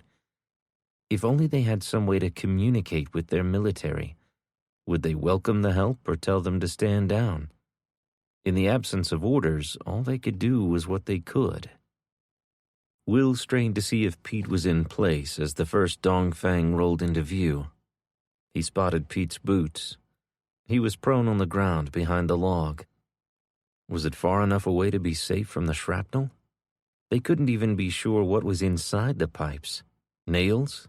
Ball bearings? Glass? Maybe all three? How far would the shrapnel be propelled? They were about to find out. The first vehicle halted 50 feet from the roadblock, just like Pete had said it would. It was too far for the bomb hidden within the cars blocking the road to have any effect. Will hoped the others did the trick. Pete felt that if even one caused them to have to dismount the vehicles, it would prompt the others to as well. Will hoped he was right and that it wasn't just wishful thinking. Once all the vehicles had come to a stop, Will stood pressed against a tree, listening to the vehicle's engines and watching for any sign of doors opening. He waited and then waited some more. The rifle grew heavy in his arms as he trained his scope on the rear vehicle. What was Pete waiting for? Will heard the creak of a door opening and scanned to his left. He saw nothing. A second later, the sound of the explosion boomed and echoed through the woods. Will jumped, startled by the noise, and immediately repositioned himself to obtain a clear view of the driver's side of the convoy. The vehicle in the middle was on fire. Smoke rolled out from underneath it. Pete had blown the IED he'd placed in the pothole. As soon as the back driver's side door opened, Will trained his scope on the soldier. When his head came into view, Will inhaled, let it out slowly, and squeezed the trigger. His rifle's report was joined by Jason's and a few of the others posted on the right side of the convoy. It had worked. Their plan had worked. Now they just had to stay alive. The gunner in the second vehicle turned in the turret and began firing in Jason's direction, ripping through the cars and trucks that made up the roadblock. Glass shattered and rounds tore apart the metal and plastic. When the firing stopped, Will scanned the wood line on the opposite side of the road. Jason emerged with his rifle trained on enemy soldiers on the ground. Reluctantly, Will moved from the cover of the large oak tree and made his way toward the road. He could see the gunner spin around to fire. Will found the back of the man's head in his sights and followed as he turned. As soon as he stopped, Will trained his weapon on the side of the man's face, just beyond where his helmet stopped, and squeezed. The communist soldier slumped forward. A barrage of rounds kicked up the dirt and leaves 5 feet to his right. Will dove to the ground, rolled, and sat up behind a tree trunk. It wasn't big enough to conceal him, and he doubted it would stop the rounds the gunner in the last dongfang was firing at him. He needed to move, but there was no way he could make it back to the large tree he'd previously hidden behind. He was stuck with his back toward the enemy. He shut his eyes as round after round whizzed past him, expecting one to find its target at any second. When the shooting stopped, Will exhaled the breath he'd been holding and sprinted toward cover. Back at the large oak, he scanned the scene on the roadway. 2 gunners were now slumped over their weapons. Will was grateful that someone on the opposite side of the convoy was a good marksman. He wouldn't have lasted much longer. He was sure of that. He waited for at least 10 minutes for more activity, hating the waiting game. Every muscle in his body was tense as he scanned from vehicle to vehicle.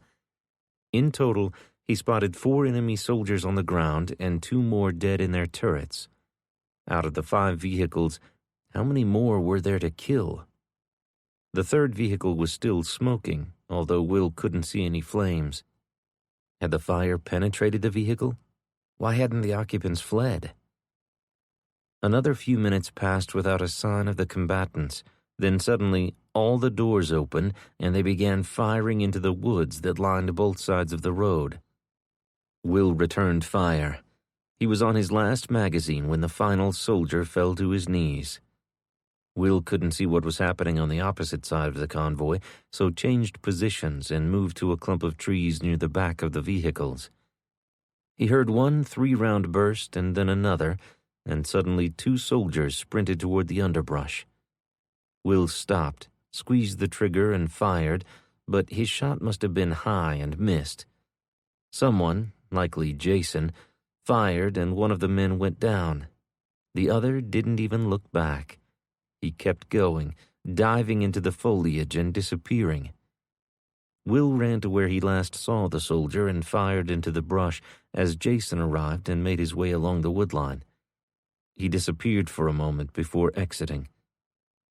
"He's gone," Jason said, firing a final round into the man's compatriot on the ground. Will looked north along the length of the convoy. He counted 6 bodies. The doors to the dongfangs were open. He and Jason cleared each vehicle and met Pete and Rob on the other side. "How many got away?" Will asked. "No way of knowing for sure, but at least 4, Pete said. "Should we go after them?" Jason asked. Pete pointed to the dongfang and then to the soldier's rifle in his hands. "No, we got what we were after." 21. Isabella, Roseville, Vernon Parish, Louisiana. As soon as Walker pulled open the door, the group rushed toward it. They were bumping into each other and fighting for their positions in line. Isabella was holding Kylie as tight as she possibly could. She was bumped into the wall and almost went down, but she held on despite the child's thrashing. She could still hear her screaming beneath the 2 layers of duct tape. Jane hadn't wanted to take any more chances with the kid. Caden had his hands on Isabella's back as they exited the building. Kendra and Carson each held one of Keegan's hands. They were together and moving towards the warehouse door. All was going well until Kylie spotted her mother. She thrashed all the more and cried out. The duct tape held, and it was only a muffle. Hopefully not loud enough for the bad men to hear. Inside the dark warehouse, Isabella slammed her knee into something and let out a curse word. She shook off the pain and rushed to keep up with the others. Jane and Luca each had 2 children with them and were moving slowly. Isabella wanted out of the dark space. She needed to get past them. As she turned her body sideways to squeeze around them, Kylie arched her back and kicked out. It knocked Isabella back into the wall, causing her to bump her head. Isabella gritted her teeth to restrain herself from swatting the girl. If ever a child needed a good old-fashioned butt-whooping, it was Kylie. "Stop fighting, Kylie. We need to get out of here before the bad men get us." Isabella grabbed her arm. "Or do you want me to leave you here for them?" Kylie stiffened and the thrashing stopped as she fell silent. The threat had worked, but Isabella felt horrible. She hated losing her temper with a child. What kind of person was she? She'd have to apologize when they reached safety, to Kylie and Savannah. The light of the doorway was nearly blocked out by people streaming outside. Isabella waited her turn impatiently. She kept glancing behind them, expecting to see marauders coming for them. When she finally stepped outside, she drew in a deep breath, grateful for the fresh air and sunlight. She hated the dark. Jack was in the lead and crossed over the street first. He waved them over, and everyone ran west toward Pine. They moved much quicker than Isabella had thought they would and reached the community center in a few minutes. Jack held the door open as the children and teens filed past. Isabella reluctantly pushed through the doorway in search of Kendra, Carson, and Keegan. They needed to stay together. She had to do a better job of keeping them close. She turned down a long hallway that ended in the gymnasium, finding Kendra and her brothers in the corner. She thrust Kylie into Kendra's arms and moved quickly to check the set of steel double doors. They were chained together. It would be difficult for anyone to get in, but it would also be difficult for them to exit the building. They needed to find the key or bolt cutters just in case. "I'm going to the office to find the key," Isabella told Jack as she passed him in the hall. "We need to be able to unlock that door and make a quick escape if necessary." "The key is hanging just inside the door to the office," Jack yelled after her. The guys had done a thorough search of the town. They were much more familiar with it than she was. "Thanks. I'll be right back." Isabella found the key right where Jack had said it would be. She'd removed it from the hook and was turning to leave when she glanced out the office's side window. Movement caught her eye, and she stopped, turned, and waited to see what it was. She thought it might be stragglers or Walker and Savannah, but what she saw sent panic through her bones. She dropped down below the window and crawled into the hall, then stood and ran as fast as her legs would carry her. "They found us," she whispered to Jack as she passed him. "I'm going to unlock the door and then tell everyone to run." "Where to? Where can we go now?" Jack asked. "Kurthwood. That was our next rally point." Isabella ran to the door and attempted to insert the key, but with her hand shaking so badly, she dropped it and had to try again. Finally, she was able to get the key inserted, turned, and the lock removed. She shoved open the door and light flooded the windowless room. "Everyone move now! They've found us. Move quietly. Hurry," Isabella said. Jane and Luca each grabbed 2 children. Everyone else fell in behind them. Caden held on to one of Kylie's hands, and Kendra held the other. They had her lifted off her feet, and she was kicking with all her might. They would need to deal with her. Isabella had to secure the front door and try to hold off the bandits. She had to give the others time to get away. Jack was there and had already secured the lock. "You go. I got this," he said. "We should both stay and hold them off as long as possible." Isabella gripped her bat with both hands. "Let's move to the back door. We'll follow the group and slow down anyone following them." "Okay," Isabella said. She watched the others disappear around the corner of a church and turned to see where Jack was. He was gone. She was standing there alone. She turned back, trying to decide what to do, when something hit her in the back. Hard. It knocked the breath out of her. She fell forward onto her knees, felt hands entangled in her hair, and then she was being dragged to her feet. She'd been captured. Her mind went numb for a moment. Time slowed as she tried to make sense of what was happening. Is this real? Her worst nightmare had just become a reality, and there was nothing she could do to wake from it. Jack called her name. "Go, Jack! Get them out of here!" she yelled. Someone yanked her hair, nearly pulling her off her feet. An arm wrapped around her waist, and she was dragged toward the street. 22. Savannah. Walker reached for the doorknob and nodded to Savannah. She raised her bat, ready to charge the men. He yanked open the door, and it banged against the wall, causing Savannah to jump. Her heart was racing. Pure adrenaline propelled her through the open door behind Walker. He rushed toward the men. Luckily, the taller of the two had his back to the door. The second man was leaning against a box truck. He straightened and looked their way. Walker hit the taller man in the back with the full weight of his body. As the two men crashed to the ground, Savannah hauled back her bat and swung, hitting the second man in the shoulder. He swung around to face her, raising a large tactical knife and jabbing it at her. She jumped back a second before it would have made contact with her abdomen. He lunged but tripped on Walker's feet as he and the tall man wrestled for the pistol in the man's hand. Savannah swung again, this time making contact with the shorter man's head. He dropped to one knee and fell forward, catching himself with his outstretched right arm. As Savannah swung again, she spotted the members of her group from the corner of her eye. They were on the move. Anger and fear pulsed through her veins. She raised the bat over her head and slammed it down on top of the man's skull. He fell forward on his face, unmoving. Savannah kicked him in the ribs as she watched Isabella and the others slip inside the vacant warehouse. Kylie reached out for her. That's when she noticed the duct tape.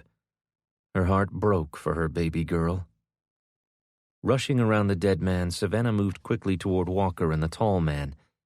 Walker had his hand on the gun, but so did the man. His finger was just outside the trigger guard. She had to stop him before he got off a shot and brought the rest of his crew down on them. Savannah leaned forward and kicked the man in the head with all her might, allowing Walker to roll onto his side. Savannah smacked the attacker repeatedly in the back with the bat, but he refused to release his grip on the pistol. Walker slammed the man's hand against the pavement of the parking lot, and the gun went skidding away. The man cried out. Savannah drew in a quick breath and held it. She spun around, waiting for the other bad men to arrive, standing with her feet apart and bat raised. They would have to go through her to get inside that warehouse. Behind her, she heard the muffled cries of the man. She took a chance and glanced back. Walker had both hands tightly gripped around the man's throat. His face was red and his eyes wide with terror, his mouth open as he tried to get air. Strangling someone took a lot of strength and time. Walker's arms were shaking. How long could he hold on? The sunlight glinted off the barrel of the gun, and Savannah ran to retrieve it. She rushed back, dropped to her knees, and pressed it against the man's temple, all while keeping watch for his compatriots. Had they heard him cry out? Were they planning to attack them? What the hell were they waiting for? A moment later, the man stopped resisting and went limp. Walker pressed 2 fingers against the man's neck. He's dead. "Let's go," Savannah said. "Not yet. We need to drag them inside." "What?" She just wanted to get to her babies. "Why?" "It will buy us time. If they spot 2 dead men in the parking lot, they'll know we escaped." Savannah got to her feet. Walker grabbed one of the first man's arms, and the 2 of them dragged the dead man into the store. They hauled the second man inside the same way. Walker pulled the door closed, leaving the dead bodies concealed inside. When Savannah turned toward the warehouse, she spotted the pool of blood where the man she'd bashed had fallen. "Walker?" She pointed to the crimson stain.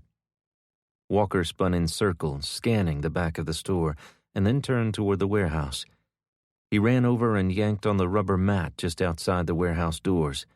He pulled it over and covered the stain. It wouldn't be immediately visible, but the rug was out of place, though might be enough to buy them time. They needed all the time they could get.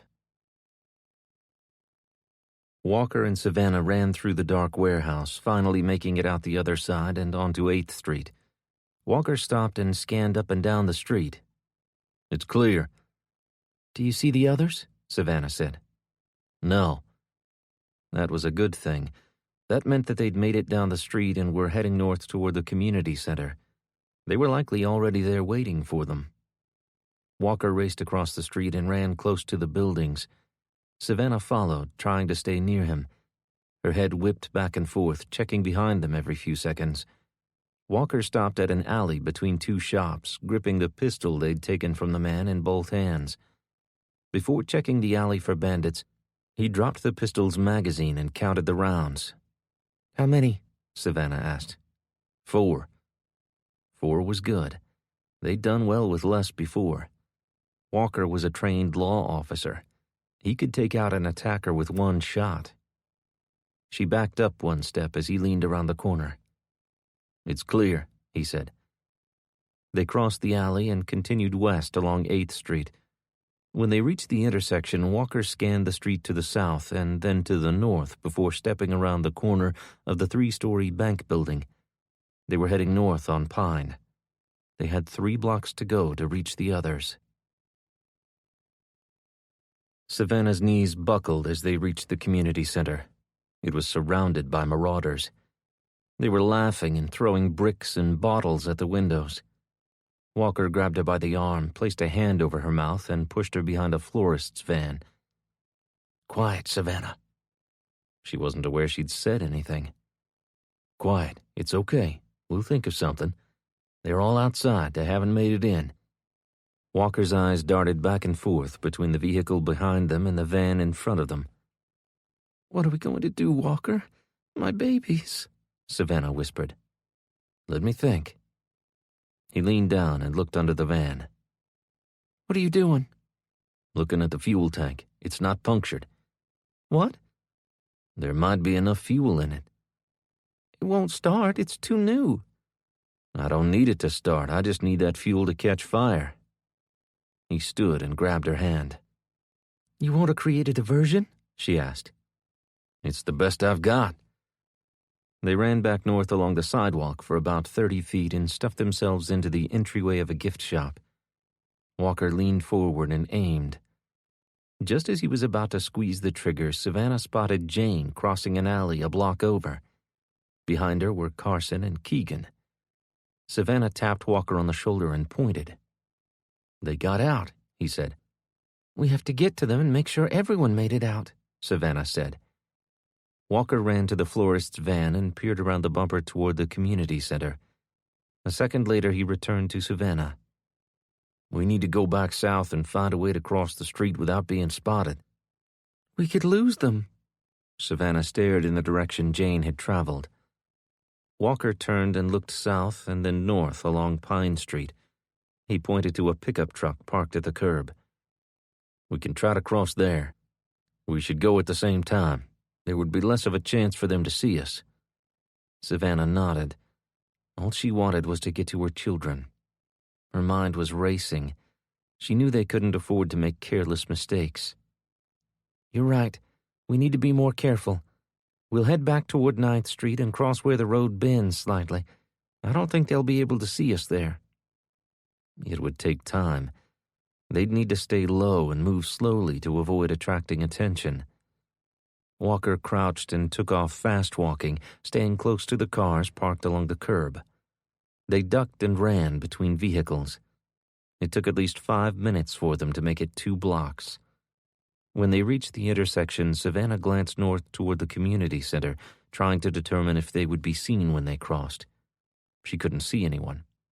The community center building was obscured by the church on the corner of 10th Street. I think we're good. She stepped out onto the street and was about to run across when Walker grabbed her and pulled her back. Someone's coming. She cursed under her breath and edged between a mid-sized sedan and an older SUV. Savannah listened. All she heard was her own labored breathing. Are you sure? He pointed. 2 buildings down on the right side of the street, the ice cream shop. See them? A man and a woman. Savannah leaned forward and looked where Walker had pointed. She gasped and stood. It's Isabella. Walker grabbed her arm and pulled her down. Get down, Savannah. We'll be no good to her if we get ourselves caught. Savannah yanked away. The kids. Where's Caden? Her mind raced with all the possible dreadful scenarios. First things first, we need to get to her. They aren't looking this way. I'm going to cross over and run behind that truck there. You follow me. Stay close. We're going to follow them and wait for a good opportunity to get her back. Then we'll go for the others. Savannah couldn't think. She was in full panic mode now with the thought of evil men hurting her children. Okay, she whispered. Isabella would know what had happened to the others. They had to get to her. Stay down, Walker whispered as they crept along the street, staying close to the vehicles. They moved from car to car, keeping the vehicles between them and the man with Isabella. Where were they taking her? Would any of their friends be there? Maybe we should follow them. He might lead us to the others. I don't think so. Why would that crowd still be back at the community center if they'd moved everyone out? You're thinking they caught her as she ran from the building? I am. Savannah was shaking. She was furious and scared all at the same time. The others may still be inside. What if they set fire to that building too? First, we get Isabella. She'll be able to tell us what happened and how many of our guys might still be inside. How are we going to confront the man without alerting that mob back there? I think you should distract him while I make my way around and surprise him. Distract him? He pointed. See that alley there? She nodded. When I reach it, you step onto the sidewalk and call Isabella's name. That will cause them to stop and turn to face you. Keep them talking. I'll go around the building and come at him from behind. Hopefully I'll get the jump on him and we can do this quiet-like. Hopefully? It's the best I've got, Savannah. She puffed out the breath she was holding and nodded. Walker took off and turned down the alley. The man never turned to look. Walker hadn't been seen. Savannah moved from between the cars and stepped up onto the sidewalk. Isabella! The man spun around, pulling Isabella in front of him like a shield. Isabella, are you all right? Yes, the kids are safe, Isabella said before the man punched her in the side of the head. Isabella bent forward and threw her arms up to block the next blow. The man yanked her back, causing her to trip and almost fall. He started to turn, but Savannah rushed forward. Stop! Where are you taking her? Stay right there, the man said. I'll hurt her. Stay right there. I'm not armed. I just want to know where you are taking my friend. None of your business, the man spat. He was shorter than Isabella, his hair long and dirty, though he wasn't as thin as everyone in Savannah's group. They'd been stealing food from families. They were killers and thieves, and they needed to be stopped. What if I want to come too? I don't want to be left out here all alone. The man's eyes fixed on her.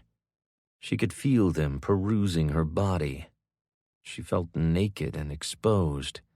It made her sick. Come this way, he said. Slowly. Let me see your hands. Savannah took a step forward with her arms bent at the elbows and palms facing out to show him she had nothing in her hands. She took another step, and then another. Where the hell is Walker? There was no way she was surrendering herself to this lunatic. No way. Savannah inched forward, trying to buy Walker more time to get into place. She was within 10 feet when she spotted movement behind the man, but she kept her eyes fixed on him. He was smiling ear to ear, his yellow, rotted teeth on full display. The sight of them made Savannah sick to her stomach. The thought of him touching her made her skin crawl. She couldn't imagine how Isabella felt with his arm around her neck. Walker closed the distance in a flash and pressed the pistol against the back of the man's skull. He whispered something Savannah could just hear over the sound of her pulse beating in her ears. She felt bile rise into her throat and nausea coming on. Walker hauled the man's head back and slammed the pistol into his skull. He dropped to the ground in a heap. Isabella rushed toward Savannah and threw herself into her arms. Savannah stroked her hair as Isabella sobbed into her chest. "It's all right now. I've got you. You're safe." She took hold of Isabella's shoulders and pushed her back to expose her face. "Isabella, where are my kids? Where are the others? Are they still in the community center?" "They all got away. I was in the rear making sure everyone made it out the back. That pervert grabbed me. I told Jack to make sure they kept running." "Where are they headed?" "Kurthwood," Isabella said through sobs. 23. Will. After some discussions, the group decided to move the Dongfangs back to the intersection a mile or so south of the roadblock. Will drove one of the Chinese military's Humvee-like vehicles to a spot behind a barn near the intersection. He exited the vehicle and readied the 120mm rocket-propelled grenade launcher, reciting to himself Pete's instruction on how to fire the shoulder-launched anti-tank rocket-propelled weapon. He tried to put the fact that the weapon was made in China out of his mind, as he prayed that this one weapon was not a defectively manufactured Chinese product. Pete and Jason occupied the opposite side of the road with Rob and 2 others farther down. They'd strike any vehicle that managed to get through. A 6-person team, including the lanky kid who'd led them to the IEDs, remained at the roadblock. They were armed with only the PLA soldiers' rifles and a few hand grenades. Will hoped that they wouldn't be needed. As the convoy came into view, Will faced the intersection and aimed the PF-98 to the left slightly. He steadied himself, not knowing how big a kick the rocket launcher would have. At the same time he fired, Pete and Jason did the same. The convoy stopped. Will had hit the first vehicle. The sound was deafening. A huge ball of smoke arose from the vehicle. Will inserted a second 120mm round into the weapon's breech and fired again. As he did, 2 soldiers exited and attempted to run for cover. They didn't make it far. Pete or Jason must have fired at them and taken them down. The 3rd and 4th Dongfangs in the line had been hit, and soldiers were fleeing the armored vehicles. Rob, who was hiding on the opposite side of the road, fired the Chinese-made automatic rifle, mowing down 3 of the enemy before they could make it to the field beyond the road. A second later he fired again and took out the 3 racing through the field. 1 enemy soldier almost made it to the old farmhouse 100 yards from the road. Will heard a shot, and the man dropped. Will reloaded the rocket launcher and shifted south to a point where he could fire upon the last vehicle in the line. It was backing away. The round landed on the hood, but nothing happened. Will ran back and reloaded. By the time he returned, the vehicle had reached the bend in the road. It was just about to disappear when a loud boom sounded to the right of Will. Smoke rose and men fled. Automatic gunfire stopped their retreat. One of the teens walked out of the woods, his QBZ-191 Chinese-made assault rifle resting on his shoulder. Pete yelled, but it was too late. One of the soldiers fired his pistol, and the kid fell to one knee. He attempted to raise the rifle and fire, but a second and third round slammed into him, knocking him back. Will felt sick. He was so young. The boy had had his whole life ahead of him, and now it was over, ended by a foreign invader. Anger boiled in Will's chest. He dropped the grenade launcher and slung his rifle around the front. He raised it and took aim, but before he could fire, Pete sprayed the PLA soldiers with automatic gunfire, emptying the magazine into them. After, he walked over and shot each one in the head with his pistol. He stopped and stood over the body of the kid, made the sign of the cross, and moved back towards Will. The two of them cleared each vehicle. Some of the soldiers had escaped. They were on foot without food or water. They wouldn't last long. They'd likely die of dehydration or run into outlaws. Either way, they were very little threat to the president or his doomsday plane.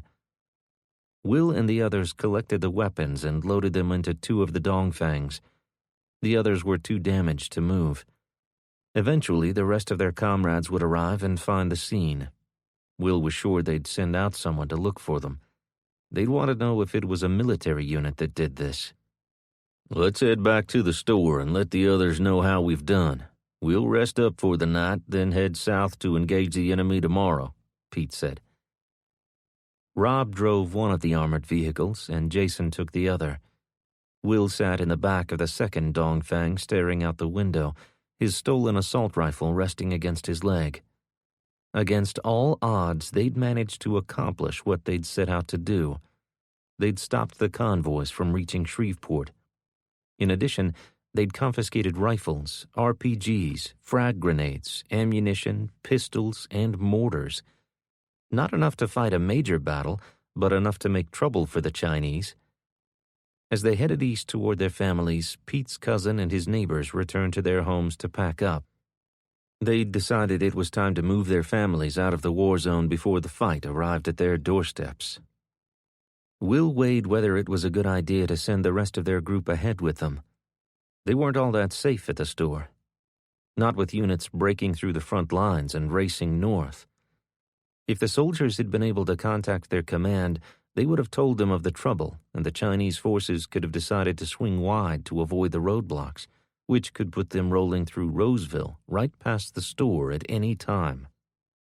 He'd need to speak to Jason and Pete about it when they got to Roseville. Isabella would protest, Will was sure of that. But Savannah was ready to keep moving. She would do her best to convince the others.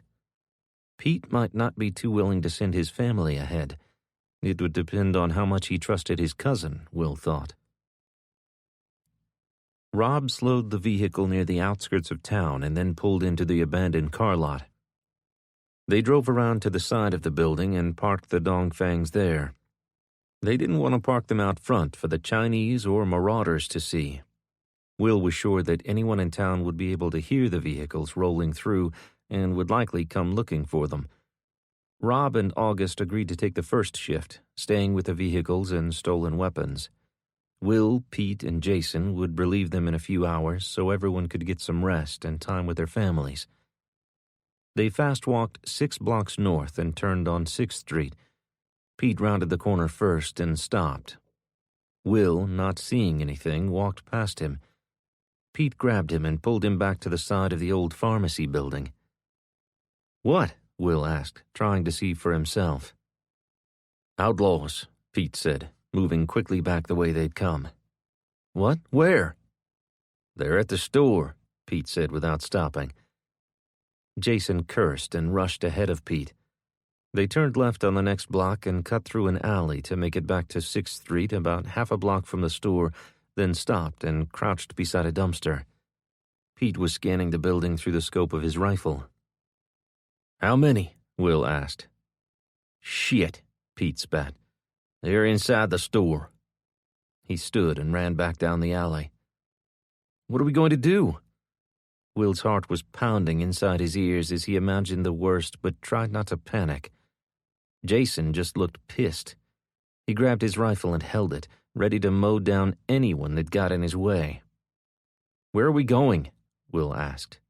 Pete didn't answer. They returned to 5th Street, turned right, and ran through the intersection. Sprinting to Pine Street, they turned right and ran, crouched low along the sidewalk, staying close to all the parked and abandoned cars along the curb.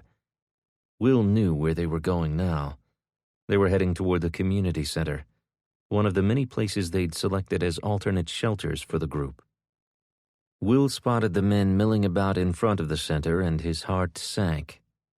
He fought back despair and panic as they moved between a truck and SUV to avoid being seen by the men. "They're not there," Jason repeated over and over as if trying to convince himself. Pete pointed. "There. We need to get around and get a look at the back of the center." He sprinted across the sidewalk and the parking lot between the two buildings and disappeared around the back of the building. Jason ran past Will and also disappeared from view. Will was winded and having trouble keeping up. When he reached the back of the building, he saw Pete on the ground wrestling with a man. Jason rushed over toward them, but a second man appeared from nowhere and tackled him. Now he was struggling to free his rifle from the man's grasp. Will stopped and brought his rifle up to fire, but couldn't get a clear shot on either of their attackers. Pulling his knife from its sheath on his belt, Will lunged and jumped on the man's back as Jason rolled him over. The knife slid easily between his ribs, but he continued to have a firm grasp on Jason's rifle. Will yanked the knife from the man's body and plunged it in again and again until he released the weapon and rolled off Jason, who sprang to his feet and landed on top of Pete's attacker, sending his elbow into the back of the man's neck. He went limp, and Pete managed to pull himself out from under him. By that time, Jason had already taken off for the community center. Will caught up with him 2 buildings down. They slid into the recessed entryway and watched as people came and went from the back door. There was no sign of Isabella or the rest of the group. "Maybe they didn't come here," Will whispered. "They could be anywhere, Will." Jason sounded defeated. Will understood the feeling, but he couldn't accept that his family had been captured by the marauders. "Where would they take them?" Jason asked as Pete caught up with them. "Their headquarters. Those apartments just off the highway. That's where they're operating out of at the moment." "Let's go," Jason said, moving back into the alley. "Stop. We need to search the rest of the town first. They could be anywhere. They could be hiding out in any of these buildings. We can't just go running off and abandon them," Will said. "Will's right. They could be holed up in one of the buildings near the store. We should check out the warehouse across the alley first, and maybe the church on Chestnut Street. Those are both good places. Jack and I checked them out. He might have taken them there." "Walker would have moved them someplace where they had an easy means of escape. The church is my best guess." After a thorough search of the warehouse, they reached the church. They weren't there. There wasn't even a sign that they'd been there. Jason crossed and stopped at the back of the barber shop. He pulled his rifle to his cheek and scanned back toward the community center. "You weren't going to shoot them?" Will asked. "You'll bring them all down on us." "I'm looking for someone." "Who?" "Their leader," Jason said, and then he lowered his rifle. "He's not one of them." "We have to hurry and find our families," Will said, tugging on his arm. Jason nodded. "When I find him..." "I know." Will felt the same anger, but they couldn't afford to let rage cloud their judgment. Rob and August were as anxious to find their families as Will, Pete, and Jason. Jason jumped behind the wheel of the Chinese military vehicle and slammed the door. Will crawled in and climbed into the turret. He wasn't even sure how to load the weapon. Pete tapped him on the leg and he moved into one of the back seats, allowing Pete to man the heavy machine gun. Will twisted in the seat to see if Rob and August were behind them as Jason sped north. They were, and remained right on the bumper as they turned down one street and then another, before Jason abruptly pulled the vehicle to a stop in the middle of the road. He quickly exited the vehicle and rummaged in the back, retrieving weapons and ammunition before running around to the front. Will exited the vehicle and joined the others in the middle of the street. He looked down at what everyone was staring at. "Meet you at the second rally point" was scrawled across the pavement in bright pink sidewalk chalk. Savannah was letting them know they'd made it out and where to meet up with them. Tears spilled over Will's eyelids and rolled down his cheeks. He wiped them with the hem of his t-shirt and sprinted back to the Dongfang. They needed to get to Kurthwood before the scavengers caught up with them, or the Chinese. 24. Savannah. Roseville, Vernon Parish, Louisiana. Walker, Savannah, and Isabella moved quickly west along 12th Street, following the route the group had agreed. When Savannah spotted the words written across the roadway in pink sidewalk chalk, she nearly broke down in tears. "Kylie," Savannah whispered. She'd fought with her about bringing the chalk. There was only so much room in her tiny pack, and she needed all the room she could get for clothes and essentials. "Will and the others will know where to find us," Isabella said. Walker stared down at the writing. That was smart thinking. Savannah looked back, making sure they weren't being followed. They'd need to hurry to catch up with the others, who had at least a 30-minute head start, according to Isabella. She hadn't wanted to discuss what had happened between the time the man had captured her and when she and Walker had rescued her. Her focus was on catching up with the group, but Savannah knew that eventually she would need to talk about and process it. She was all too familiar with such trauma. Hopefully she could help Isabella once they reached the shelter. There may even be counselors there. Lord knew they all could use some therapy after everything they'd been through. They walked in silence for several miles as Savannah thought about life in Texarkana. She wasn't looking forward to giving up her freedoms to be taken care of by the government, but the alternative was giving up all her freedom and being held prisoner inside a Chinese camp. The two did not even compare. "How long do you think it will take Will, Jason, and the others to catch up?" Isabella said, breaking the silence. Not long, Walker said. Once they take care of their business, they'll come to Roseville and see Kylie's chalk drawing. They'll move quickly to Kurthwood. Take care of their business? Their business involved confronting a foreign army. Savannah had tried her best not to think about her brother and Jason fighting against well-armed soldiers. Although she disapproved of the plan, she understood their motivation, hating the thought of the country being taken over by the communist regime. Even if they were to restore the electricity and reopen stores and provide food, she didn't want to live under communism. She didn't want that for her children either. Even before they attacked the nation with the electromagnetic pulse, there'd been a push by some in the country towards socialism. She'd never understood how those for it couldn't see that it was only a gateway towards communism. The system had never worked in any other country it had been tried. It was foolish to her that anyone could believe that Americans would thrive under such a system. They turned north and made their way along the outskirts of town, at times crossing through residential yards or business parking lots to avoid being seen.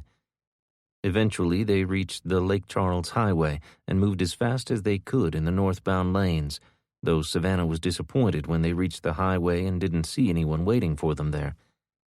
She understood, and she would have pushed the group on as well. She just needed to know that all her children were safe and together. She marched in front of Walker and Isabella, pushing herself harder and harder to reach them. Sweat poured down her face. Savannah wiped it away on the sleeve of her shirt. She was feeling a little lightheaded. She needed water, but they didn't have time to go searching for it. She pushed on, ignoring all the signs of dehydration. As they approached an RV park, Walker veered off the highway and strode toward the office. "Where are you going, Walker?" Savannah asked. "Wait there. I'm going to see if I could find water." "You shouldn't go alone," Isabella called after him. "I'll be careful." "I have my water filter, Walker. You don't have to take the risk. We can find a water source up ahead," Savannah said. All she had was a small water bottle, though. They needed to be able to carry much more water, so they didn't have to keep stopping. "I think we need something now," he said as he kept going. She stopped and crossed over a ditch to the cover of some trees along the road, resting against the trunk of a tree as she watched Walker disappear inside the building. He was right. She was so dehydrated that she couldn't go much farther. Isabella sat cross-legged on the ground with her back against a tree. She leaned her head back and closed her eyes. They were both spent. Savannah realized that they wouldn't have the energy to catch up with the others, and that she may not see her children until in the morning. They might have to walk all night to catch up to them. She was surprised that they'd been able to move so quickly with all the children. Her mind started to imagine that they had been captured by the marauders. The thought grew and took on a life of its own to the point she was in a near panic. What if the others didn't escape at all? She asked. Isabella opened her eyes. I saw them running away, Savannah. They're safe. They made it out of town. But we should have caught up with them by now. They couldn't have moved so quickly with the kids. They were trying to get away. How fast would you have moved if you'd been leading the group? She considered it. The other parents would have dug deep to find the physical resources to save their children. Isabella was right. They would have moved away from town as quickly as they could, not stopping until they felt it was safe. We'll catch up with them soon. They'll stop and let the children rest as soon as they feel safe, Isabella said. Savannah thought she saw movement near one of the RVs. She shifted and stared in that direction. Did you see that? She pointed. What? Isabella twisted and stared off in that direction. I thought I saw someone over there. Maybe it's Walker looking for water, Isabella said, turning back to face her. It wasn't Walker. They weren't wearing a cowboy hat. Isabella got to her feet and crouched behind the tree. Should we go warn him? I don't know. If we move from here, we could alert people to our presence and cause more trouble for him, Savannah said. I wish he'd hurry up. Me too. I hate waiting out here feeling exposed. A few minutes later, Savannah spotted Walker pressed up against the back of the office building. He must have seen the person as well. He waited for a few more seconds before sprinting to the cover of the trees, then disappeared from view for a moment before re-emerging next to them. "We need to go," he said, heading toward the highway. Do you think they saw you? Savannah asked, taking off after him. I can't say. If they did, they didn't seem to want trouble any more than I did. Isabella flanked his other side. Did you find water? He reached in and pulled out a 1-liter plastic thermos. No one had drained the hot water heater yet. Really? Savannah said. We could have used that water. Too bad there were people back there. Yeah, I will probably be kicking myself for not grabbing another container full. Walker handed the thermos to Isabella. She unscrewed the lid and took a long drink. Maybe we'll find another building or house with water nearby then. I don't think we should risk it, not this close to people. For all we know, the marauders could be staying there, Walker said. They walked for 30 minutes before stopping again. Savannah's legs and feet were killing her. The water Walker had found had helped immensely, but it was gone now. They would need to find more, that and food. They needed the energy to keep pushing on. This time they would all go together to have each other's backs. They had to assume that every building was occupied and proceed with stealth. What about there? Isabella nodded toward a small group of homes just off the highway. Walker stopped in the middle of the highway and looked in that direction. Might be worth checking out. Savannah's stomach flip-flopped. They needed food and water, but she had no idea what kind of trouble they might run into by going into homes. They could find people just like themselves or like the takers they'd just encountered back at the store. Let's do it, Isabella said. She exited the highway and turned down a side road. Savannah followed with Walker several feet away, staying near the edge of the road. His pistol was drawn and he held it in both hands. Savannah held her bat down at her side. She ran her left hand over the outside of the pocket of her jeans and fingered her pocket knife. She'd practiced with Jason stabbing a man-sized scarecrow, but the thought of actually having to use it turned her stomach. The image of the man she'd bashed with her bat flashed briefly through her mind, but she pushed the thought away and focused on the homes ahead. Which one? She asked. Let's start with the closest one and work our way through the neighborhood and back to this one on the left, Walker said. Maybe we should go around to the back. It might be best not to be seen on the street, Savannah suggested. Walker shrugged. We could do that. If anyone is occupying these homes, though, we'll eventually run into them. I hope not. Isabella crossed her arms over her chest. She was as nervous about their plan as Savannah. Walker led them around to the back of the first house on their right. Savannah peered inside the large kitchen window as they headed toward the door. Walker pulled open the storm door and then stopped. You ready? He asked. Savannah swallowed hard and nodded. She wasn't. She wasn't ready at all to see dead bodies or run into people who might harm them. But, ready or not, they were there. The door eased open and the stench assaulted her nostrils immediately. She knew instantly that no one was inside, not living anyway. There was no way anyone would have remained in there with that smell without opening all the windows. Walker retrieved his handkerchief from his back pocket and buried his face in it. Savannah covered her mouth and nose with the crook of her arm and followed him inside. He stopped in the kitchen and opened a pantry door. There was nothing but empty canning jars inside. The occupants had eaten every bit of food before they died. Isabella opened all the cabinets. They, too, were devoid of food. Savannah found a Brita filtering water bottle in one of the cupboards and handed it to Isabella, then opened the dishwasher and located a plastic water bottle with a small handle. That would give them 24 ounces of water.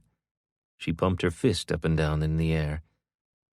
After failing to find even a cracker in the kitchen, the trio moved farther into the house in search of the hot water heater to fill their newfound bottles.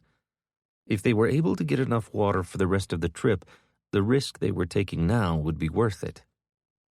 They turned down a short, dark hall and passed a bedroom where the door was partially cracked. 2 bodies were visible on the bed. Savannah rushed past. She didn't want to see them. Walker opened the small door in the laundry room and stared at the hose attached to the drain valve at the bottom. He knelt and turned the valve. Nothing happened. No water flowed from the tank. Someone had beaten them to it. Let's get the hell out of here, Isabella said, making a beeline for the front door. Savannah wanted to stop her, but she too could no longer take the smell of the rotting corpses. She gasped for air as soon as she stepped outside, wondering if the smell would stay on her clothes and in her hair. She may never get the memory of it out of her mind. Next door? Isabella asked. Walker said nothing and headed straight for the front door of the next home. He waited for them to catch up before entering. When he eased open the door, Savannah was pleasantly surprised to not smell rotting flesh.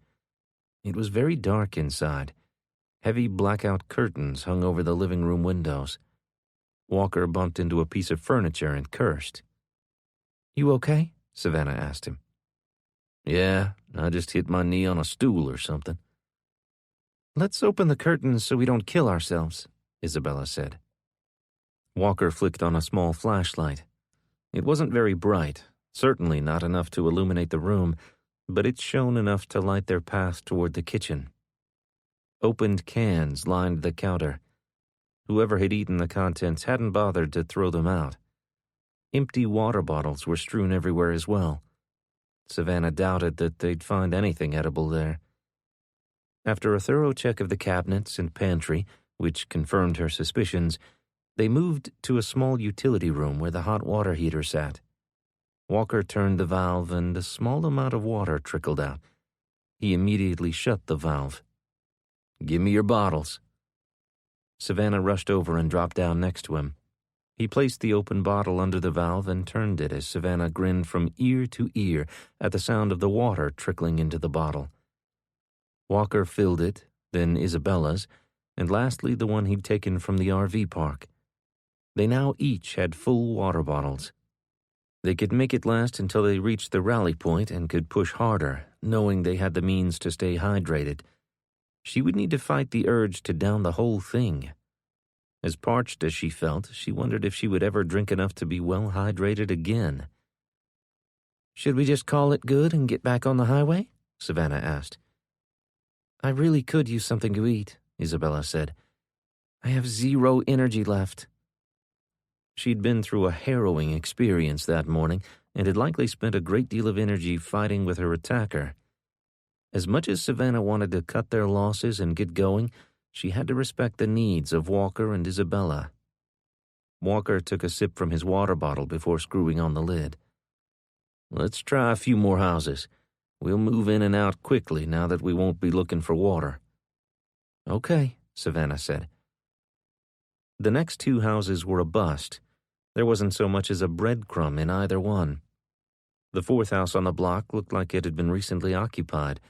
There was a path worn from the driveway to the front door through the overgrown grass.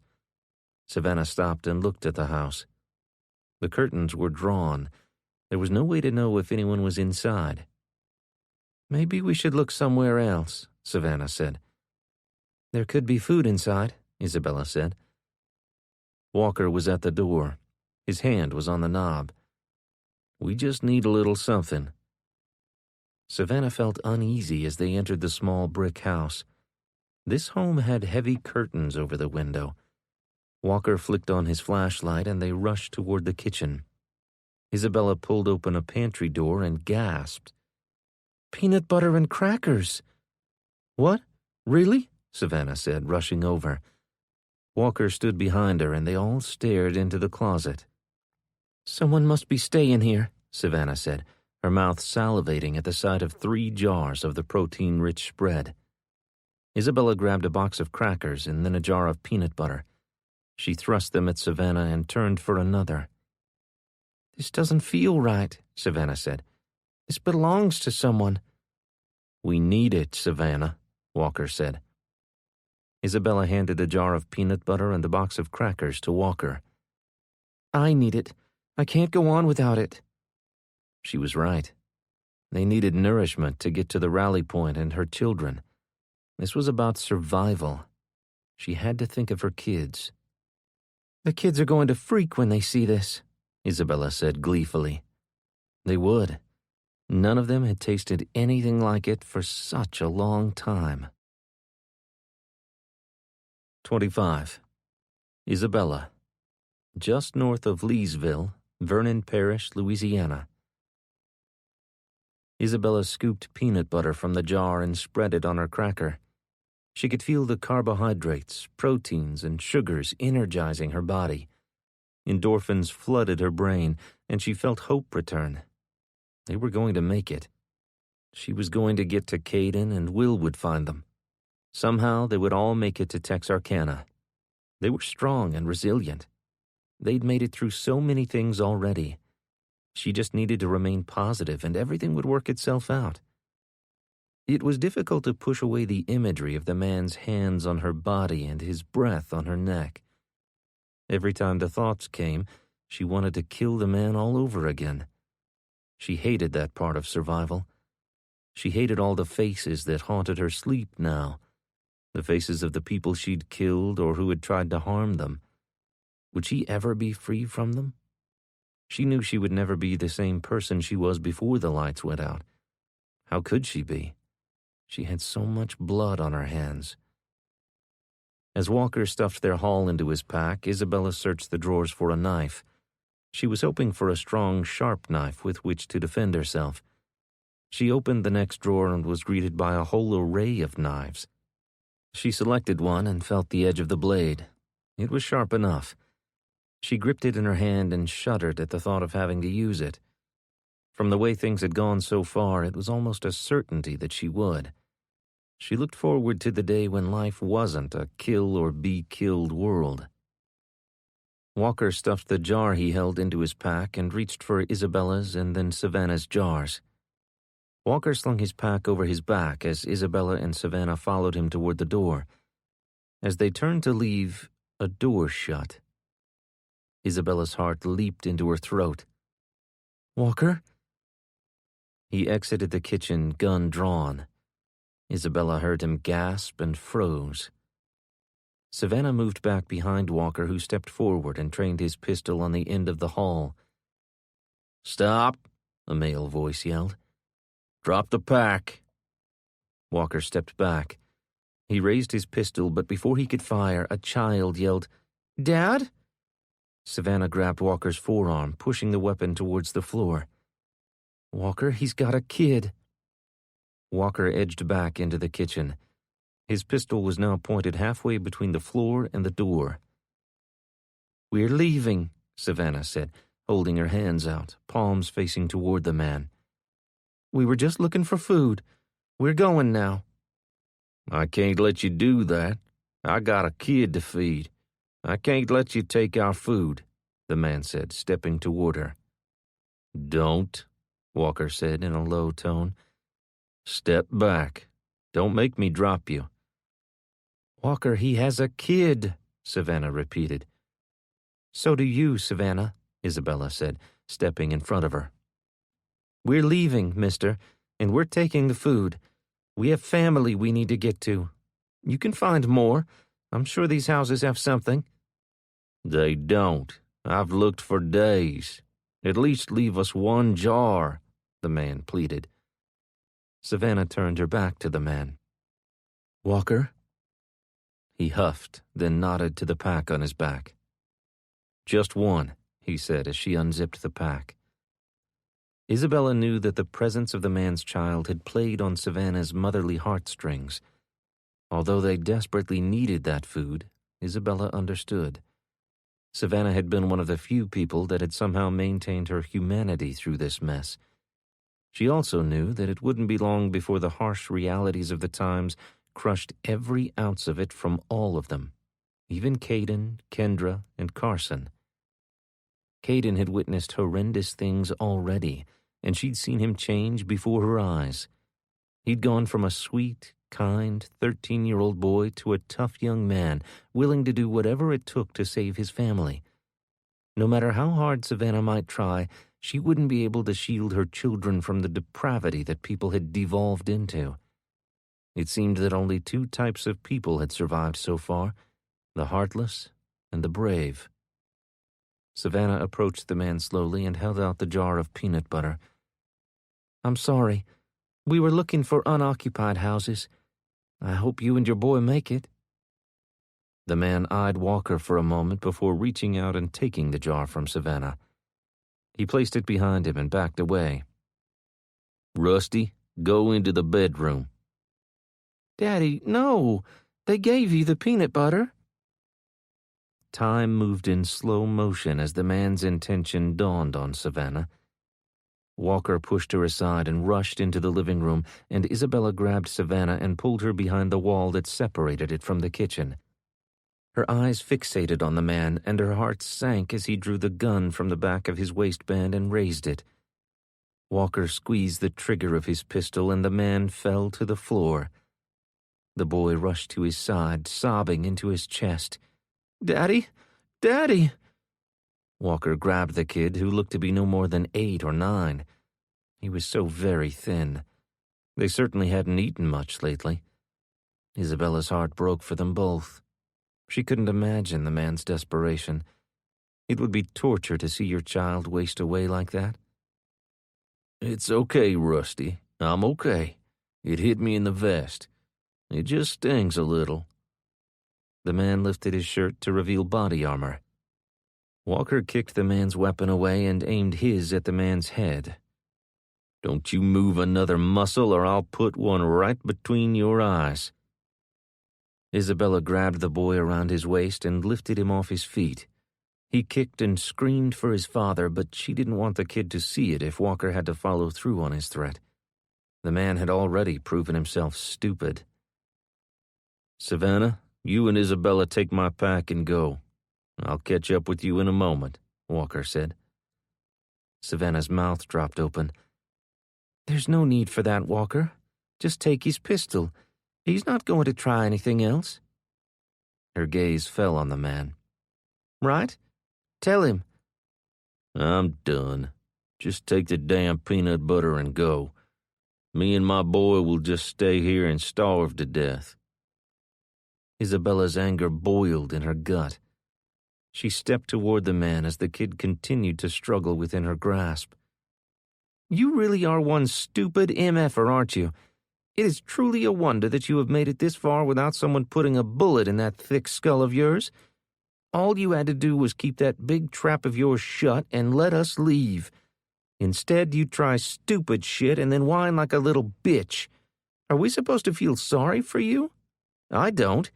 I feel sorry for this kid having to rely on you for his survival." The man's eyes narrowed on her. "Maybe we should just take the kid and leave you here." "Isabella, you're scaring the boy," Savannah said as she rushed to her side. She took the kid from Isabella and placed him down beside his father. "I'm sorry. We're going now. Please don't do anything stupid. I don't want my friends to hurt you or your son." He glared at Savannah and then Isabella. He really was that stupid. "Just go. I hope the gangs catch up with you, and then you'll get what's coming to you." Isabella rushed over to the man and stood over him. Walker took a step closer as well. "What did you say? Are you one of them?" she asked. He looked away. He was. He was one of the marauders. What were he and his son doing out here all by themselves? "Why did you leave?" Savannah asked. "Steve, he's the leader. He didn't much care for kids and didn't want to waste food on anyone that wasn't contributing. He made it almost impossible for me to care for him properly like." "We're going back for Mama as soon as we find some more weapons and ammo," the boy said. "You left your wife there?" Isabella asked. He sat up and Walker kicked him in the breastplate. "Stay down. I had to get my boy out. He was starving to death. His mother wanted me to get him away from there. I couldn't get to her." He cleared his throat before continuing. "You can judge me all you want, but I did what I had to for my kid, and I ain't sorry for that." "We need to go," Walker said. If they came looking for Isabella, Savannah, and Walker, they'd be putting the boy in danger." Savannah rushed to the door and opened it. She peered through the crack. "It looks clear." "Get up and go into the bedroom. Stay inside. You come out and I'll drop you," Walker said as he backed toward the door. "Isabella?" "I have your back," she said, holding her knife out in front of her. "You follow Savannah. I'll watch this asshat until you get to the corner." Savannah turned and stepped back inside. "No, you come with us. I'm not going without you." Walker huffed and then stopped at the door. "Okay, let's just go." "Wait," the man called after them. "Wait. Are there more of you?" Walker stopped. "That's none of your business." "You can take him." The man picked up his son and held him out to Walker. "You can take him with you and I can go back for his mother." Isabella stared at the man. His eyes were pleading this time. Gone was the contempt she'd seen before. Maybe he really did love his child. It was a self-sacrificing thing to do. "We can't. We need to—" "We'll take him," Savannah said, rushing past Walker. "We'll take him for now, and you can meet up with us in Texarkana." "You're heading to the shelter?" the man asked. Isabella's gut clenched. Savannah should never have told him that. "You go get your wife and meet us there." Savannah held her arms out to receive the boy, who began to cry uncontrollably. He held tight to his father's neck as he tried to hand him to Savannah. "Look here, Rusty. I have to go rescue your mom. I can't do that with you tagging along. I can't keep you safe and go back for her." The kid's cries became more of a whimper as he listened to his father. "You want your mom back, right?" The kid bobbed his head up and down. "Go with these people. We will come for you. We'll meet you at the shelter." "But, Daddy—" "They have ice cream at the shelter," the man lied. "They do?" "They do. You like ice cream. You go with this nice lady and save your mom and me a chocolate cone, okay?" The child's gaze turned to Savannah. He still wore a questioning look. "Okay, Papa." Savannah took the boy from his father and turned toward the door. "When you and your wife get there, ask for Savannah Fontenot. I will make sure your son gets there. I promise. Isabella knew that Savannah meant well, but she couldn't promise that any of them would make it to Texarkana. It was highly likely that this boy would never see his parents again. So many children had become orphans during this crisis. He'd likely join their ranks at the shelter, or Savannah would adopt him as her own.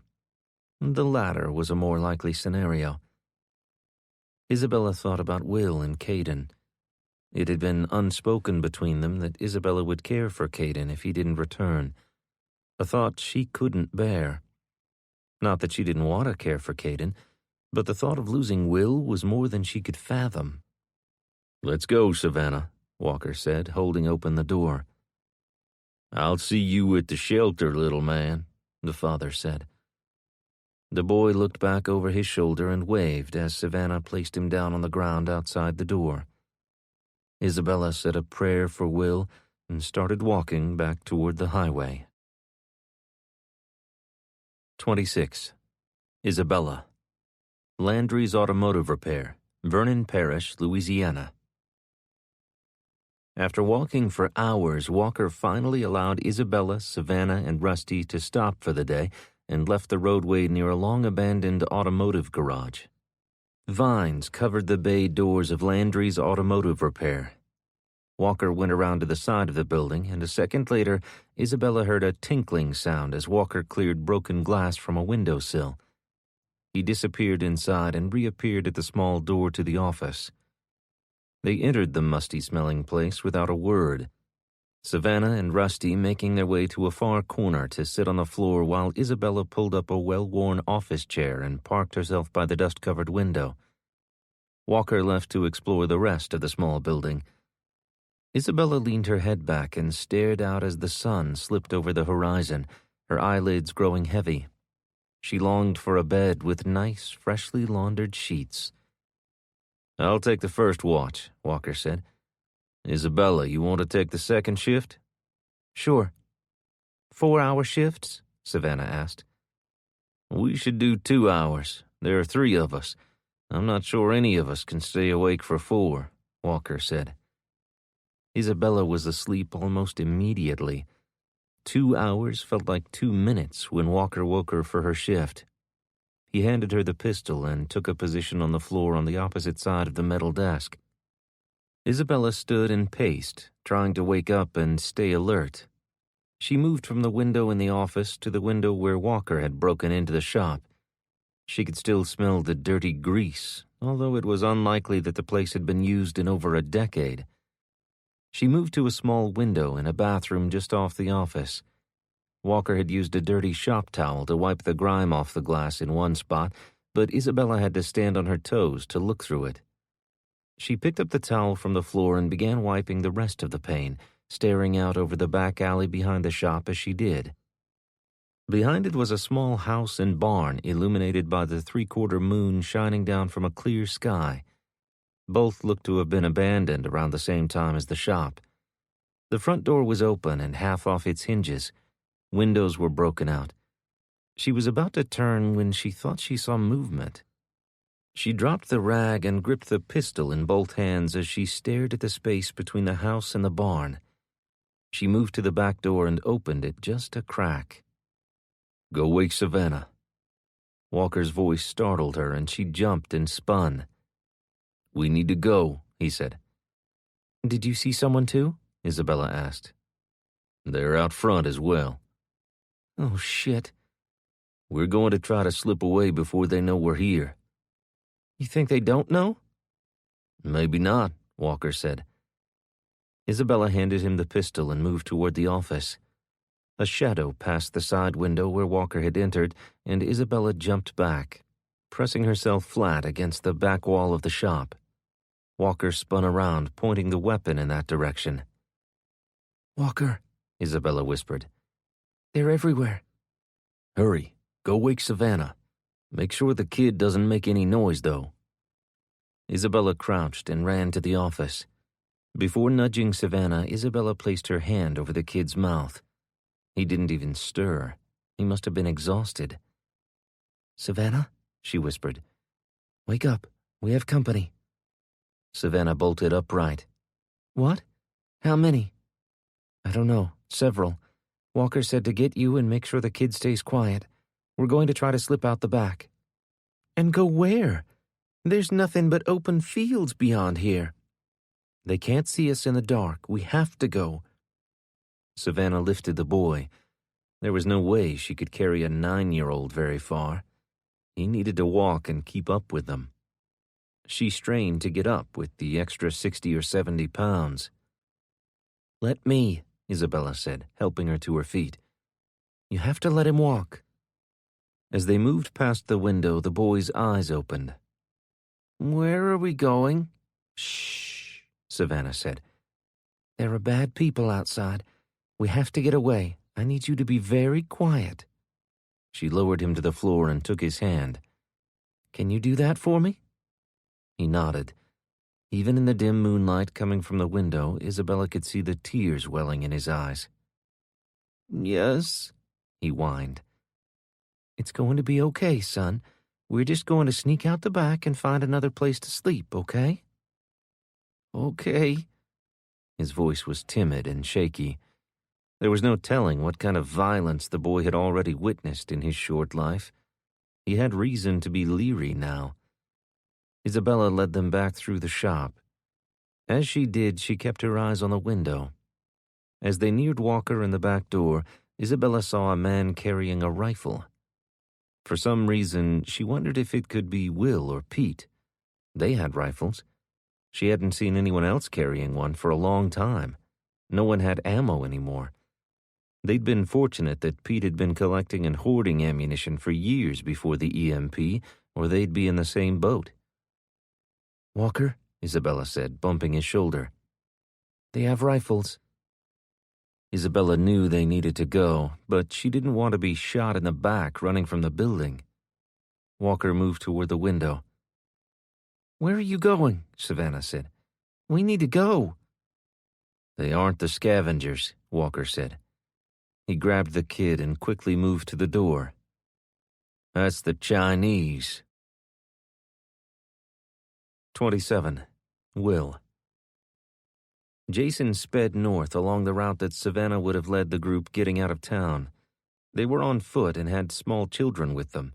It shouldn't be long before Will and the other guys caught up with them. Will tried to work out how they could quickly get everyone to Kurthwood so he and the others could get back to fighting the Chinese. They had to make sure this time that their families were somewhere safely away from the gangsters and the enemy forces. That might take more time than they had. Jason was pushing the Dongfang harder than it was capable of going, speeding through the intersections and past stop signs. They passed a road sign and Will's heart nearly jumped out of his chest. "Stop!" he yelled. "Stop! We can't go this way!" Jason slowed. "Fort Polk!" Will pointed to the road sign. They were in a Chinese vehicle nearing an army base. He'd no more than spoken the words before the vehicle Rob was driving exploded. It veered off the roadway and came to a stop in the ditch. Jason floored the Dongfang. "We have to help them." "We can't help them, Will. They're gone," Pete said. A moment later, a Joint Light Tactical Vehicle, JLTV, came into view. Jason stopped the Dongfang as fast as was possible, which was about 3 seconds slower than necessary. The JLTV's turret turned and Pete yelled, "Back up, back up!" "We need to get the hell out of this vehicle, Pete," Jason yelled back. He opened the door and dove out. Will followed on the opposite side and hit the pavement hard, landing on his elbow and right knee. He rolled and stopped short of the ditch. Will jumped to his feet, wanting to put as much distance between him and the Dongfang as possible. He did not want to be anywhere near the target of the JLTV. He jumped the ditch and crossed an open field. The sun had nearly set, making it difficult to see the ruts in the dirt. Will's ankle curled and he went down. Before he could get back to his feet, the Dongfang exploded. He spun around, looking for Pete and Jason, spotting Jason running through a field on the west side of the roadway. Will scanned back and forth, looking for Pete. He couldn't see any sign of him. A minute later, several JLTVs approached the burning Dongfang. The doors opened and soldiers stepped out, rifles at the ready. Will pressed himself tight to the ground, not wanting to be seen and mistaken for an enemy. "Let me see your hands! Let me see your hands!" one of the soldiers yelled. Will raised his head just enough to see if they'd spotted Jason. It looked as if they were pointing their rifles toward the ditch, not the field. They must have found Pete. "I'm American. I'm on your side," Pete yelled back. Light from the Humvee flooded the area. Will raised himself up on his elbows to get a better look. "My friends and I fought some Chinese and took these vehicles from them," Pete said. "Where are your friends?" one of the soldiers said, still standing, looking down into the ditch with his rifle trained on Pete. "They ran when we saw you. We knew you'd fire on the vehicles. Reynolds, take Echo Team and track them down." Will waited, watching to see what the soldiers intended to do with Pete. He wasn't about to give away his position if the soldier was going to shoot them. He wouldn't blame them. The story sounded sketchy even to him. "Get him up," the soldier standing over Pete said. 2 more soldiers dropped down into the ditch and hauled Pete to his feet. A light was shown in his face, and he raised his arm to shield his eyes. The soldiers yanked his hands down and around behind his back. "Where did you come from?" "My cousin and some of his neighbors helped my team ambush 2 convoys of Chinese soldiers over on Highway 111. We learned from an injured Chinese soldier that they were headed to Shreveport. We decided to try to stop them. It's about time we send those MFers back to China," Pete said. "You were with that bunch that struck the convoys? What the hell are you doing here?" "Our families are on foot, heading to Texarkana. The place they were staying at while we were away was hit by raiders. They had to flee. We're looking for them." "Is that a large group with a bunch of women and kids?"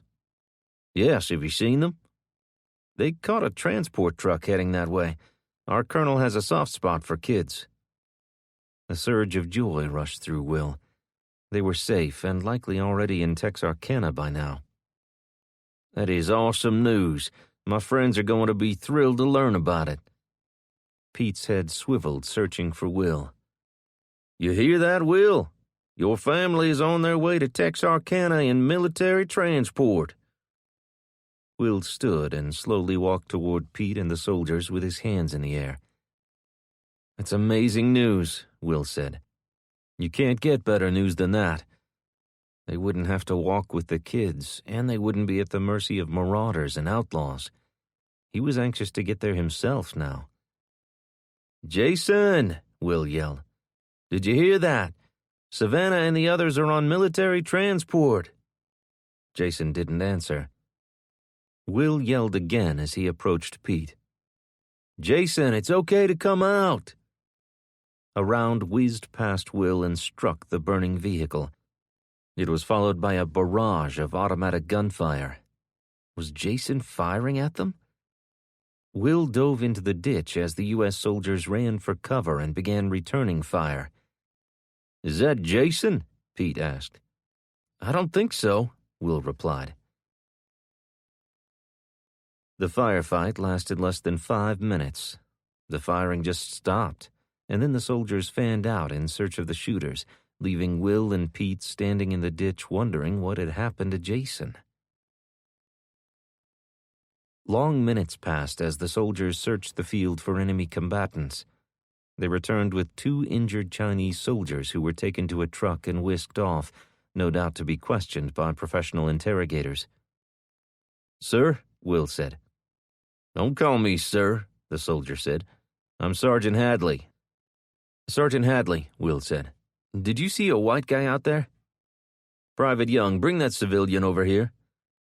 Jason was bleeding from the back of his head. He looked dazed as the soldier led him across the field. Will and Pete rushed to him, and each took an arm. "We got him," Will said. "You okay, Jason?" "The damn communists snuck up on me and conked me on the back of the head." "Did they tell you?" Pete said. "Tell me what?" "That Savannah and the others were on a military transport heading for Texarkana. Hell, they may have even arrived there by now. Pete wore an ear-to-ear grin. Jason's head tilted up, and he looked from Pete to Will. Is that true?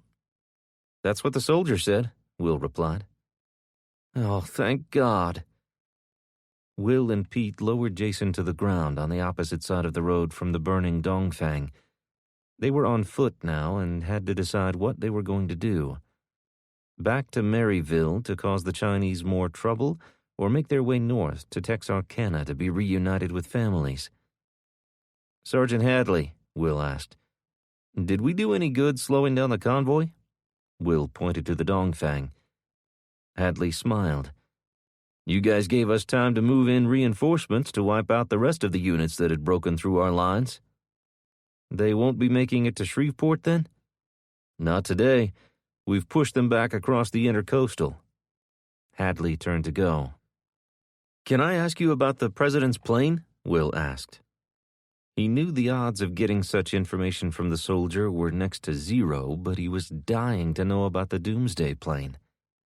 Hadley spun back around. What? Where did you hear about that? One of the enemy soldiers mentioned the airbase in Shreveport and the Doomsday plane. He said Doomsday? Hadley asked. He gestured for Will to stay put and walked back toward his Humvee. As he did, he spoke into his radio. Tell Stevens and Lieutenant Sharp I have someone they're going to want to talk to. Will was more than surprised to be sitting across a table from analyst Rachel Stevens and Lieutenant Ryan Sharp from back in Houston. Stevens looked much better than the last time he'd seen her. The gash above her eye from when the Air Museum blew up on top of her had healed, but had left a scar. So how did you come across this injured Chinese soldier? Will told her the story leading up to him finding the injured soldier and asking the kid why they were in such a hurry to get to Shreveport. And he specifically mentioned the president? Sharp asked. No, he mentioned the air base and then Doomsday. It was Pete that said that the airfield there was where the presidential Doomsday plane might land. I put two and two together. He smiled. Was I right? Did the president survive this mess? Is he in Shreveport? Stevens slowly pushed her chair back and stood. That's classified. 28. Will. Fort Polk, Vernon Parish, Louisiana. Stevens left the room for a moment and then returned. She sat back down, but this time all she wanted to know was how Isabella and Caden were doing. I'm so sorry about Betley. I know that Isabella took it hard. They'd only known FBI agent Betley for a few days when he'd been killed in the insurgents' attack on Ellington Field Joint Reserve Base. Isabella had taken it hard. She also took it hard when the Chinese spy, Kim Yang, had been killed. She was a very compassionate person. Unfortunately, she'd seen so much death since then that it hardly fazed her anymore. They'd all been hardened by the violence they'd witnessed. I appreciate that, Stevens. I'd ask what you've been up to, but I know how you'd reply. Surprisingly, she began describing her trip to Fort Hood and subsequent trip to Fort Polk. Will had been so stoked about the military assets that had been sent to secure the command center at Texarkana that he barely heard her when she mentioned the recruiting mission the military was undertaking. We're so close right now, Will. So very close to winning and pushing the Chinese out of Texas, Louisiana, and Mississippi. It's been citizens like yourself stepping up to defend their homeland that has made the difference. I heard what you and your crew did to stop the Chinese from reaching Shreveport. That was very brave. She tucked a stray strand of her brown hair back into its bun and smiled. We couldn't just let them take over the country without a fight. Unfortunately, Isabella and the rest of our group came under attack by bandits while we were fighting the Chinese. They were forced to flee, but the good news is that they were picked up by the military and... The door flew open and a soldier rushed in. He saluted Lieutenant Sharp and handed him a piece of paper. He glanced over at Stevens. I have to go. Trouble? Stevens asked. His gaze switched to Will and then back to Stevens. Alpha Team just spotted an enemy unit about 10 miles north of Roseville. They're engaged with some civilians. One of the civilians claims to be a Texas Ranger. Texas Ranger? Will's heart sank. It couldn't be. They were on their way to Texarkana. What is this ranger's name? Despite Sharp's admonishment to stay put at the base, Will was determined to go. He needed a vehicle, but taking one of the military's Humvees would likely get him shot. He found Pete and Jason eating MREs near the front gate of the post. They had to find a way to get to their families, come hell or high water. He had to get to them before they got caught in the middle of this damn war. Pete jumped to his feet. Hadley owes us. He took off in search of Hadley, though Will thought it was a waste of time. Hadley wasn't going to let them tag along, even if they had stopped a Chinese convoy heading for Shreveport. What they needed to be doing was scouring the area outside the base for a running vehicle. "Wait up," Jason yelled after Pete. Will threw up his hands in frustration and took off after the two men. "Absolutely not," Hadley said after they caught up with him preparing to leave. "It's our families. We have to go," Pete said. "But I don't have to take you. I'm not getting my ass handed to me for breaking regs. You should stay put here and let us handle this." Pete stepped closer to the sergeant. "Our families are in danger right now because we chose to fight for our country. All we're asking for is a ride. We aren't asking you to give us weapons or anything." Hadley turned his back on Pete. He pointed to a military truck. "It's a piece of shit. We borrowed parts from every vehicle on the base to keep it running, and it still runs like crap." Pete sprinted toward the truck with Jason and Will close behind him. "I'm going to say you stole it if anyone notices it missing," Hadley called. "Whatever," Pete said as he yanked open the door and climbed into the driver's seat. Pete pulled in line with the other military vehicles. Will had been shocked when somehow, by a miracle perhaps, they made it there. Pete stopped the truck in the middle of the road, threw open the door, and ran. Will, too, jumped out and ran toward the fighting. Jason passed him. Will struggled to keep up. He was huffing and puffing as he dropped down beside Jason and Pete as they crouched behind one of the Humvees. Hadley came up behind them. "I'm surprised you three made it. I was sure that old truck would leave you stranded on the road." Pete ignored him. "Where are our families?" Pete asked. "As far as I know, it's just two women. The ranger said they got separated from their group. They were on their way to meet up with them when they got surrounded by enemy combatants." Will's heart sped up. He'd guessed it was Savannah and Isabella inside that building.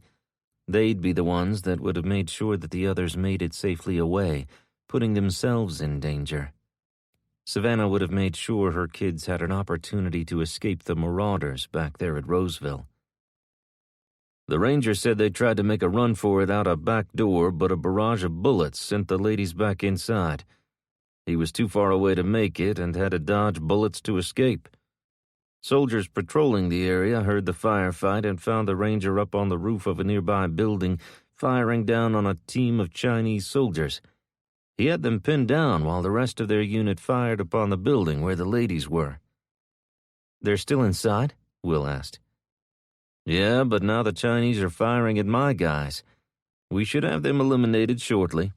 Why don't you three go back to the truck and wait for us to take care of these asswipes? We have things under control here." Will didn't believe him. It sounded more like they were in a heavy firefight and the Chinese were in control. Will was afraid that they might use mortars to take out the building where Isabella and his sister were holed up. "We need weapons, Hadley. You need us, man. Look at this mess. They're eating your lunch," Pete said, pointing to the burning vehicles. As soon as the words left his mouth, an explosion rocked one of the JLTVs. The gunner turned in the turret and began firing very close to the building. Isabella and Savannah were going to get caught in the crossfire. He had to do something. Jason, we have to get them out of there. Pete stood in a crouch and took off around a clump of bushes. Follow me. Will did, but Hadley grabbed hold of Jason. That was the wrong thing to do. Jason hauled back and landed a hard blow to the side of the man's head. As he went down, Jason, Will, and Pete took off toward the building. Pete dropped to the ground behind an old beat-up wrecker. 2 of its tires were missing and the hood was up. Bullets bounced off the hood, causing sparks to fly. Will wasn't sure what Pete had planned, but hoped it involved getting some kind of weapons of their own, because so far this was looking like a suicide mission. Pete pulled his tactical knife and pointed to 3 Chinese soldiers pinned down by the JLTV's machine guns about 100 feet to their right. I'll be back, he said. He took off in a crouch, running in a zigzag pattern as rounds whizzed over his head. What in the hell is he doing? Is he crazy? Jason said. I think so. Crazy or stupid, Will thought. Pete pounced on the soldier in the back, and in seconds he turned the man's rifle on his comrades. They went down, and Pete grabbed their rifles. He turned toward Will and Jason and waved for them to join him. Will and Jason stared at one another for a second before Will stood in a crouch. He took off running first, but Jason beat him to where Pete was gathering up ammunition for the rifles. Will was so winded by the time he reached Pete that he was lightheaded and breathing heavily. He felt so useless. Malnourishment had rendered him totally ineffective. How was he going to help anyone when he couldn't even run 50 feet? Pete shoved a rifle into his chest and then 3 spare magazines. Put these in your back pockets, he said. Jason was trying to find the button to drop the magazine on the Chinese-made weapon. Pete took it from him and depressed the button before dropping the magazine. He slammed a new one back in, pulled the charging handle, and then handed it back to Jason. Watch yourself. They appear to jam a lot. Will pulled the stock to his shoulder and looked through the scope. The night vision illuminated several more groups of enemy fighters between them and the building. They seemed to be pretty well concealed from the U.S. soldiers along the front of the building. Will scanned to his left. A team of soldiers was slowly making their way around to attack them from the rear. He watched a second longer before Pete tapped him on the shoulder. Let's move out. His stomach flip-flopped as he prayed he could find the strength to do what he needed to do. He sucked in a deep breath and let it out before falling in behind Jason. He ran with the rifle trained on the backs of the enemy and waited until Pete began firing to pull the trigger of his rifle. The rifle jammed. He pulled the charging handle as he ran, trying to remove the round in the chamber. It went flying out and another one was chambered as he let go of the handle. He fired and the round discharged. He couldn't say if he hit anything. Pete ran to the back of a pickup truck and dropped down to a crouch. He was firing over the hood when Will reached him. Jason was near the truck's bed, firing at the same group of enemy soldiers. They turned their attention away from the U.S. soldiers advancing on them to return fire upon Pete. Rounds peppered the truck, shattering all the glass that remained in the old pickup. Pete dropped down by the tire and switched out the magazine for a fresh one.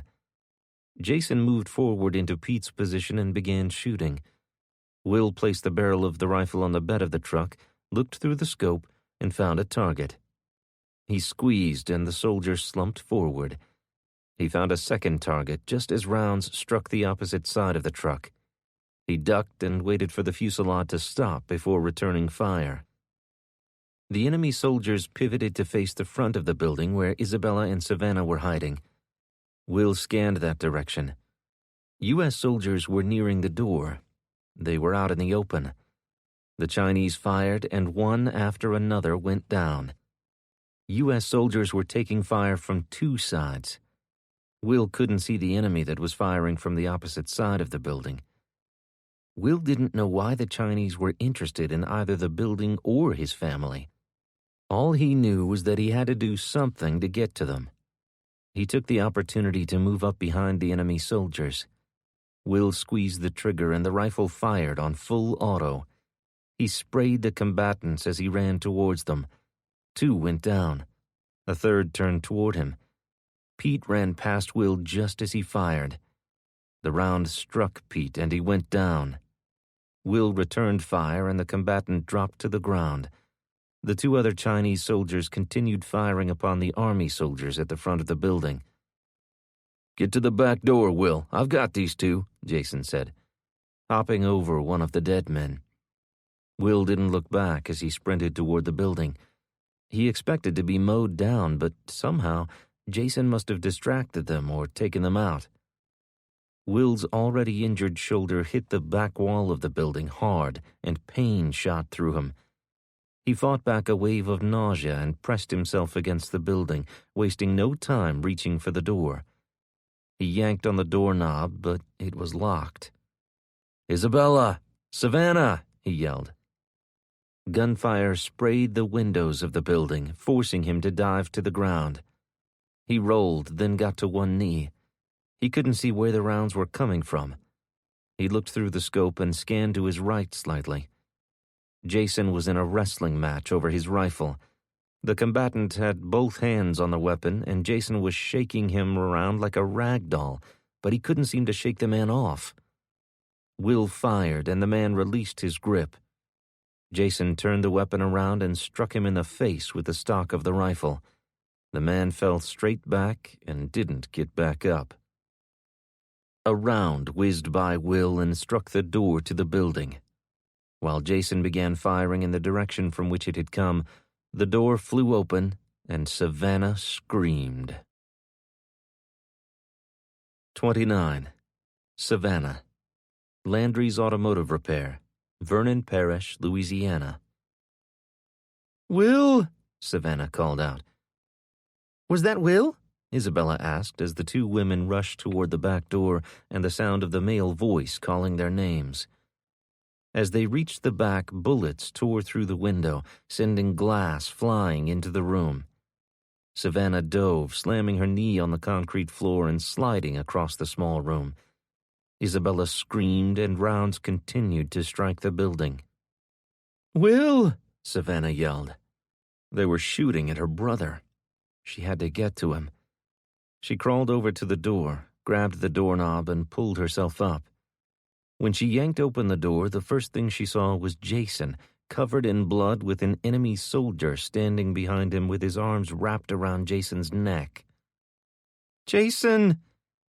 A shot rang out and the soldier released his grip on Jason. As he slumped to the ground, Savannah took off running toward them. "Jason, are you hurt?" "Savannah, get down!" Jason yelled. He ran toward her with one arm outstretched. Just before he reached her, a bullet struck him. He stopped, pivoted, and brought the rifle up. Savannah was knocked to the ground. Will was on top of her. "Stay down, Savannah, stay down!" "Jason!" Savannah continued to call his name. Instead of responding to her, he dropped to one knee, his left arm dangling at his side. He lifted the rifle with his right arm and began firing. With Will shielding her body, Savannah couldn't see where the shooter was, but did know they were out in the open and exposed. They needed to get back inside the building. "Help him, Will!" Savannah cried. "I have to get you back inside," Will said, yanking her to her feet by her arm. "No, we have to get Jason." Will pulled her backward as Jason continued shooting. "Jason!" "Get inside, Savannah!" Jason yelled. Isabella grabbed Savannah's other arm and tugged on her. "I got her, Will. Help Jason," she said. "We have to go, Savannah. We're unarmed. This place is swarming with fighters." Savannah looked back as Isabella pulled her toward the building. Soldiers were advancing toward Will and Jason. She couldn't tell whether they were Chinese or American. "Will, behind you!" He turned. "Don't point that thing in this direction," a soldier called in English. Relief washed over Savannah. They were friendlies. They'd come to save them. Will and Jason would survive, and she would see her children again. The joy of the moment was overwhelming. "Isabella, the army is here." Tears streamed down her cheeks. Isabella stopped and turned to see them for herself. She let go of Savannah's arm and placed her hand over her mouth. Both women were crying as the army raced past Will and Jason to engage the enemy. Will rushed to Jason and helped him to his feet, and they ran back toward the building. Savannah grabbed Jason and wrapped both arms around his neck. "Please tell me you're okay." "It's fine, it's just a small wound," Jason said. "Let's get pressure on it and stop the bleeding," Will said, placing a hand on the small of Isabella's back and leading her inside. Will found a first aid kit in the office of the garage, wrapped Jason's arm tight, and made a sling out of old shop towels. The gunfire outside had stopped by the time he'd finished, and a U.S. soldier appeared at the back door. "Nice shooting, Blanchard. How's the arm?" "I'll live. Did you see Pete?" The soldier nodded. "He's with the medics. I think he'll make it." "Thanks, Hadley," Jason said, wrapping his good arm around Savannah's shoulders. "Thanks for getting there when you did. I told you to wait in the truck. Now I'll have to spend half a day writing a report on why civilians were running around with Chinese rifles," Hadley said. "Not to mention how you stole that old deuce-and-a-half." "Speaking of that," Jason said, "we could really use that to get to Texarkana." "I can't let you do that." "Man, we need to get to our kids," Jason said. "I can't give you an army vehicle." Hadley looked to the soldier beside him. "But I might get you a ride with the next unit going that way." Jason smiled. "We would greatly appreciate it." Hadley nodded. "You okay, guys?" Walker's face appeared in the space that had once been a window. "We're fine," Will said. "It's damn good to see you guys," Walker said. "You should let the medic take a look at that arm before you head to Texarkana." Hadley and the other soldier turned to step outside. "I'll do that," Jason said. "And thanks again, Hadley." While they waited for a vehicle to transport them to Texarkana, Will, Jason, and a recovering Pete filled them in on their success repelling the Chinese convoy that had been heading for Shreveport. Savannah was deep in thought about the news of a possible doomsday plane landing in there with the president and maybe even members of his cabinet. The implications being that there was hope that life could return to something akin to normal someday soon. Why else would he be in the area when there were enemy combatants so close? "The medics said they had docs and medical equipment at Texarkana. They've set up a field hospital there for wounded soldiers. They even have electricity, if you can believe that," Pete said, a smile spreading across his face. "Electricity?" Isabella asked. "Is that even possible?" It had only been 3 months since the lights went out, but it seemed like years since Savannah had been able to flick a switch and the lights come on. The mere thought of taking a hot shower sent her into giddy laughter. "I'm looking forward to drinking a real cup of coffee," Pete said. "You think they have coffee?" Isabella asked. The medic said they did. Bacon and powdered eggs, too. It was all too good to be true. Savannah knew that Will was reluctant to remain at the shelter and had plans to leave there as soon as they could find a suitable new home, but Savannah was still hopeful that the Army would push the Chinese out of Louisiana so she could return to her farm. As excited as she was about electricity and bacon, she already missed her home. Winter would be coming soon, and Arkansas was a lot colder than southern Louisiana.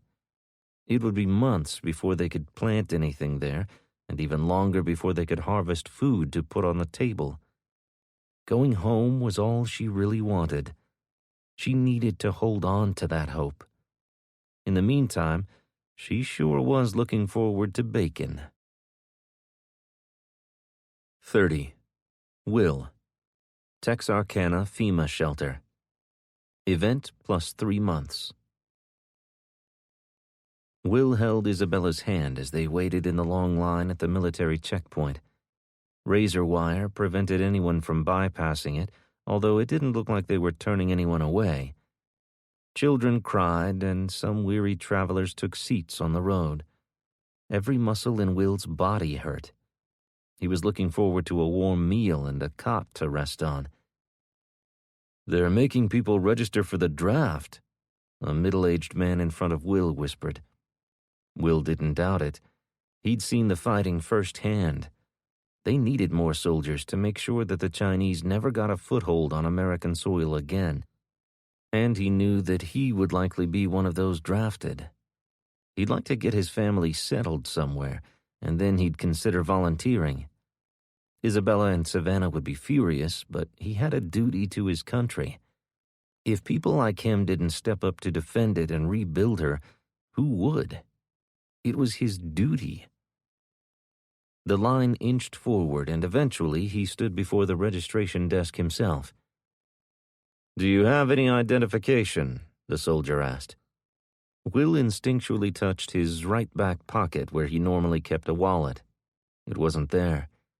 At this point, he couldn't even recall what had happened to it. It could have been inside the Jeep when they were carjacked. "No." "What's your name?" He gave the soldier all his information, including the names of the relatives with him. He listed Isabella as his wife, just in case they were keeping families together. He didn't want to be separated from her. "My son is 13. We will be able to stay together, right?" The soldier didn't answer him. A knot formed in Will's stomach. They'd been through so much already. They needed to remain together. "Hold out your hand," the soldier said. Will extended his arm toward him. The soldier placed a white plastic band around Will's wrist and pointed to the next table. "You'll get your unit assignment there." Will's heart sank. "What?" Was he drafted right there? Would they force him to leave his family and whisk him off to the front lines? "Move along," the soldier said sternly. When Will didn't comply, the soldier gestured to the military police standing nearby. The two MPs marched over and took Will by the arm. "He said to move on to the next station." "I need to register my son and my wife," Will said, pointing over his shoulder at them. "You can do so at the next station. You'll receive your living assignments there." "What was it I just registered for then?" "The selective service system." "The draft?" Will asked. "Yes. Now move along. We have a lot of people behind you." Will moved forward and held out his hand to Isabella. "Ma'am, you'll need to register as well." "What?" Will asked, his voice pitching high. "Everyone over the age of 18 must register," the soldier seated behind the table said. Will and Isabella looked at one another. She shrugged and stepped up to the table. "Isabella Fontenot. I'm 32 years old and married to him." She pointed to Will and smiled. Will smiled back. They weren't married yet, but there was no way for FEMA to know that. After all they'd been through, he was determined to make it official, though, as soon as possible. He felt like the luckiest man alive. He was so blessed to have found someone as kind and loving as Isabella. He fought back the fear that crept up his spine that they'd both be called up and sent to separate places. After receiving the living assignments, they were led to a gathering of tents near the back of the sprawling compound and given bedrolls and toiletries. Will stared at the bar of soap. "Does this mean you have running water?" "We have assigned shower days. With this many people, we have to keep to a schedule." Isabella's eyes lit up. "Shower? Oh my God!" Savannah, Jason, and the kids were housed across from them and 2 tents down with other families with small children. There was a door that locked to protect the little ones. Will had no idea how they could possibly screen the refugees. How many criminals could be among them, and they'd have no way of knowing.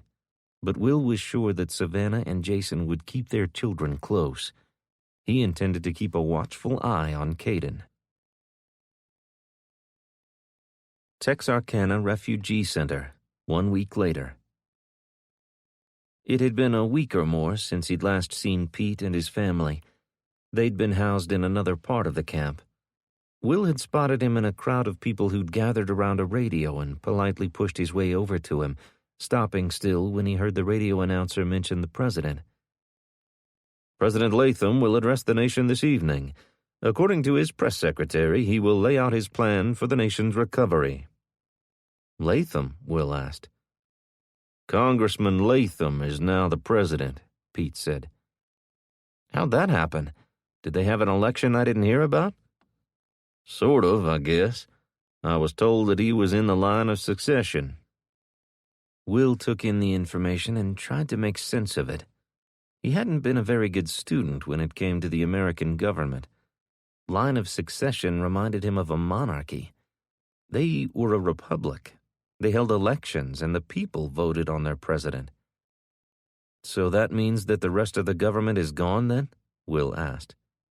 Pete gestured toward the radio. It appears so. Latham is supposed to explain all that tonight. Have you heard anything about the draft? Are they sending people out yet? Some. People who've been here a little while. Not the newcomers. I heard that soldiers are being sent to shore up the West Coast as well, and there seems to be some trouble up north in the Chicago area. Some general has gone rogue. So we could be sent anywhere? Just about. After sitting around here for weeks, I'm ready. I don't want to leave my family, but hanging out here just waiting for it is too much. I want to get my family settled somewhere first. Jason agrees. The showers and modern amenities are nice, but no one wants to stay here forever. They'll be moving people to Houston, Dallas, Austin, and San Antonio soon, I hear. They are working on getting the electric grid back up, and then the camp will be closed. How soon will that take place? The man next to Pete turned around. They have power in Austin. That's where the president will set up his office. Will's eyes widened. They'd made significant progress then. It might only be a matter of months, and they could be back to some form of a new normal. Except they'd still be at war and deployed to the front lines. What would happen to Caden? Surely they wouldn't send Savannah. She had 4 kids. Caden could stay with her if he and Isabella got called up at the same time. I need to talk to Jason and Walker. They'll want to hear the president's speech. Texarkana Refugee Center. Event plus 4 months. A month after hearing President Latham lay out his plan to rebuild the nation's power grid and provide essential services to the people who had survived the nightmare, Will, Pete, Walker, and Jason found themselves enlisted in the Texas National Guard. Pete said that their basic training was a joke. Will was glad. His tired body couldn't have survived doing push-ups anymore, and the 4 a.m. road marches were torture on his knees. Their first post was to be an airport in Little Rock, Arkansas. It was far from the fighting out on the West Coast and the tedious and boring postings down along the Gulf Coast, not that he'd have minded sitting on Galveston Beach watching the waves now that the Navy had cleared the Gulf of enemy ships and submarines. Isabella might still have that pleasure. She had yet to learn of her duty station. Savannah was exempt, and she would remain with the children, including Caden. Will still had plans to use his free time to scout for a permanent home for them, someplace away from cities. Everyone else would flock there as the lights came back on. Their plan to restore power didn't extend to the rural areas, not yet. It could be years before electricity flowed in rural Arkansas, and Will was actually looking forward to getting back to that simpler way of life. Not the hunger, but the self-sufficient lifestyle. A week before they were to leave for Little Rock, Savannah and Jason were married by the camp chaplain in a Catholic ceremony. A day later, he and Isabella stood before the same chaplain under a willow tree in a nearby park. Caden was his best man. The smile on his face when he handed Will the ring said it all. He'd given them his blessing when Will had approached him about asking Isabella to marry him, but Will had held on to doubt until that moment. Caden adored Isabella, and she loved him like her own. Will thought of Melanie on their wedding day. She would be so proud of her son. Will knew that she wanted them to move on and be happy. Will had traded his toiletries to a guy running a black market just outside the camp for a simple wedding band. As he slid the band onto Isabella's finger, he stared into her tear-filled eyes. They were tears of joy. After all they'd been through over the last 5 months, they deserved this little bit of happiness. "You may kiss the bride," the chaplain said. Will took Isabella into his arms and kissed her tenderly. He didn't want this moment to end. It was the most content he'd been in a very long time. "Get a room," Pete called out. Isabella laughed and Will released her. He took her hand and they marched back down the aisle between their friends. They'd found a room for their honeymoon. They'd spend the night in a former old Victorian bed and breakfast. The owners were gone, and they'd be bringing their own breakfast, but that was exactly how Will wanted it. He'd had very little time alone with Isabella since they'd met, and was ecstatic to have her all to himself, even if it were only for one night. They tried their best not to talk about what the future looked like. Each knew that there was no way to predict. They had this together, and one thing Will had learned for certain was that he had to cherish every moment. No one was promised a tomorrow. This